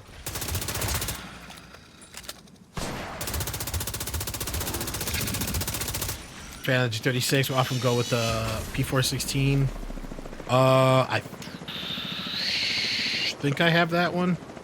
I'm not in the safest place to check right now, so I'll have to confirm after combat. I think I either have that weapon and haven't really used it,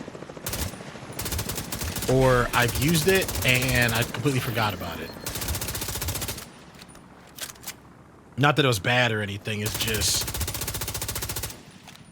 like games like this usually have the impact to where you find what you like and then you completely forget to try anything else. Does that happen to y'all?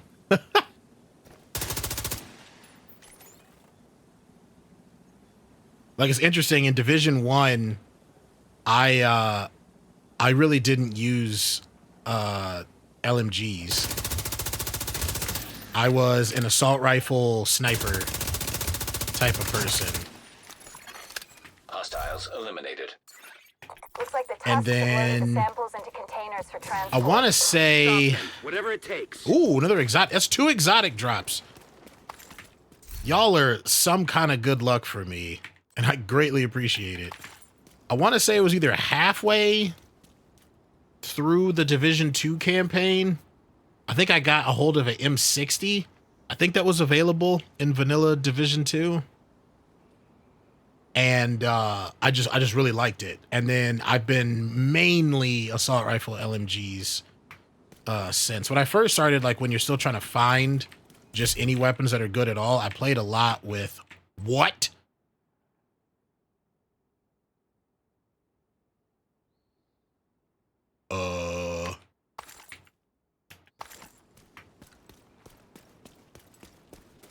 Was this a season exotic?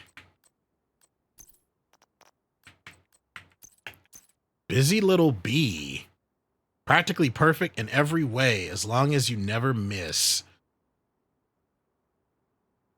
Drop pretty decent. Pistol damage, damage targets out of cover. Each shot to a different target will give 1 stack. Up to 10. Each stack will give 20% weapon damage increase. Stacks will activate once the agent switches weapons and will last for 10.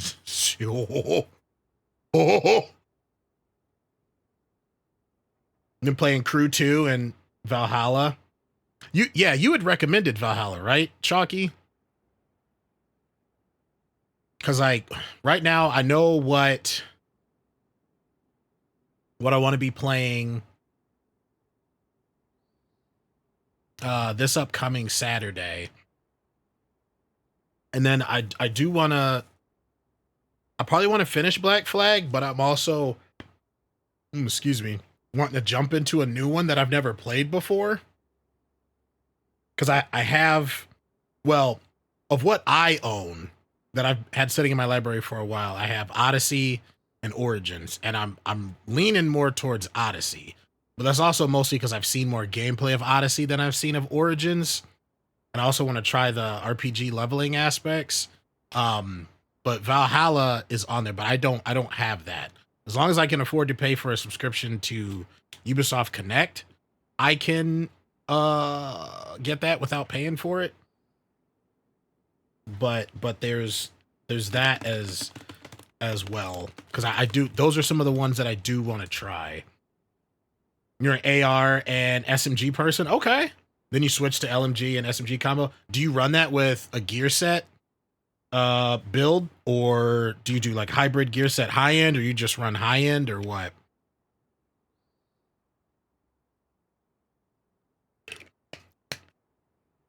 There's an Ireland and Paris DLC for Valhalla. Holy crap.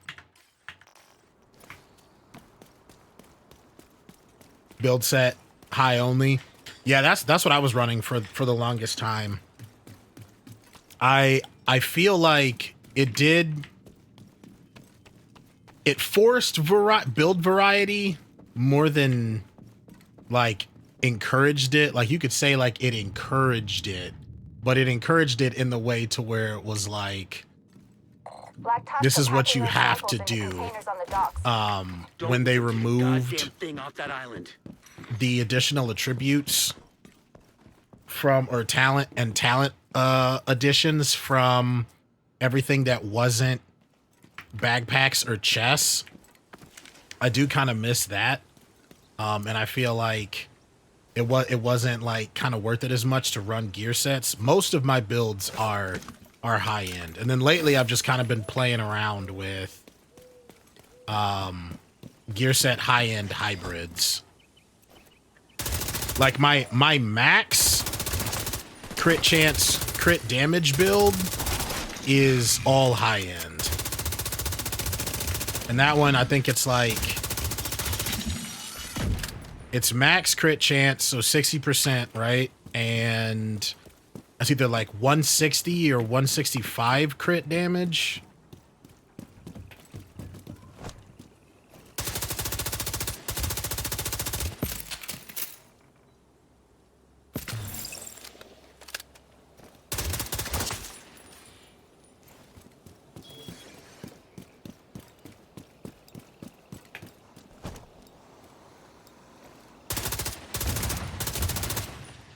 Oh, I saw red. There we go.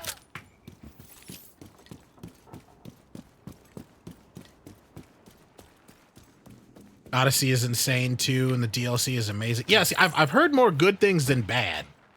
Now, I know Ubisoft really screwed things up with microtransactions. And hopefully they're tired of getting cussed out enough to where they don't try that with any future titles. Like I've said in the past, I kind of walked away from the franchise after Black Flag. Like it was a mixture of being crushed about what happened to Desmond lore-wise, because I was really liking the lore. But then also it was just too much. Like when they got greedy and started doing annual releases, I was just like, nah. Like, and not even as like just to turn my nose up, just to do it, just to be like entitled, no like hipstery, like I liked Assassin's Creed when it was cool. It was just like, I can't keep up. That's too much. Like, let me freaking enjoy the game for a little bit. Give me a chance to miss when a new game is going to be coming out. Like, look at Bethesda with all of their warts and everything. Like, how long has Skyrim been out for? 10 years or something crazy like that now? Maybe more? And people are still clamoring for an Elder Scrolls 6, despite everything. I keep wavering back and forth about trying Fallout 76. I played it for like an hour. I tried it on the Xbox PC app. I don't know how much that was the problem, but I started it up. And just like the controls, the UI and everything just seemed like messy. And I was just like, nah, I'm not in the right headspace for this. And I just deleted it.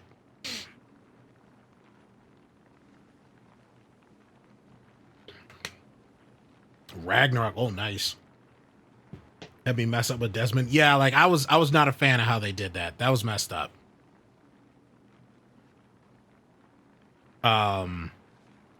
Especially like they brought us right to the point of like, oh, we're about to start a new chapter. Like he's starting to learn stuff. And then it's like, boop. Then that happened. And I was like, sorry. I was like, what? And I was unsure about how it was going to go. And then how they kind of touch on it in Black Flag, where it's like, even playing it now, years and years later, like in the campaign where they talk about sample 17, so the subject 17 and everything, I'm just like, my heart, it hurts. Oh my God. You've got another helo inbound. Looks like they mean business. But yeah, Blade, did you say if you, or had I only asked you in my head? I think I might have only asked you in your head. Like if you have like your favorite exotics for those builds, or if you found just like really good roll for all the ones, or if you recommend any. Like I've got Liberty. I've got the spider one where it like damages your health to do damage or whatever. I forget how it plays out. I had Liberty for a build that I did with the Hunter gear set. It was robbed by 76, got the cheap nylon. Oh no, Chalky, you went all the way.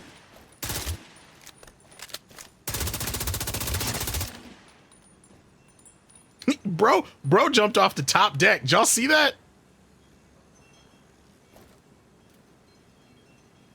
Bro just jumped straight, like he didn't even jump off the side. He climbed to the highest point of that up there and was just like, bye world.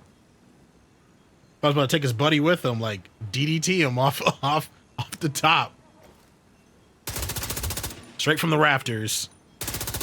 Watch out, watch out, watch out.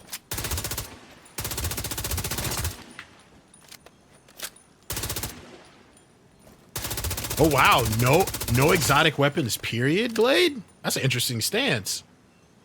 None just really click with you, or you just don't like being tied to where you can only use one of them at a time? I mean, I'm not gonna doubt a weapons master of the night. Granted, I only have like a small handful of all the exotics that I like. I'm still waiting for Chalky to carry me through a raid so I can get Bighorn.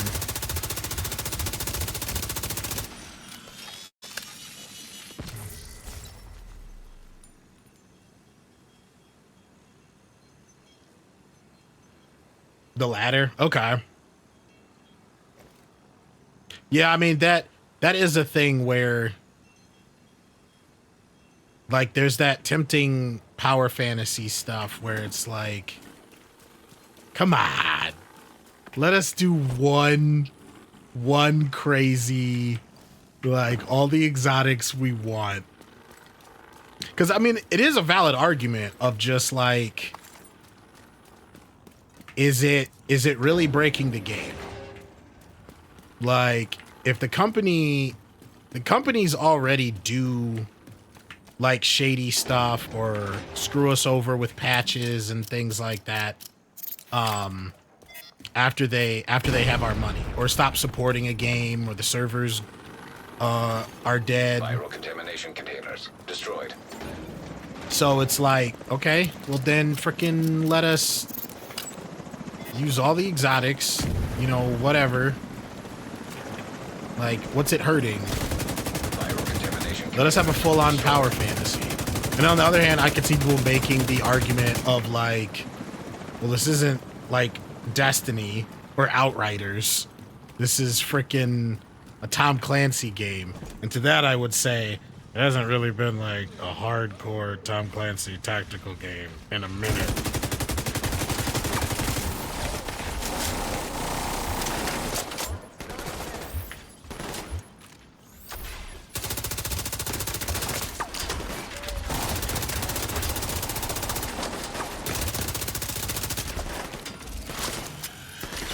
Hey, go Cubs! Thank you so much for the resub. Y'all are amazing. Thank you all so much. It means a lot. and this time and era where like I've been heavily thinking about really trying to push and make the time to Target eliminated. like attempt full-time content creation. Biohazard team leader? Like that really helps, and all that stuff just goes right back into the stream. All talk, no guts.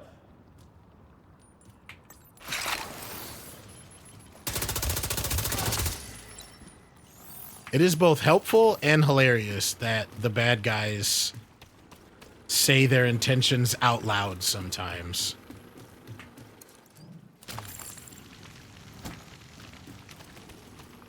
One of these days, I'm gonna have to remember there's a mounted gun turret right there and use that when they're coming out of the chopper. But the amount of times that you end up doing this against the Black Tusk, unless you wait for a week where it's Roosevelt Island and then just keep redoing it, which how many of us actually do that? I don't think a large majority of the base actually do stuff like that unless it's time trials, which that stuff was smart to keep people to like go back and replay old content, like because that's how you make use of having content regardless of how old it is. Cough. Bungie, cough.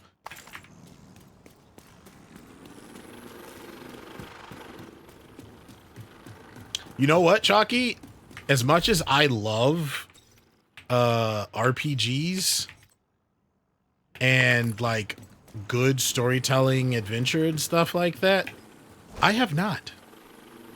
There has been at least, God, three years maybe. Like every time I see the Witcher 3 bundle go on sale, to where it's like the base game, I think it's called like Of Blood and Wine and then Wild Hunt, whatever the 2 DLC were, like whenever they pop up, I always consider it. I'm always like, oh, I should do it. And then I'd never pull the trigger for whatever freaking reason. And Witcher 2 has been sitting in my Steam library for I don't know how long. It's been years. And I think I started it. I was hooked on the trailer and the starter fight, like with dude taking everybody out on that boat. I have no idea what's going on in the story, but I'm just like, yes, magic, swordplay, sign me up. And then I don't even think I played an hour. I think it was also like one of those times where I was very deep, like single player FPS games, like really had their claws into me. I think I was also just getting into PC. So it was also kind of like a kid that they were forgotten by their parents, but they were forgotten like in a Toys R Us overnight. So it's just like, there's so much to do. And that's kind of how it was for me. And it's just like so many games fell by the wayside.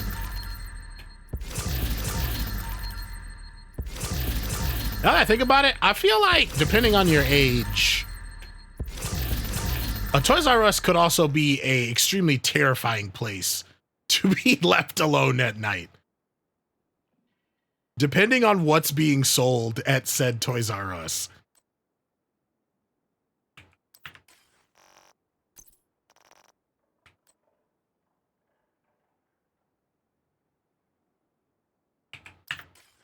Like some of these are really tempting to hold on to, but y'all, the amount of time it took for me to go through the stuff, I'm just kind of like, no, just get rid of it, Vagabond. You know it's gonna sit in your freaking inventory for like 3 months.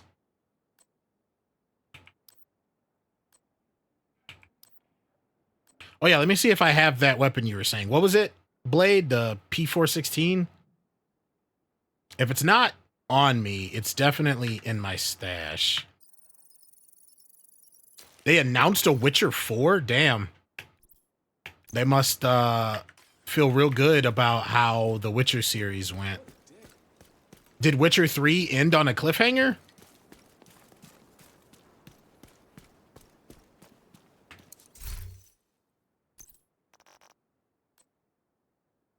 Is this it? Is this what it looks like? I know this is a named one, but this is the one I was thinking of. Backfire. That's what it was. The other submachine gun I was trying to think of.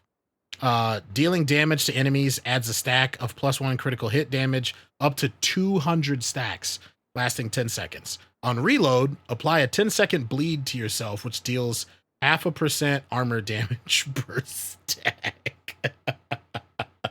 That's bad. So that's like what? 100% armor damage? If I remember correctly, when I was using this, it was more about like trying to end the fight, so that like when the fight's done, to where like your armor just comes back, so that even if it's like you're bleeding, it's being counteracted by the fact that you're not in combat, so your armor will just keep coming back. But I don't remember it like doing so much that it was deadly. But I'm sure this could be a problem on like harder difficulties. I hate that gun. It is I definitely get that. I definitely get that feeling. Because it definitely, like I said, it definitely seems like it'd be the kind of gun to where it could be such a problem child. Fable, I did see Fable. Were you in that stream when we were watching the Xbox showcase, Chalky? It was a very interesting trailer. I'm curious how the game is gonna play, but it definitely seemed like they're still leaning into that, like that brand of comedy, like that kind of dry British humor kind of stuff. I loved the Fable series. I was introduced to Fable 1 by a friend. Two of my buddies like played 2 a lot. I only like really kind of played it when I was at their house. And I can't remember if I like redboxed Fable 3 or if it was ever on Game Pass.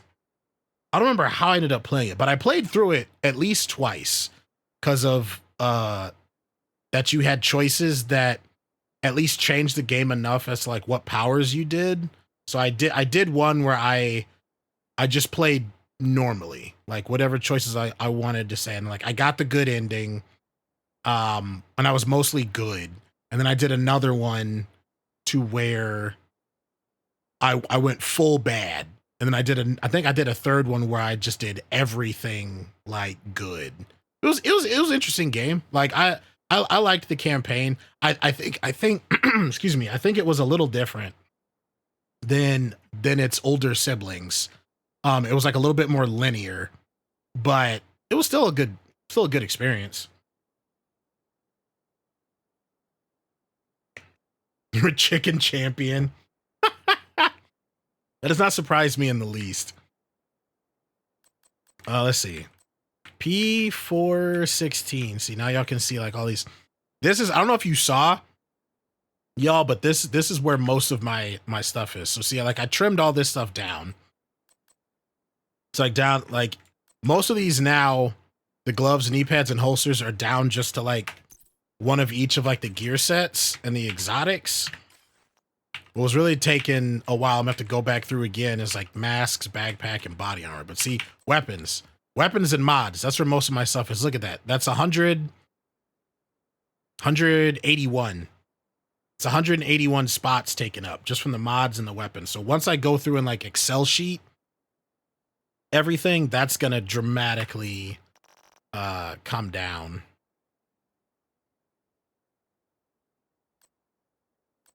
I think Chatterbox was the first exotic I ever got in Division 2.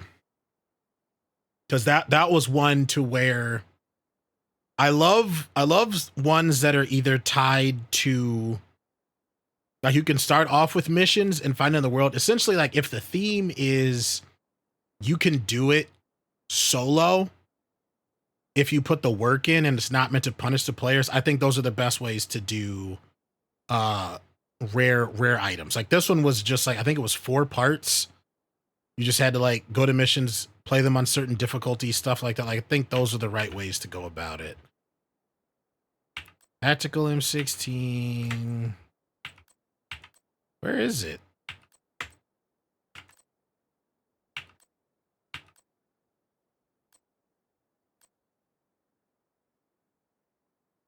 No, this is different from the other MP5 I have. Merciless was such a disappointment. I remember getting that with the special deal I got with my first monitor that was MSI, and it had the specialty of oh wait, no.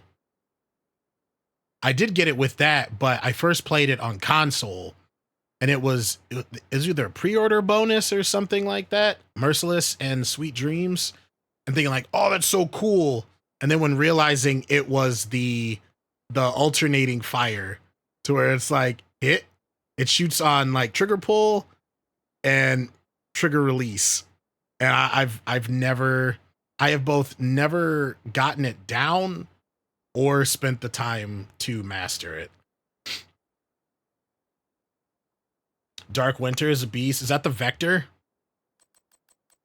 The one modeled off the Vector SMG?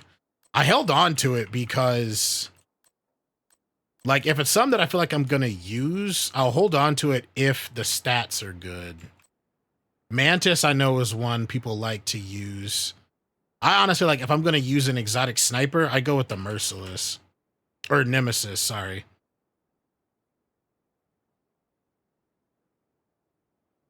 Like, it also kind of reminds me of the Halo sniper rifles from Halo 2. Halo 2 and I think Halo 3. Because Halo 2 had the... Or could you not use them until Halo 3? The Jackal sniper rifles? I think you could start using them in Halo 2. God, I'm starting to get, like, gamer traumatic memories from Halo 2 Legendary. What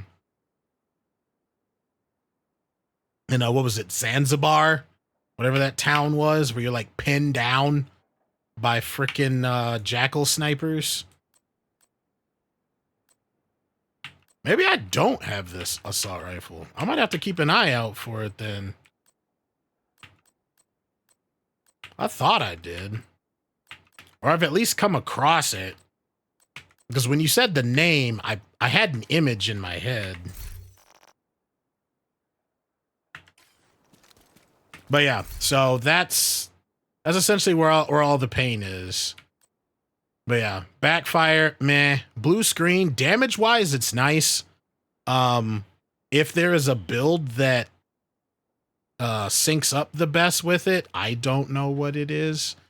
I do like that it's like the LMG version of Scorpio, kind of, and at 50 stacks, it hits an enemy with all 3 debuffs.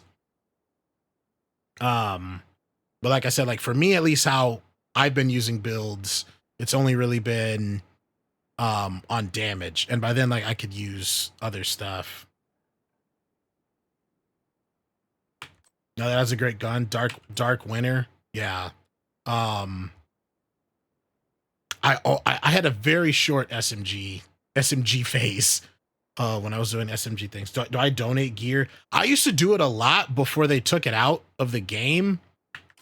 And I've barely done it once they switch it over for expertise. So like when it used to be in the projects, when you could like donate, you know, like a random LMG, a random pistol. And then sometimes it would be like, you had to find like a specific type. Like I would do that to get like a lot of materials and stuff like that. But it's mixed. I've been seeing online and stuff, people have been saying it's not really worth it. For 2 reasons. I've seen some people saying that it's not worth it because the amount that you donate doesn't equal how much you get out of the expertise system. And then the other half I've been seeing saying that like it's really buggy. So a lot of the times when you donate, it doesn't even count. So I don't know, but yeah, I haven't really, the most donating I do now is for the weekly shade requisition.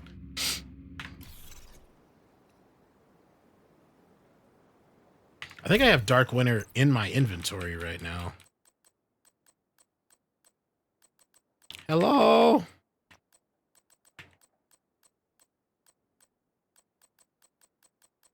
Or I did. Is it in my stash?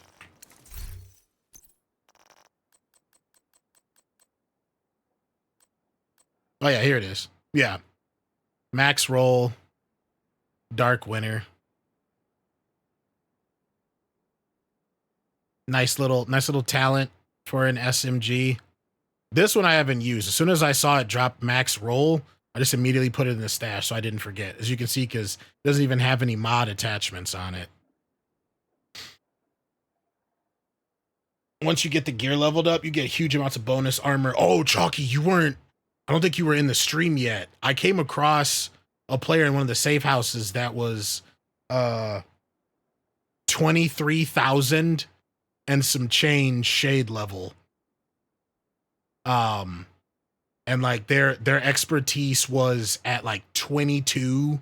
So they had like 11% armor and stuff like that. And I was explaining to chat like just the insanity of knowing like what you had to do to get to that point. Like lately, since I've been playing around with different weapons, my expertise has like slowly been going up, but it hasn't been something I've really been going out of the way for. I'm sure it definitely helps a lot more, all that extra min-maxing when it comes down to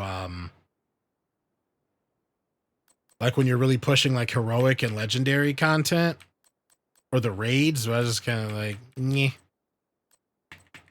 Wait, why do I have a... Hold on. Why do I have 2 Scorpios?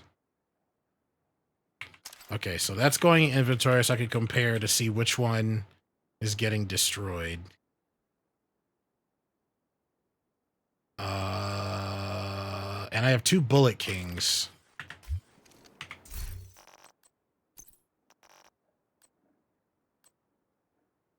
This one's the max. This one's not. This one's going away.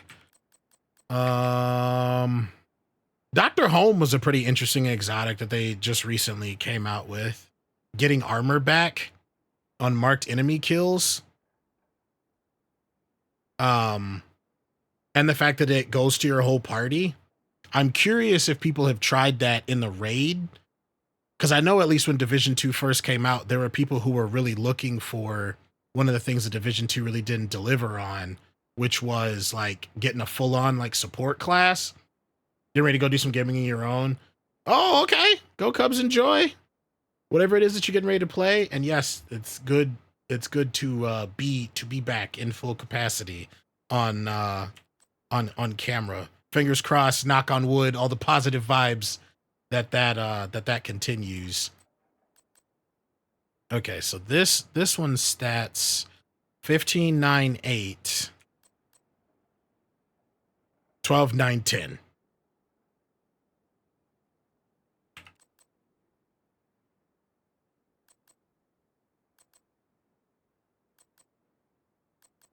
Kind of torn. It's not really like big enough of a difference. I generally lean more towards damage. So I think what I'm gonna do is I'm just gonna put the other one back.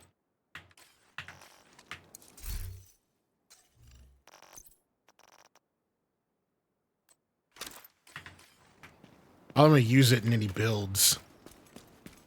I still have that one build that you taught me about, Chalky. I've got this one, Aventus, and then I called this one Majin. Because what was it? Oh yeah, I had one running with Memento, and then one I was doing with Ridgeway's Pride, because I think this one heals, right? Yeah. So I thought that was very fitting for a Majin Buu style thing to have the ability to like heal your damage back. But yes, I was definitely liking those. I was running around solo Summit, just walking around with the freaking shotgun, just chewing through enemies.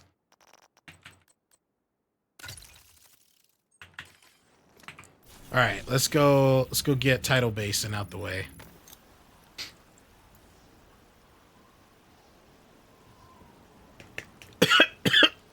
$56K? Hostiles guarding location nearby.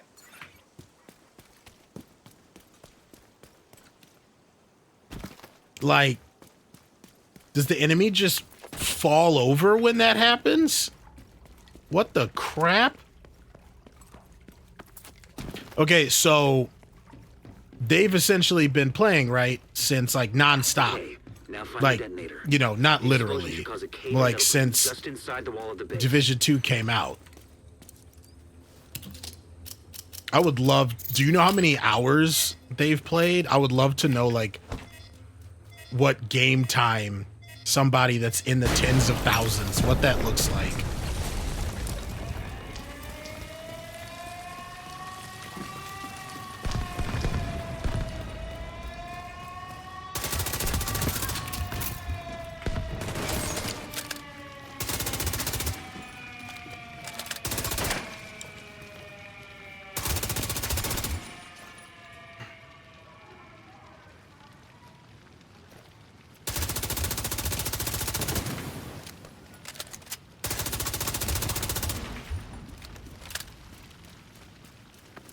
Once you get to 1K, you stop getting bonuses.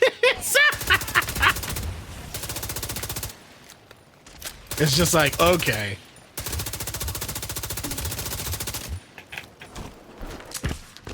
Whoa! Did y'all see that? I just freaking instant transmissioned off the platform.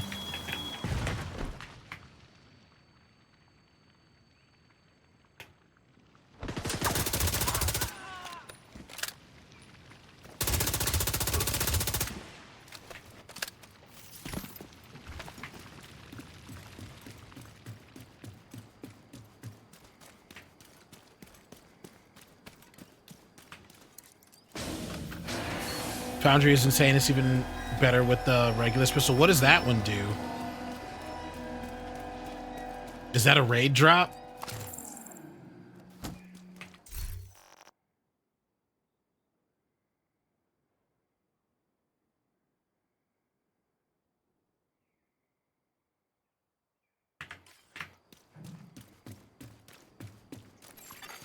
Encrypted signal source detected. That sounds promising.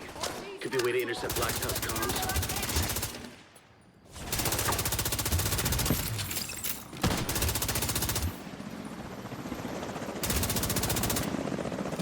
Raid exotic for Iron Horse. Okay. What's its talent?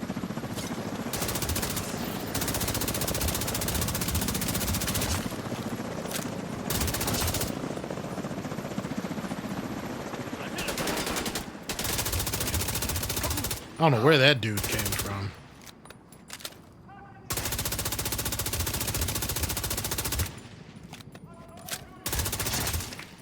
I wish the red pulse grenade would actually do something to the medics. Like, it hurts my armor. Why doesn't it hurt your armor? And I don't know if it's Mandela effect, but I remember when first dealing with the Black Tusks in Vanilla Division, that the red grenade didn't affect armor. It hit your health first, which is what made it like ridiculously lethal. It didn't matter how much armor you had. If you were in its radius, it could drop you real quick. Like I said, I don't know if that's Mandela effect or if that's actually what happened, and it's just been so long since it was patched that I just don't remember anymore. Wyvern, prep the helos. We need to get these antivirals out of here. Redicide talent, headshot kills create a 5-meter explosion. Birds get airborne.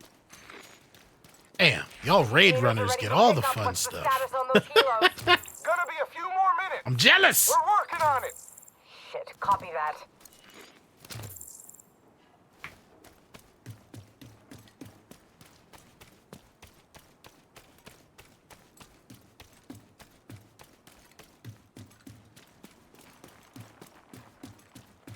Find a way to keep those I don't like this part of this mission.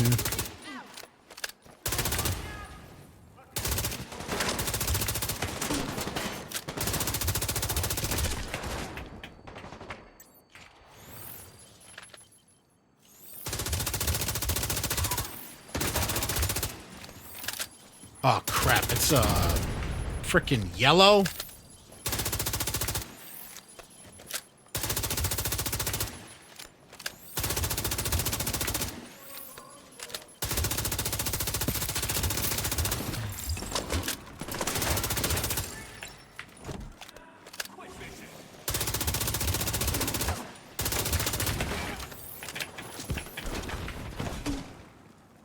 That better not have switched to my new position.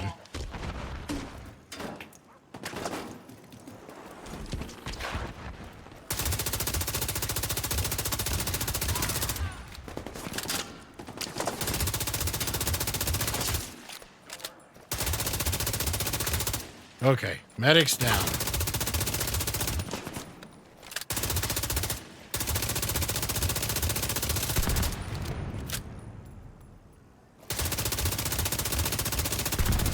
Healer build is insane. Drop a hive and it's refilled in like 10 seconds. Do you run the tech with the artificer? This situation needs to get locked down. Now. Do it personally. Copy that. Sounds like you're gonna need all the help you can get. The support team is standing by, but you'll need to figure out a way to get them through the main gate.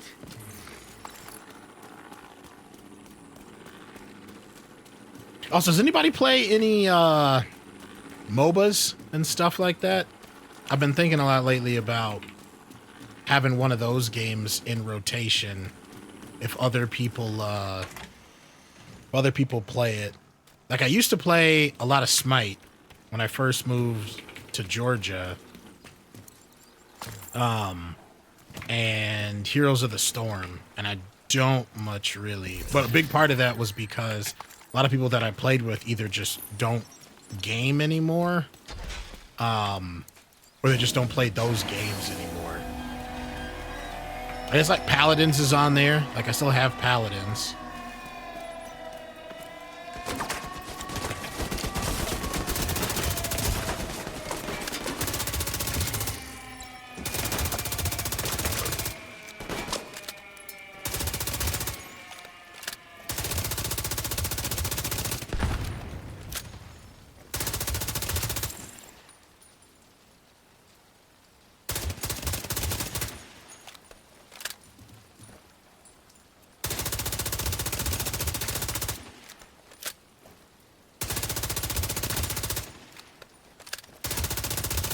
You are not about to NBA jam that grenade launcher on me.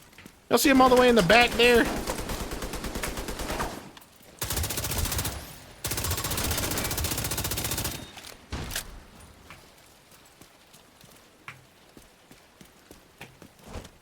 All right, hold on a second. I was getting ready to read that, and I was like, my brain's like, hey, maybe you should wait until all's clear. Just a crazy thought.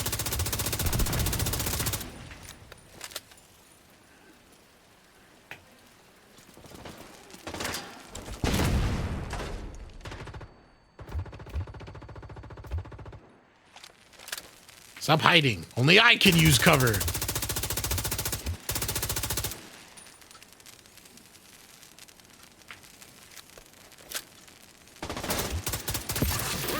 There we go. Okay. 4 times future initiative plus BTSU. Oh, I love the BTSU gloves. 1 time Murakami, then repair hive and Kim launcher. Okay. Refresh Murakami bonuses for me. I don't remember that one. Is that the one that has its skill haste, skill duration, and then something else? Because I know which one it is. It's the one that has like the samurai armor for the brand look. My mind is mush now trying to keep tracks as I looked at so many freaking builds last night.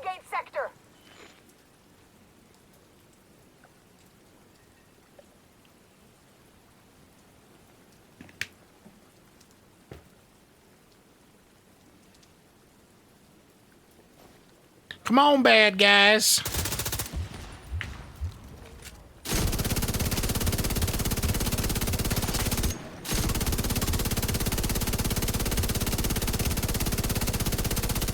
Yeah, see, it's doing it again.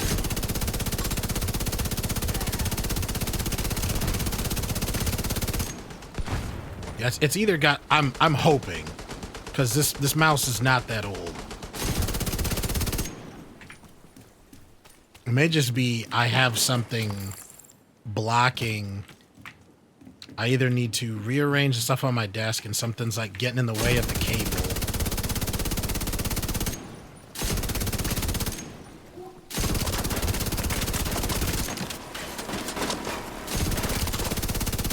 You want to take this one out real quick before his buddy shows up?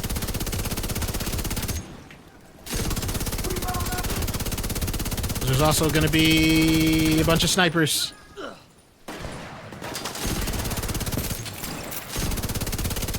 There's one of them now.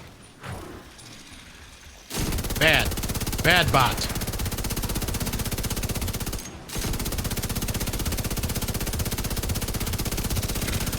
There we go. Give me that EMP. Roll that beautiful beam footage.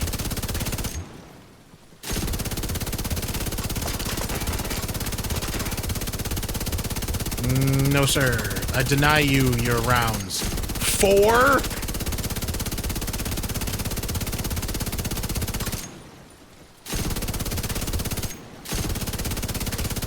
I mean, they still got melted, but 4 minigunners? Y'all saw how quickly those suckers went down, right? I recently made an eclipse. Is that 5? As soon as the area is secured. That's what I get for opening my mouth. The game said, "Oh, you hot shit, huh? Try this out." You retrieve them, send up a flare to signal the support team. We'll stand by here and cover your ass. What was I gonna say? Before I was rudely shown that I was getting a little too big for my britches. Crap, I don't remember what I was gonna say. Oh, I made a Eclipse protocol that I've been playing around with that I really like.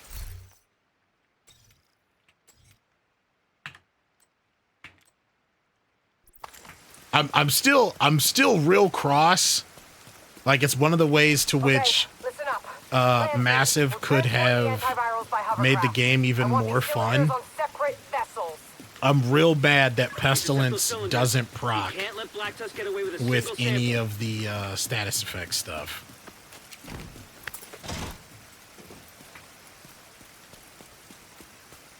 Use the Chem Launcher so the heal circle lasts longer while your hive is down, because on the radio you have to keep the turrets and players alive all at once. Oh, okay. Smart way to work all that out. Skill duration. Okay, that's right. Skill duration, skill repair, and then skill damage. Do you have a favorite raid that you like to run? Same for you, Blade, if you're still there.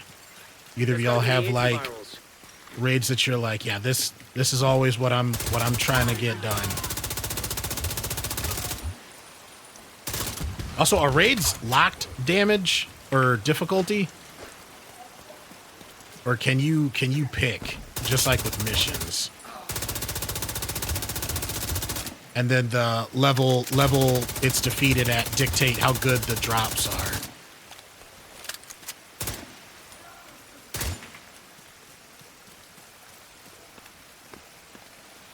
You have done a raid. Which one was it? We're bringing a cylinder on board now. Enemy spotted. Keep them away from the antivirus.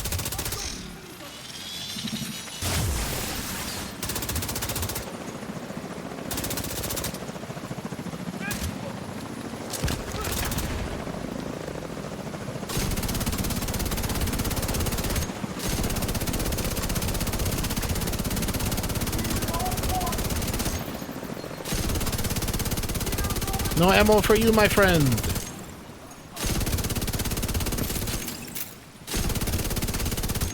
God, I love the exotic LMGs. They're just so much fun.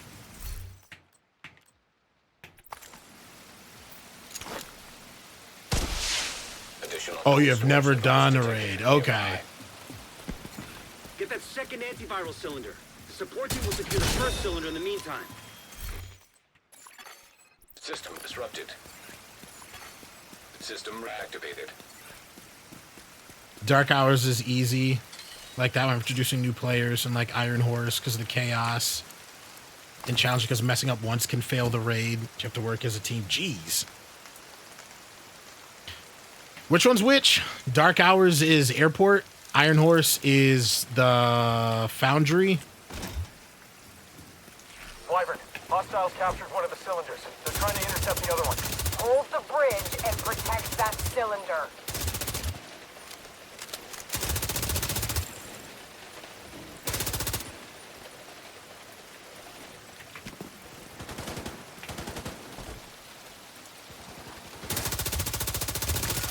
like they were, what were they called in the first division? Incursions.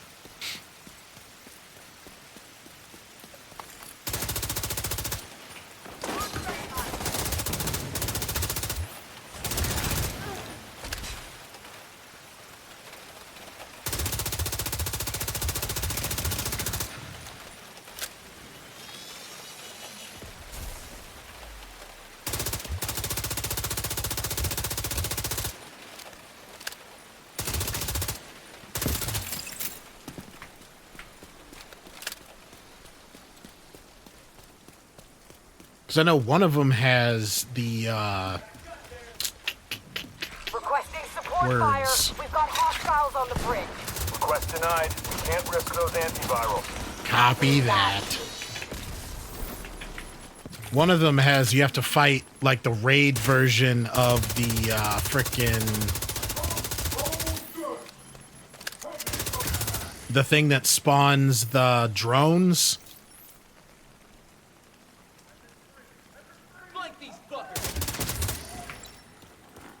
Crap, what was that thing called? It's like the massive thing. It's got like the slope. Razorback, yeah. Because I remember that was something people were complaining about. Thunderbird, I'm making an attack run on that hovercraft. With They'll tear you to pieces. Damn. Immediate medical assistance needed. Some people were, I saw, complaining about online with the last manhunt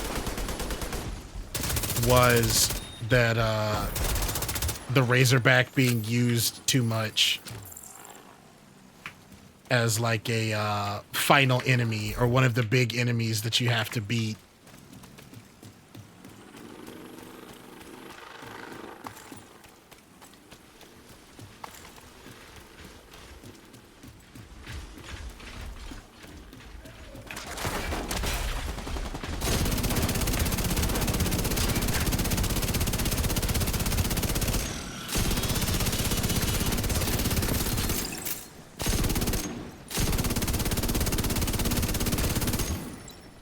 Razorback is easy to kill. Oh, I don't disagree.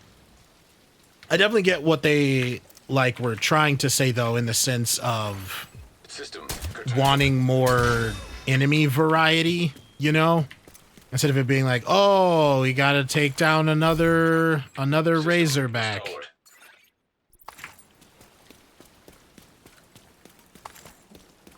Because it was what we did it in New York. We did it in one of the raids. We did it with, I guess it's in the final mission when you're going after, what's his name? Stovepipe. Isn't there a fourth one? Or is it just 3? Like, does it bother or ruin the game for me? No. I do get it in the sense of like, of wanting like more variety. Like, it would have been cool if anytime we went up against the Black Tusk, you didn't know what you were going to get if they changed it. So like, let's say for instance, each new time we went up against Black Tusk for like a raid or a mission, there was a new enemy. And then any time that you redid it after that, it was RNG for what you'd be facing. So it could be like Razorback. It could be maybe like a beefed up Marauder. It could be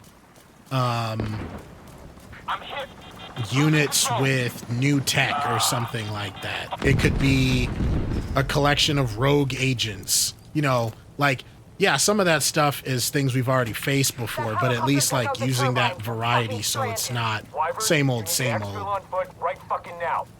You gotta throw a nade in the vent? What in the Star Fox? I thought you knew me better than that. This is an order, Wyvern. Wyvern, you copy. Get on board the hovercraft and use bombs wisely. The support team will protect the cylinders. See, but that's a good example though of them using that to at least where it's not the same kind of thing. I also think sometimes complaints happen from like not necessarily people needing to like go outside and touch grass, but you're gonna get burned out on stuff if playing the same thing all the time. Like, I like to play a lot of The Division, but I generally only play it now on stream. And I generally only play it on stream on Thursdays. So it kind of helps me from never really falling out of love with it. And then it also helps when I am playing it, it's like a fresh new experience because it's been, you know, generally like anywhere from like 5 to 7 days since the last time I played it.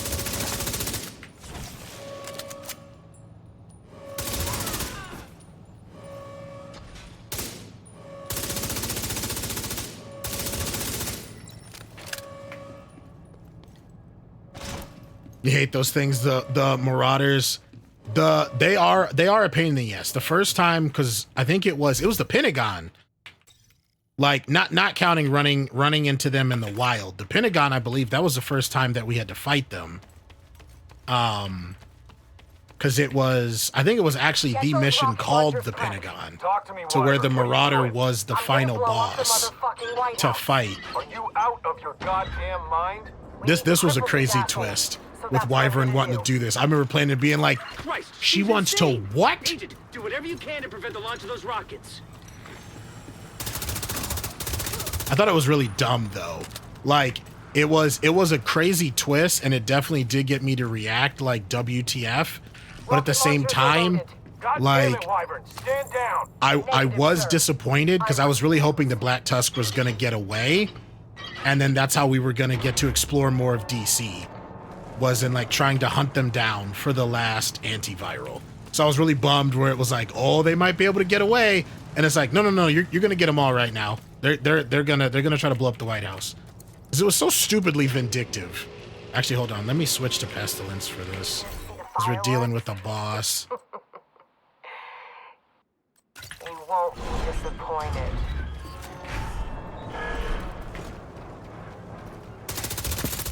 Target locked. And again, I know I've said this other times, but it endlessly cracks me up though. Everyone, this is not that a drill. We need to evacuate the building right now. Repeat. They set it up for Wyvern to have like that James Bond moment of being on the other side of the glass, but also set it up where Wyvern needs to get to the other side of the hovercraft, whatever you want to call it, for the fight to happen. So they're just like, oh crap, well let's just make her immune so the player doesn't kill her too quick.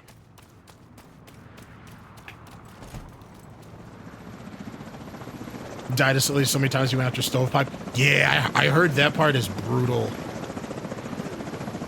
I like them for what they offer, and going after them as like random spawns in the world, though I never go after them if there isn't cover nearby. Launch sequence initiated.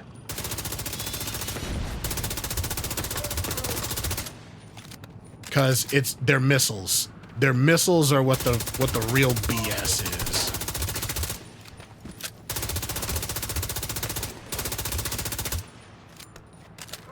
Oh wait, I'm supposed to be deactivating stuff right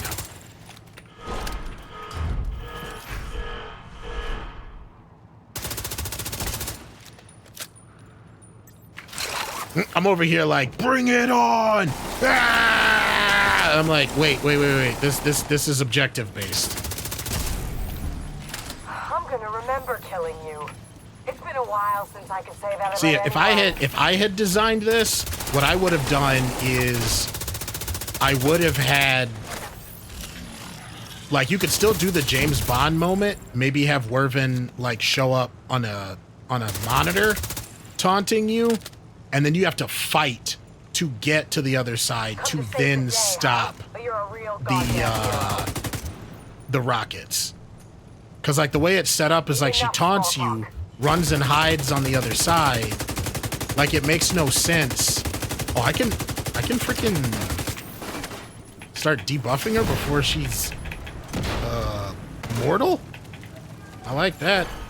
Rocket launch backup power activated. Launch sequence initiated.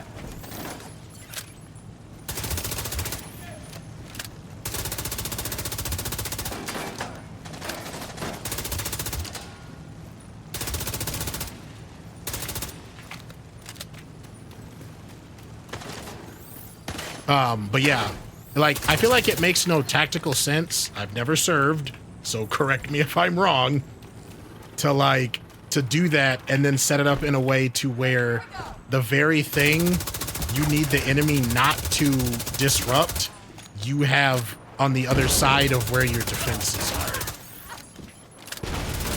Like, call me crazy, but that don't seem to make tactical sense.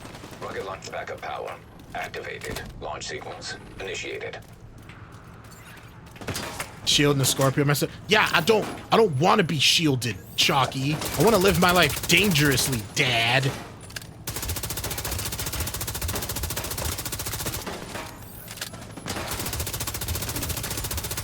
God, I hate the Grenadiers so much. Yeah, you're just taking a whole bunch of bullets in the chest.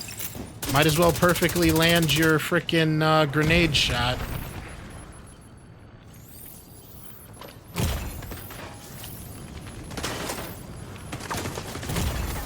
Vital signs critical.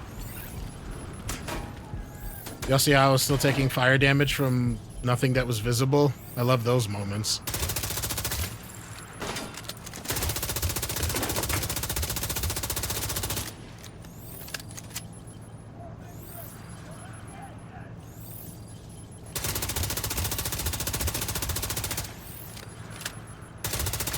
Wyvern, what's your status? Wyvern, come in. Wyvern. Fuck.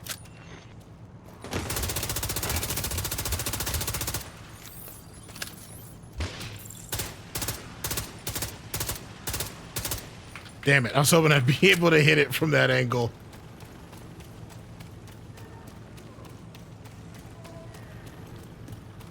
But in all seriousness, it would be interesting to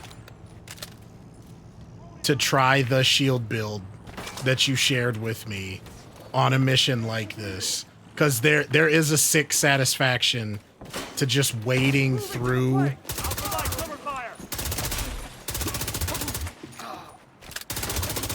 the damage that they do to you, and then just boom, boom, boom, boom.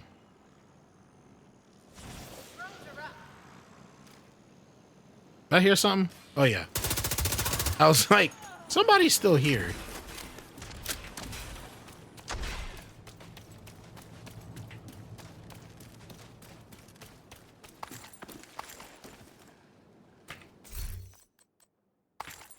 The antiviral cylinders are secure. Hooray!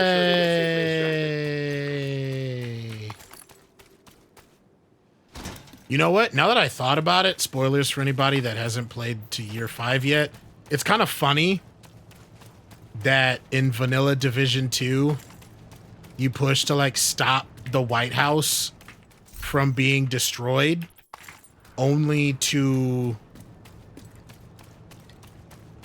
like have it come under attack by the Black Tusk, not once, but twice. And the second time it gets utterly decimated, which technically it's been 3 times, if not 4, because there was the first time when you show up and they're having problems holding off freaking hyenas. Then there's when Black Tusk shows up to get Ellis. Then there's saving it from here with Wyvern. Yeah, and then there's what just happened before year 5.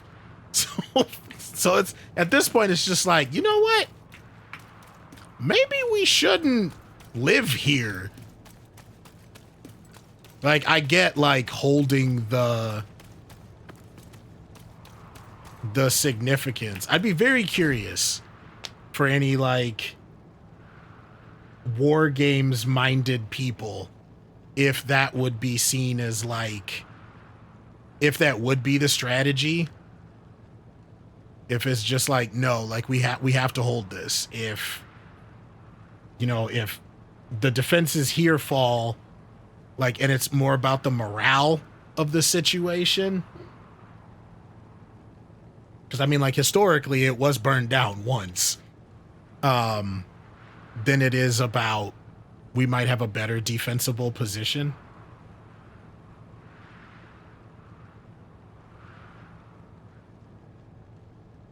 It's a shame we don't have the White House from Olympus Has Fallen with the frickin' SAM turrets and 50 cal machine gun turrets that are all over the rooftop. Have y'all seen that movie?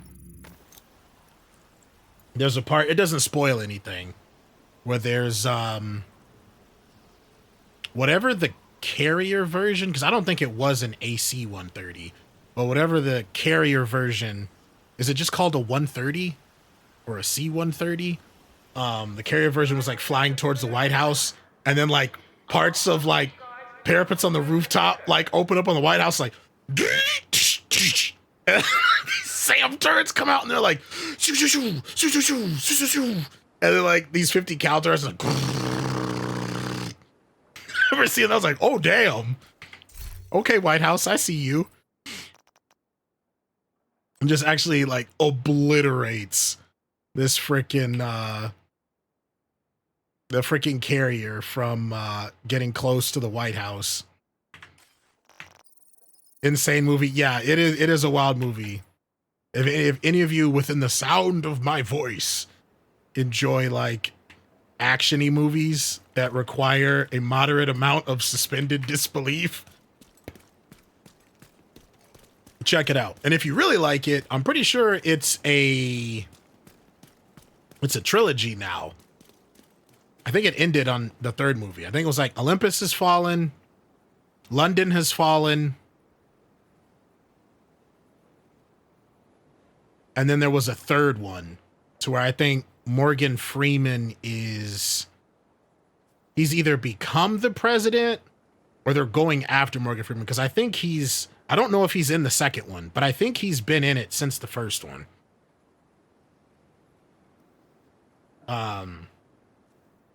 But I don't remember what that one is called.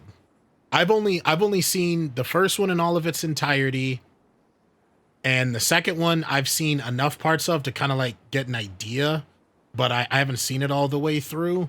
And then I see, now it's gonna bother me. Now I need to find out what it's called.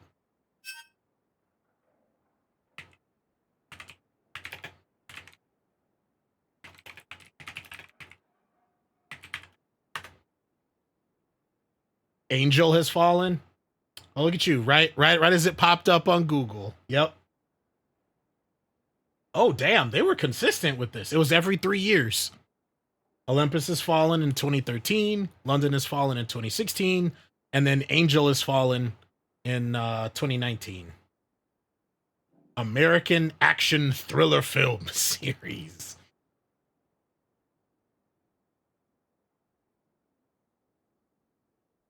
Yeah, he's been in all three. Good on Morgan Freeman. Get that bag. He made it. He made it onto the freaking poster cover in all three movies. The first one has Gerard Butler, Aaron Eckhart. Most people would recognize him as Two-Face from The Dark Knight. Or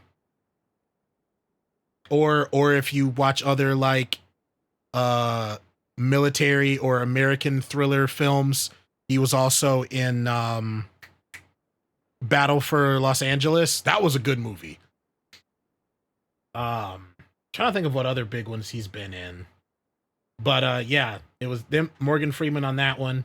Then it was the same thing, just they switched it around. And then it's just Gerard Butler and Morgan Freeman in the third one. Who's the lead actor? Yeah, Gerard Butler, who's been in a lot of stuff. Like the average movie goer that just kind of watches movies as they go along and doesn't watch too much in any different genre would recognize him from trailers for 300, from Gamer. Was it Gamer or The Gamer? I don't remember. It was a real cheesy movie, but Gamer. And it's crazy because he's such a big name now, but if you've either grown up seeing movies starting from like 90s to now, or if you watch like a large variety of movies, it's real wild to see a lot of big name people, especially like in the action world. I feel like you see this a lot more in the action world because there's a need for like you just kind of like throw a whole bunch of extras at it, not as much as you would for like, you know, comedies or rom-coms and stuff like that, because there's a lot of explosions, right? You're usually acting out a lot of like defensive installations, military installations, political scenarios. So they throw a lot of bodies like for actors, extras and stuff like that. So it's real wild to see. He's a really good example. Like he was Laura Croft's ex in one of Angelina Jolie's Laura Croft movies. I remember one time I was watching, was it Red October? It was one of the older ones to where like Gerard Butler was an extra who only had like one line. He was like random, God, I'm gonna butcher this because I don't know all the titles, but he was just like one of the people working on the submarine, and he just had like one line. He was like that character to where it was like picking up something on sonar, Captain. You know, I had to rewind it to be like, hold on a second. Leonidas? Is that you? But yeah, it's so weird and like, but in a cool way to like see where they've been. And like you gotta wonder if they ever stop and just think about that, to be like, man, look at me then, look at me now. It's just kind of like damn, like what was the work behind the scenes to get to where, like, because not everybody gets to that mountaintop, you know. He also does comedy quite well. Yeah, wasn't he was it him and Katherine Heigl? No, that was somebody else. But yeah, wasn't it like it was shit.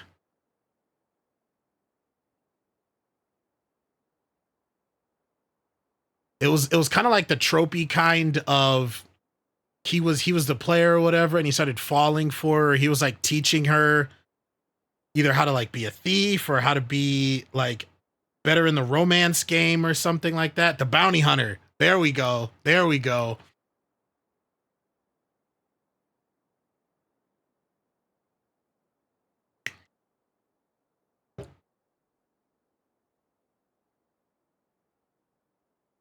Yeah, that was yeah, I haven't seen it, but you say that one's a good one? I generally don't watch too many like rom-com or like deliberate rom-com kind of stuff. No hate towards them. It's really not my wheelhouse. I also have like watched less. I feel like, though I am very pro how like streaming, at least the idea of it, not how the companies are like destroying all the options and stuff, and everyone's got to have their own service because all the companies are being freaking greedy. Like, not a fan of that. But the idea of like how things moved away from cable and you kind of had the option to do one or the other or both, as it kind of like shifted towards that, like I found myself watching less and less. And I think that was because you had the choice, when before it would just be like, something will come on.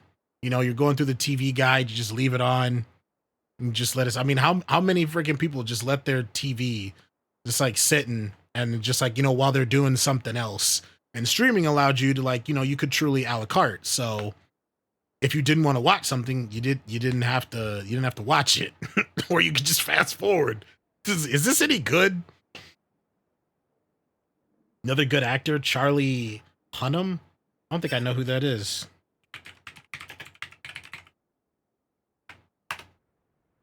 Oh, this guy. I never knew his name.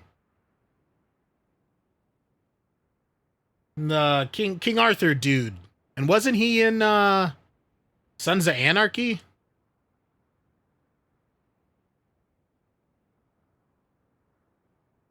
That was a long running show.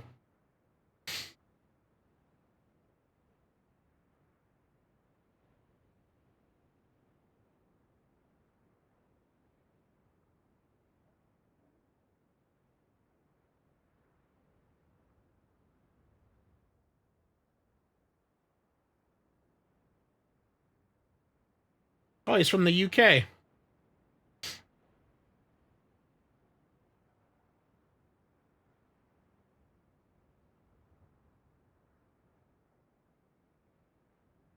Been married twice. I feel like that's generally like the low average in Hollywood.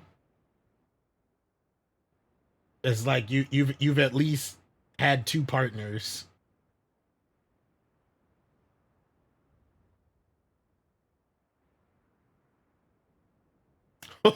Dude's definitely got a type. He likes the models or the model types. Yeah, King Arthur, Sons of Anarchy, The Gentleman. I heard that was a good movie. Like, in the scope of things, it was not that long ago. But man, when I see stuff like before 2020, like my heart drops into my ass a little bit. I was just like, that was a long time ago.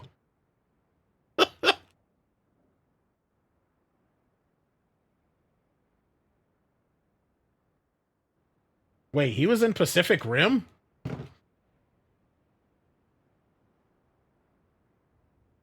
He's from no way, Chalky. Are you BSing me right now? Are you telling the truth?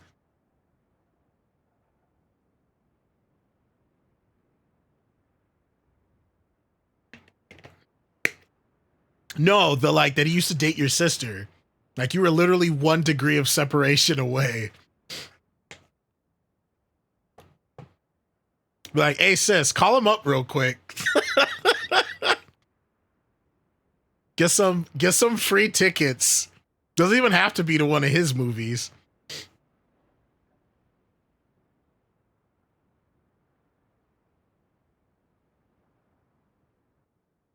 Oh man, that's wild.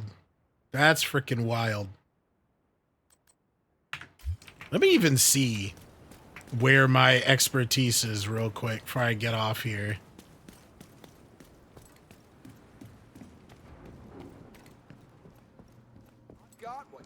I feel like it's also a little wild that like they could have given us some missions to clean up the White House.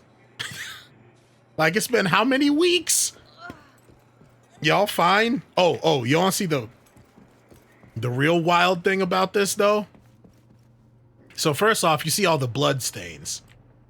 Like I get in some aspects like you could leave that to try to, you know, get like, oh man, you know, like shields and stuff.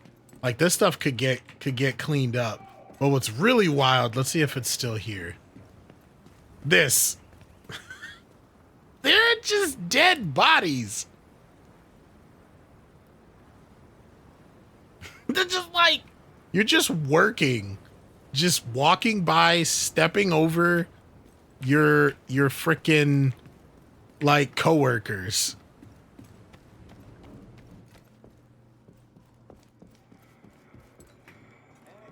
Like, were they worried we weren't gonna understand the scope of things? Oh, the barber.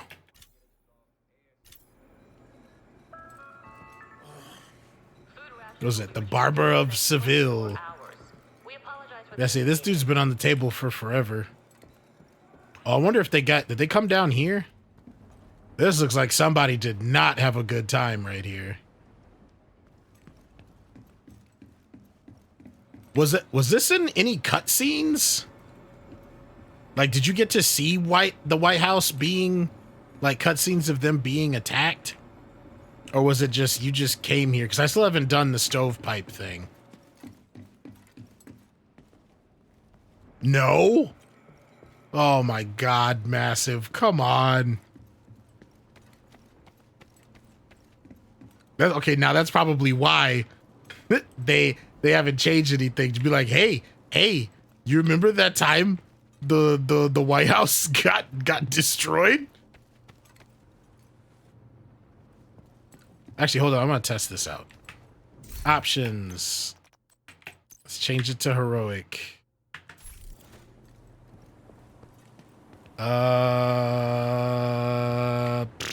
Let's do DPS.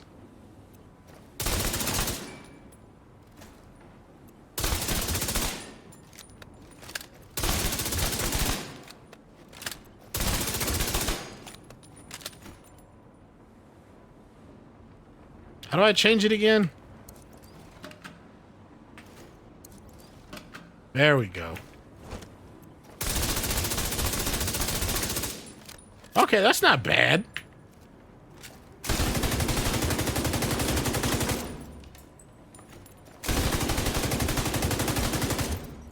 Okay, so that's pestilence. Oh.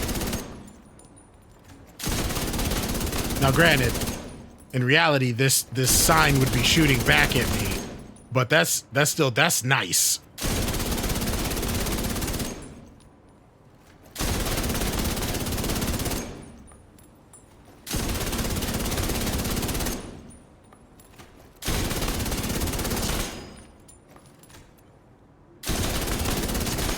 Yeah, that's a melt.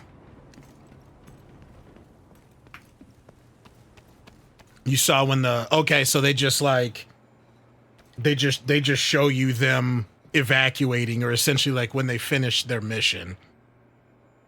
That's a bummer.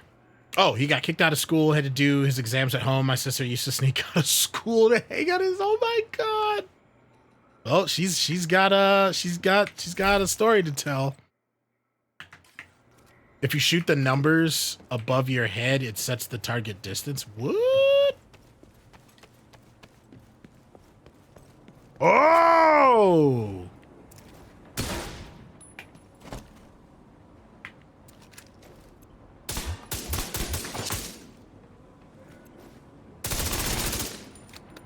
That's cool. Thanks for that, Blade. I didn't know that. I just thought it was just set up for you to just to practice on its own, like default from increasing range.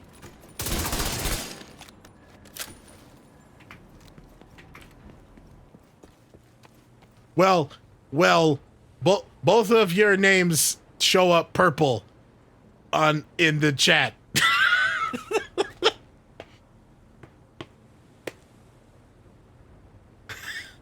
So that's why that happens. I'm fired. All right. Well, goodbye, everybody. Everybody have a good one. Goodbye.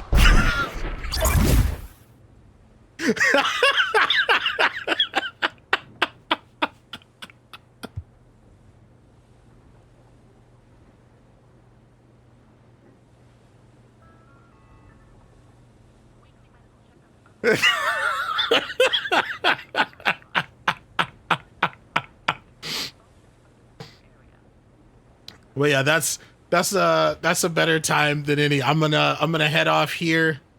I have a weird taste for margaritas, so I think I'm gonna treat myself to a pineapple margarita. Because I have been a good boy. And I look forward to seeing you all Saturday. It's been a few Saturdays since I've been able to have a stream. So I have something set up. I have a few different ones. I have like a couple new games that I potentially, well, like they're new games that I want to try. I'm going to try them. I just don't know if I'm going to try them Saturday. Almost said tomorrow. I'm still freaking getting used to the new schedule. Can't read this. No, I just you. Come here. Yeah, you were the nice one. The nice one. It's just very lots of high fives. Lots of high fives get handed out. Lots of high fives and lots of positive affirmations. It's like, you are amazing. Never forget that. But yeah, so I have a couple of different ones that I'm thinking about. I'm thinking about doing. I don't know. Like I said, like I'm thinking about adding, like trying out maybe a couple of different MOBAs. Maybe that's what Saturday might end up being. Is like I just try a few different games and see if like any of these stick is to be like, would I enjoy streaming these or would I just get really frustrated? Because we got Paladins, we got Smite, we've got Heroes of the Storm, there's World of Warcraft. But I probably can't afford to like maintain that as subscription right now, so that one might go on the back burner. So I wish they would just hurry up and just go free to play. Like it's nice it's free to play till 20. Just go free to play. Period. You make enough money off of the transactions anyway. Let's be for real. But what else? What else? And there's a few games on Game Pass. There's also Exo-Primal from I believe it's Capcom comes out tomorrow. I've already pre-installed it. So I'll probably end up watching some of the gameplay to see. That one's also co-op. I'm getting it on Game Pass. I don't know if it's crossplay or only Xbox, but that would be one that would be open if people wanted to join. I'm trying to think what else. I don't know. We'll figure it out. There's also Stumble Guys. That one won't be a Saturday thing, but for another community day thing. Star Wars Force Unleashed is free on Prime Gaming.